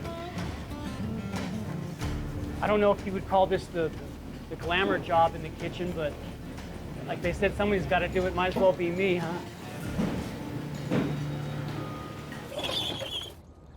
Watch the edge, watch the edge. Just use your foot. Outside, it's crucial Patrick gets the oven temperature just right to make sure the giant pig roast is cooked on time.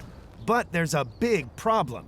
Again. Check it out, it burned it right off. Yeah. It burnt the thermometer right off.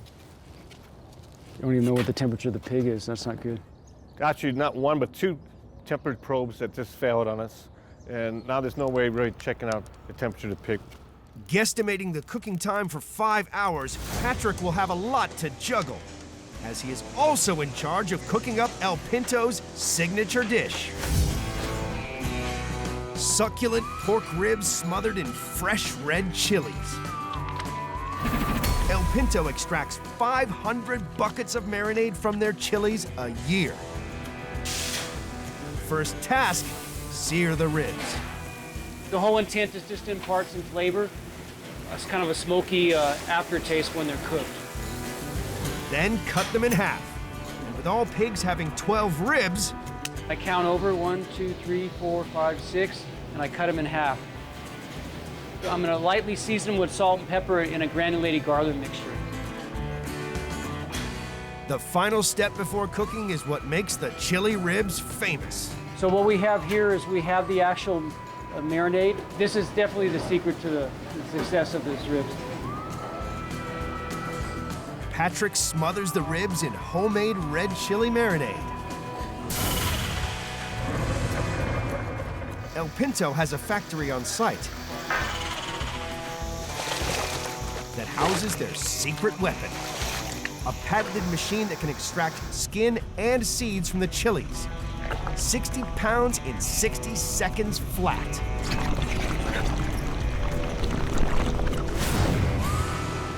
The temperature of the oven is about 250 degrees. These will be cooked for about 6 hours. El Pinto sells 25,000 plates of red chili ribs every year. That's 40,000 pounds of pork. The finished dish is a sensory overload of chili spice explosion in the mouth. I like when I ate them, it just fell off the bone. It was really easy to eat. El Pinto has it down. Yeah, they're the best in Albuquerque, obviously, and probably in the Southwest. Our favorite spot, once a week. Making sure El Pinto matches quantity with quality has taken years to get right. We have 15 terminals here throughout the restaurant where waiters are constantly putting orders in every minute. The orders will be coming through here. There'll be about 3,000 of these tickets tonight. Everything's got to run just like a machine. It's got to run like a clock. So it's all about communication between the front of the house, the back of the house, and we have a massive house. As the lunch rush heats up, so does the demand for the green chili sauce. Let me grab my green chili sauce here. With more enchiladas being sold than expected, Jim now needs to make a fresh batch of green chili sauce from scratch, ASAP.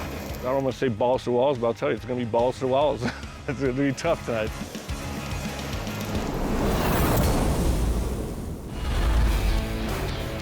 In Albuquerque, New Mexico, the lunchtime rush at El Pinto is in full swing. The massive kitchen is racing to keep up with the demand for green chili sauce. It's not only picked by hand, but it's also peeled by hand. As you can see, it's a very laborious job. No shortcuts when it comes to making home cooking like this. We hand peel close to 200 pounds per day. We're getting working quick to get this chili made up. Come on, girls, we gotta get this done. Ándale, ándale, por favor, ándale. The skins, along with all the other food waste, goes to feed El Pinto's most unusual customers. Welcome to El Pinto's worm farm. Each barrel has about 15,000 worms, and it will metabolize full body weight every 24 hours. And these worms are hungry. We got to keep them fed. This is our kitchen scraps, and from here it gets fed to the worms. And then from there it gets fed to the chili plants. And then from there the customers are enjoying our most wonderful red and green chili. With the nutrients deposited back into the soil, they collect any waste liquid in barrels to fertilize next season's crops. They call this liquid gold in the industry. Ah, Mother Nature is in the palm of my hand. But it's back to work. 2 p.m. The kitchen is working flat out to keep pace with 500 orders an hour. It's always busy. You just gotta stay on top of it. There's no time to think about anything else. There's a lot of action here. All you've seen is shoulders and elbows, and everyone's just focused on getting it done. Yeah, you guys, I need that pinto one, chicken fingers. The people that are working on a busy night have to focus on what they're doing, and they got to be right on their game. They work as a team. Quite a machine here at El Pinto. We call it the Machina.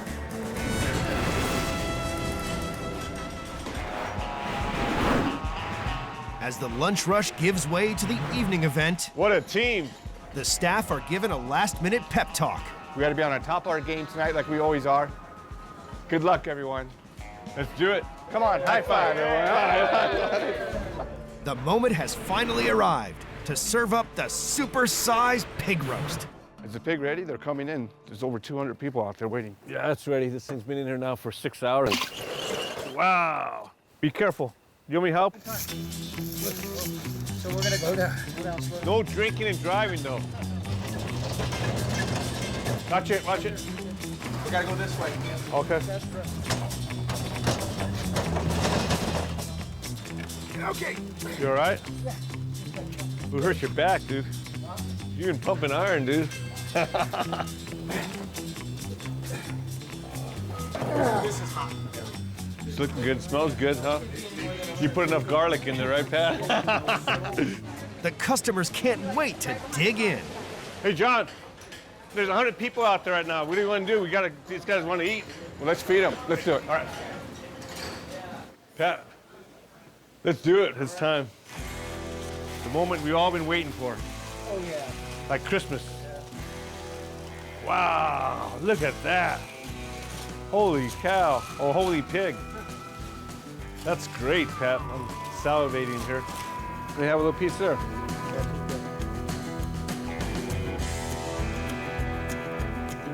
Wow, Pat, you gotta be kidding. That's the best one. Best one. Sure. We just set the bar level a little bit higher for this pinto here today. Congratulations, guys. Thank you. Good job. Here, Javier. Can I get some of that cheek meat, please? Sure. That's the best part of the pig. Fantastic. We're here for the montaza. We're at the pig roast, so I've got some rice, some guacamole, and some pig. It's delicious. We keep coming back because the food is amazing. Every time we come here, it's always just above and beyond.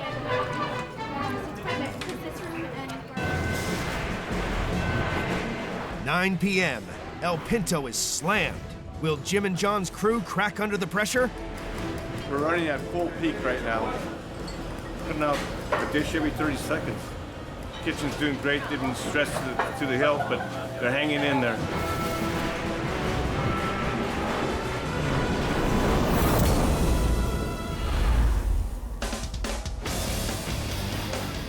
In Albuquerque, New Mexico, the 100-strong staff at El Pinto are working at a breakneck pace to feed more than 2,000 customers. The pig roast a success by the hair of their chinny chin chin, El Pinto has saved the best for last. The Levante, a New Mexican tiramisu. Layer upon layer of cream, custard, and sugary biscuits. It's heaven on a plate. It's El Pinto's most popular dessert, and the baking team gets through a staggering 5,000 biscochitos every month. This is good. Levante is delicious. Fantastic. Quite rich and tasty. It's delicious. People just fall in love with this dessert.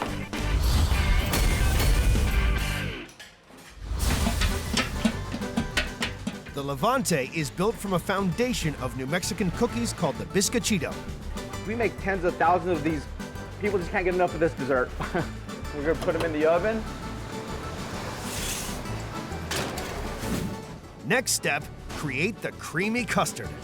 This is egg yolk, sugar, and XO Café liqueur. So now I'm gonna take the custard mix here and take it up front and cook it up for 30 minutes. You just cannot rush this recipe. That's Levante. Ronnie marries the custard with a mountain of mascarpone cheese and whipped cream. Okay, we're gonna go ahead and put the final touch on these bizcochitos, and that's cinnamon and sugar. You can never have enough cinnamon and sugar. Hacer Levante means to fall in love. That's why people love this dessert so much. Okay, now the fun part. We finally get to build the Levante. It's like a puzzle. It's looking good already, huh? Okay. My goal when I make this dessert today is to make sure each and every customer that orders this dessert falls in love with Levante. Topping it off, chocolate spiked with chili. We're gonna infuse chocolate with some red chili. The heat is gonna complement the sweet.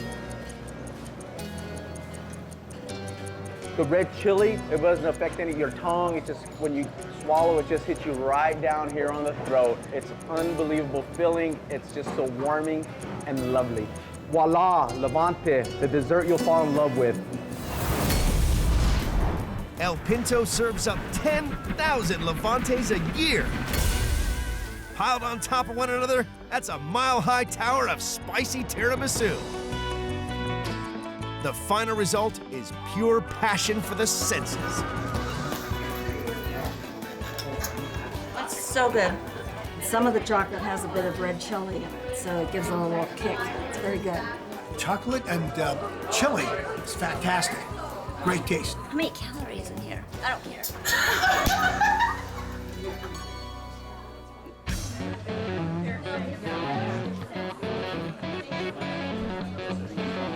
100 gallons of chili sauce and 100 pounds of cooked ribs and pork later, it's been another successful night at El Pinto. I haven't had food like this anywhere else. My favorite dish here is, I like the red chili ribs. The enchiladas are great. Margaritas are awesome. I've been coming here off and off for over 3 decades. This is one of the most authentic New Mexican places you can find. It turned out to be just a wonderful evening. It started off a little rough, you know, with that pig, the thermometer's breaking, but everything was executed just perfectly. Making things special for the customer makes it very difficult for the kitchen, but that's what it's about, pleasing the customer. Like my grandma says, panza llena, contento corazón. That's probably the most important thing. Full stomach and happy heart. On this episode of Big Kitchens, in Las Vegas, Nevada, that's right, folks, the world-famous Brooklyn Bowl, the icon. The heat is on in the kitchen, feeding one of America's biggest bowling alley and music venues. Hot chicken coming out now. This is best fried chicken west of Alabama, I'll tell you that. This massive kitchen serves up to 5,000 plates of fine dining fast food. Blue Ribbon award-winning food. To thousands of hungry customers every night. It's really good. I would recommend it. This is the best dessert I've had in Vegas. We got food, we got drinks, we got bowling, we got music. We'll probably hit 2,500 covers by 2 a.m. We meet the award-winning chefs.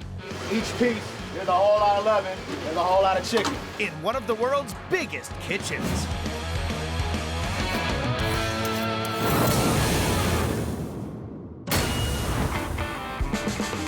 In the heart of Las Vegas is the enormous Brooklyn Bowl music venue and 32-lane bowling alley. We have over 600 seats, 3 different restaurant areas, 4 different bars that we all serve food at. So the kitchen has to be humming at an incredible pace. Feeding visitors in this vast venue, a massive 2,000 square foot kitchen. On any given day, we'll move 8,500 people through the space. That translates to probably in the vicinity of 3,500 meals a day. Bringing in thousands of bowlers a night is down to Chef Bruce Bromberg, who rolled a Brooklyn strike by reinventing bowling alley food. One of the tough concepts was, how do you combine fine dining and real food preparation and a culinary outlook on bowling alley food. You may be bowling, you may be watching a show, you may be taking in a game, but you should be having an incredible dining experience at the same time. The original Brooklyn Bowl opened in New York in 2009.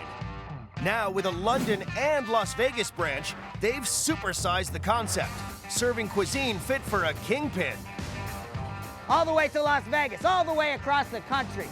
To dig into Brooklyn Bowl's unique take on food that hits the spot. This is best fried chicken west of Alabama, I'll tell you that. Creating blue plate specials on a mass scale takes 6 industrial ovens, gigantic vats and mixers, 12 deep fat fryers. No pressure, I need it today. And a precision system tracking all the orders is run by the head chef. This is called the QSR system. As the tickets come in, all the food is directed to the stations. Mac and cheese plain is going to 221 by itself. We have a mac and cheese here and a feta salad. The mac and cheese has been started, but the feta salad only takes 5 minutes, so it will wait until the mac and cheese is 5 minutes out. Okay, can I bump this, 171? Yeah. Okay. This makes you feel, as you're doing this, like an air traffic controller, keeping everything in motion and making sure everyone is on the same page. I got another calamari walking in, guys. 2 p.m. The lunch rush is peaking, and hundreds of bowlers continue to put in huge orders. The kitchen is preparing for an epic battle today to feed thousands. Beef burger and a Caesar plate are going to 174. Starting with their most popular appetizer, their egg shooters. A perfectly boiled egg filled with rich olive oil mayonnaise with a salty or spicy topping. Seriously addictive. They're almost like 3 layers of flavor. They're really not your typical deviled egg. Chefs here hard-boil more than 5,000 eggs a week for their egg shooters. People just keep eating them up. So we'll just keep putting them out as fast as we can because these guys like them.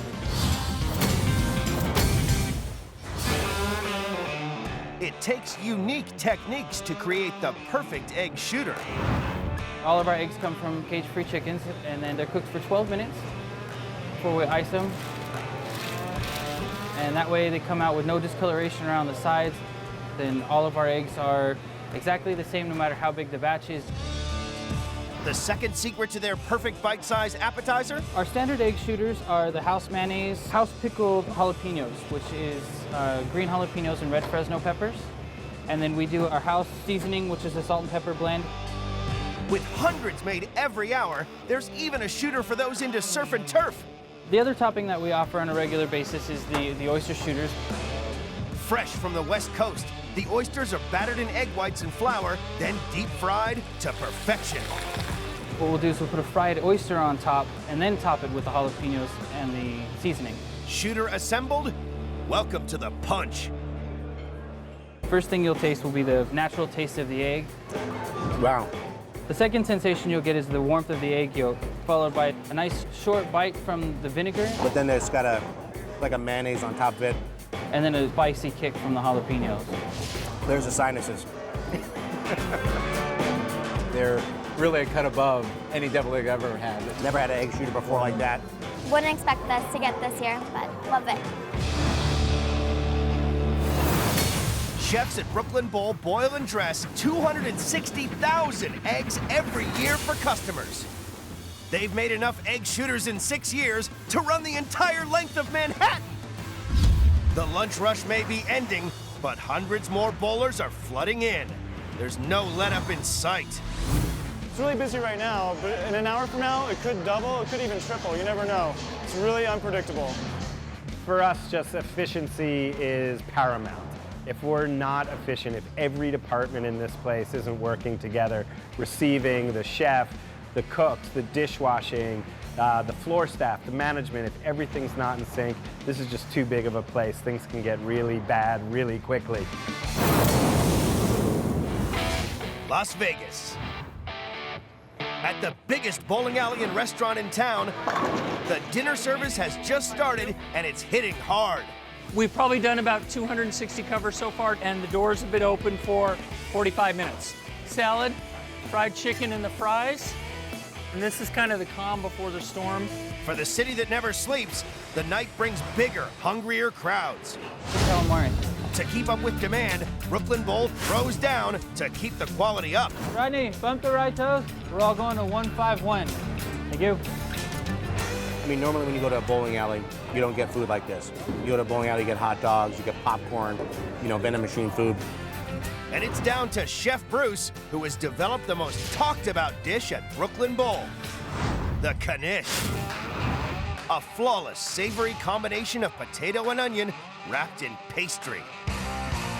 Its deliciousness will bowl you over. Knish, is that right? Is that what it's called? Certainly something that's well known on the East Coast, mostly in New York. Once they figure out what it is, they definitely order again. But putting a Jewish delicacy from the East Coast on the menu was a big risk. You know, I really didn't think the knish was going to be so popular. There was even discussions of not doing it because it's a lot of work. It's a product that, you know, you have to make every step by hand and it's a bit tedious. And this is a filling made of boiled potatoes, and we'll put it in with what we call confit onions with a good amount of butter, and we slow cook them for hours and hours and hours till they get really this beautiful, rich, sweet, golden brown color, flavor. Of course, by making everything fresh every day, we wind up with a really good product that uses great ingredients. Brooklyn Bowl goes through 2,400 potatoes a month to make their knishes. And the flour dough for the knishes has got to be perfect. Really what you want is the dough to rest so it's not too elastic, so you can roll it out, and you can roll it out actually very thin that way. And I just want to make sure everything is really even. And I just feel with my hands to make sure that everything is good. With thousands of knishes made every day, size really does matter. We just want to be careful to get the same amount and the same thickness of the filling throughout the whole pastry, because we want all the knish to be the exact same size. A bit of egg wash. This is just so everything adheres and sticks together. Knish folded, cut, about 1 3/4 to 2 inches. And molded. And what we want is that dough to kind of cover and seal, but you still want the potato to be able to come out on the top. Knish done. We're making things by hand. Machines and production is really good and it helps certain things, but you still want to be connected to the food you're making. Time to cook. And these just get baked. They're really just unbelievably delicious. It's a pretty good snack while you're bowling. That's the whole story on the knish. Just so happens that we got voted the best knish in Las Vegas. I wasn't aware there were any other knishes in Vegas, but it was good to get that award. It's extremely good and I like it. I like this very much. It's very, very good, and especially with the mustard. I like the mustard with it. This is the first time I've eaten a knish and I love it. It's really good. I taste the potato and a little hint of onion. It's delicious. I would never expect to order a knish at a bowling alley, but it works. It's a nice surprise. I would order it again. Brooklyn Bowl rolls out and cuts up nearly 104,000 knishes a year. Connected together, they've made enough knishes in 6 years to stretch from one end of Las Vegas to the other. 8 p.m. With hundreds of hungry customers bowling and thousands of famished fans in for a rock concert, the kitchen is about to be pushed to the limit. Doors have just opened and we're expecting 2,400 people tonight. 16-piece dark, the beach, and then I'm gonna hand you a ribs, not the veggie sandwich. It's either they're gonna come right in, wanna get 4 or 5 cocktails in a row, or they're gonna be super, super hungry. It's a little element of surprise. They're buying knishes, they're buying everything. We got burgers, we got knish, we got disco fries going out the door. I love this. This is the rush. In Las Vegas, the massive Brooklyn Bowl restaurant is getting ready for one of the biggest rock concerts of the year, and the kitchen is on edge. Being that it's a music venue, you have no idea what's gonna happen on any given night. It really doesn't depend on the show, it depends on what the guest wants. During the course of the evening, we'll do about 2,500 covers. This is a Saturday night in Vegas at Brooklyn Bowl. A sudden surge of orders could cause the kitchen to throw a gutter ball. But when it comes to scoring a strike, it's down to their signature dish. Brooklyn Bowl throws a turkey with their legendary fried chicken. Tender and juicy white meat, fried extra crispy in herbs and spices. Blue ribbon fried chicken is our most popular dish, and it's one that we're known for across the country. We sell probably 4 times the amount of chicken as we do anything else on our menu. We'll do about 16,000 pieces of fried chicken tonight. But it's not just about quantity. We bring in fresh chicken 6 days a week. Our chicken comes in fresh, and the most important thing is it's the exact same size all the time, because the consistency and the size of the bird means the consistency in our cooking. When you're butchering it, the most important thing is keeping the whole skin on the breast. So when you bite into it, you get the great feel of the fried chicken, the seasoning, and the skin. It makes for a perfect complement to the dish. So that is a perfectly cut blue ribbon Brooklyn Bowl fried chicken. Kitchen staff here carve up and prepare 96,000 pieces of chicken every week. So that means mixing up a lot of breading. So I'm about to make the fried chicken breading, which is a combination of all-purpose flour, matzah, and a little bit of baking powder. This is our secret blend. This is where all the love comes into it. Making half a ton a night? That's a lot of matzah. This will mix for about 15 to 20 minutes. And we'll come back to it in a bit and see how it's doing. They dip the chicken in egg whites, then the matzah flour. Now it's time for Brooklyn Bowl to start frying. 2,000 pieces an hour. It's rock and roll. It's a lot of chicken. It's a lot of frying. We're getting ready to go, and so is the chicken. So this is a lot of fryers. Most restaurants only have a bank of like 3. We actually have 2 banks of 3 just dedicated to fried chicken. 13 minutes, and we're off to the races. Out of the fryer, it's a race against the clock. Hot chicken coming out now. To get the most flavor out of the chicken. Chicken is hot. Chicken is hot, so you know the faster you get this seasoning on, the more that it sinks into the chicken. Each piece, there's a whole lot of loving, there's a whole lot of chicken. Hot chicken coming out. So when we season our chicken, we're using a blend that is made with our recipe, and it's a mixture of cayenne, it's got some black pepper, white pepper, a few little mystery seasonings in it, and it makes such a nice mouthfeel because it gives you a nice intensity as you're taking a bite of it. And it's important because it's the first spice and it's the first bite that anyone will ever get, and it's the bite that they'll remember. It's the bite that counts. I've been frying chicken a long time in my life. This chicken puts the Colonel to shame. I would say that I'm definitely in fried chicken heaven. It's delicious, really delicious chicken. And the skin's very crisp and everything's tasty. Good stuff. It's got like a thin crust on it. It's really good. Overall, it's better than any other fried chicken I've had. I can't believe this is a bowling alley. The best food I've ever had at a bowling alley. Brooklyn Bowl serves up nearly 4.8 million pieces of chicken a year. Since they opened, they've made enough fried chicken to feed the entire population of Canada. 10 p.m. Now with the bowling alley running at max capacity and a sold-out rock concert full of hungry fans, a perfect storm is brewing for a kitchen catastrophe. So we're picking up for our dinner service here. The pace gets a little bit faster as we get more guests and a higher turnover rate. We've cracked over 1,000 covers, and I think we're going to stay open till 3:30, so we might even make 3,000 covers. The kitchen can go from 0 to 100 in just about a matter of minutes. So it's really unpredictable. At Brooklyn Bowl in Las Vegas, Andre, get a mac and cheese.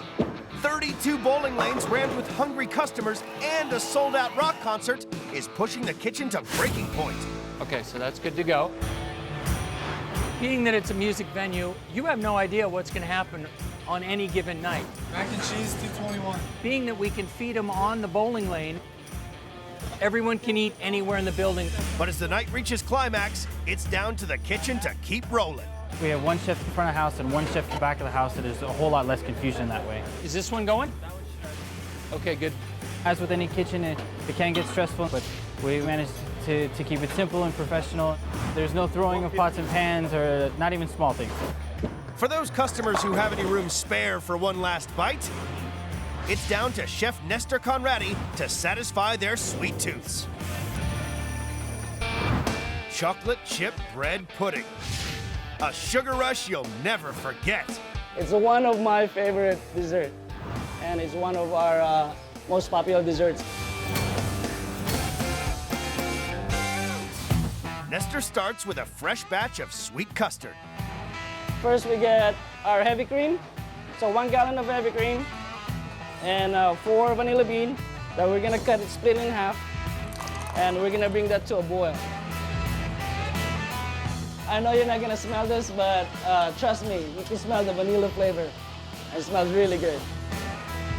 While we're waiting for it to boil, we're gonna mix the egg yolk and sugar. He mixes the vanilla-infused cream with egg and sugar, bit by bit. Just so we don't overcook it. Then slowly whisk that. Now we're gonna add the rest of the heavy cream. Once the custard has cooled, it's time for the final step. Bread pudding is a classic dessert, but Brooklyn Bowl have added a twist to it to make it a special dessert. What makes our bread pudding better is that we use ciabatta bread instead of white bread. Ciabatta bread is a lot sweeter and it retains more of the flavor. Now we're gonna dump this ciabatta bread into the custard. We're gonna soak this bread for about 3 hours to absorb all the custard. Brooklyn Bowl go through 1,300 loaves of ciabatta bread a year for their pudding. They save the best for last. Now it's been soaking for 3 hours. Now we're gonna add the chocolate chip. I love chocolate, so every time you take a bite of the bread pudding, you'll have all the really sweet chocolate and nutty flavor on the bread pudding. We're gonna cook it for 2 hours, and then when it comes out, it'll be delicious. The chocolate chip bread pudding, Vegas style. Brooklyn Bowl plates up more than 73,000 a year. In 6 years, they've made enough chocolate chip bread pudding end to end to cross the Brooklyn Bridge 20 times. It's rich, it's moist, and light and fluffy. It's delicious. This is the perfect dessert to finish it off with.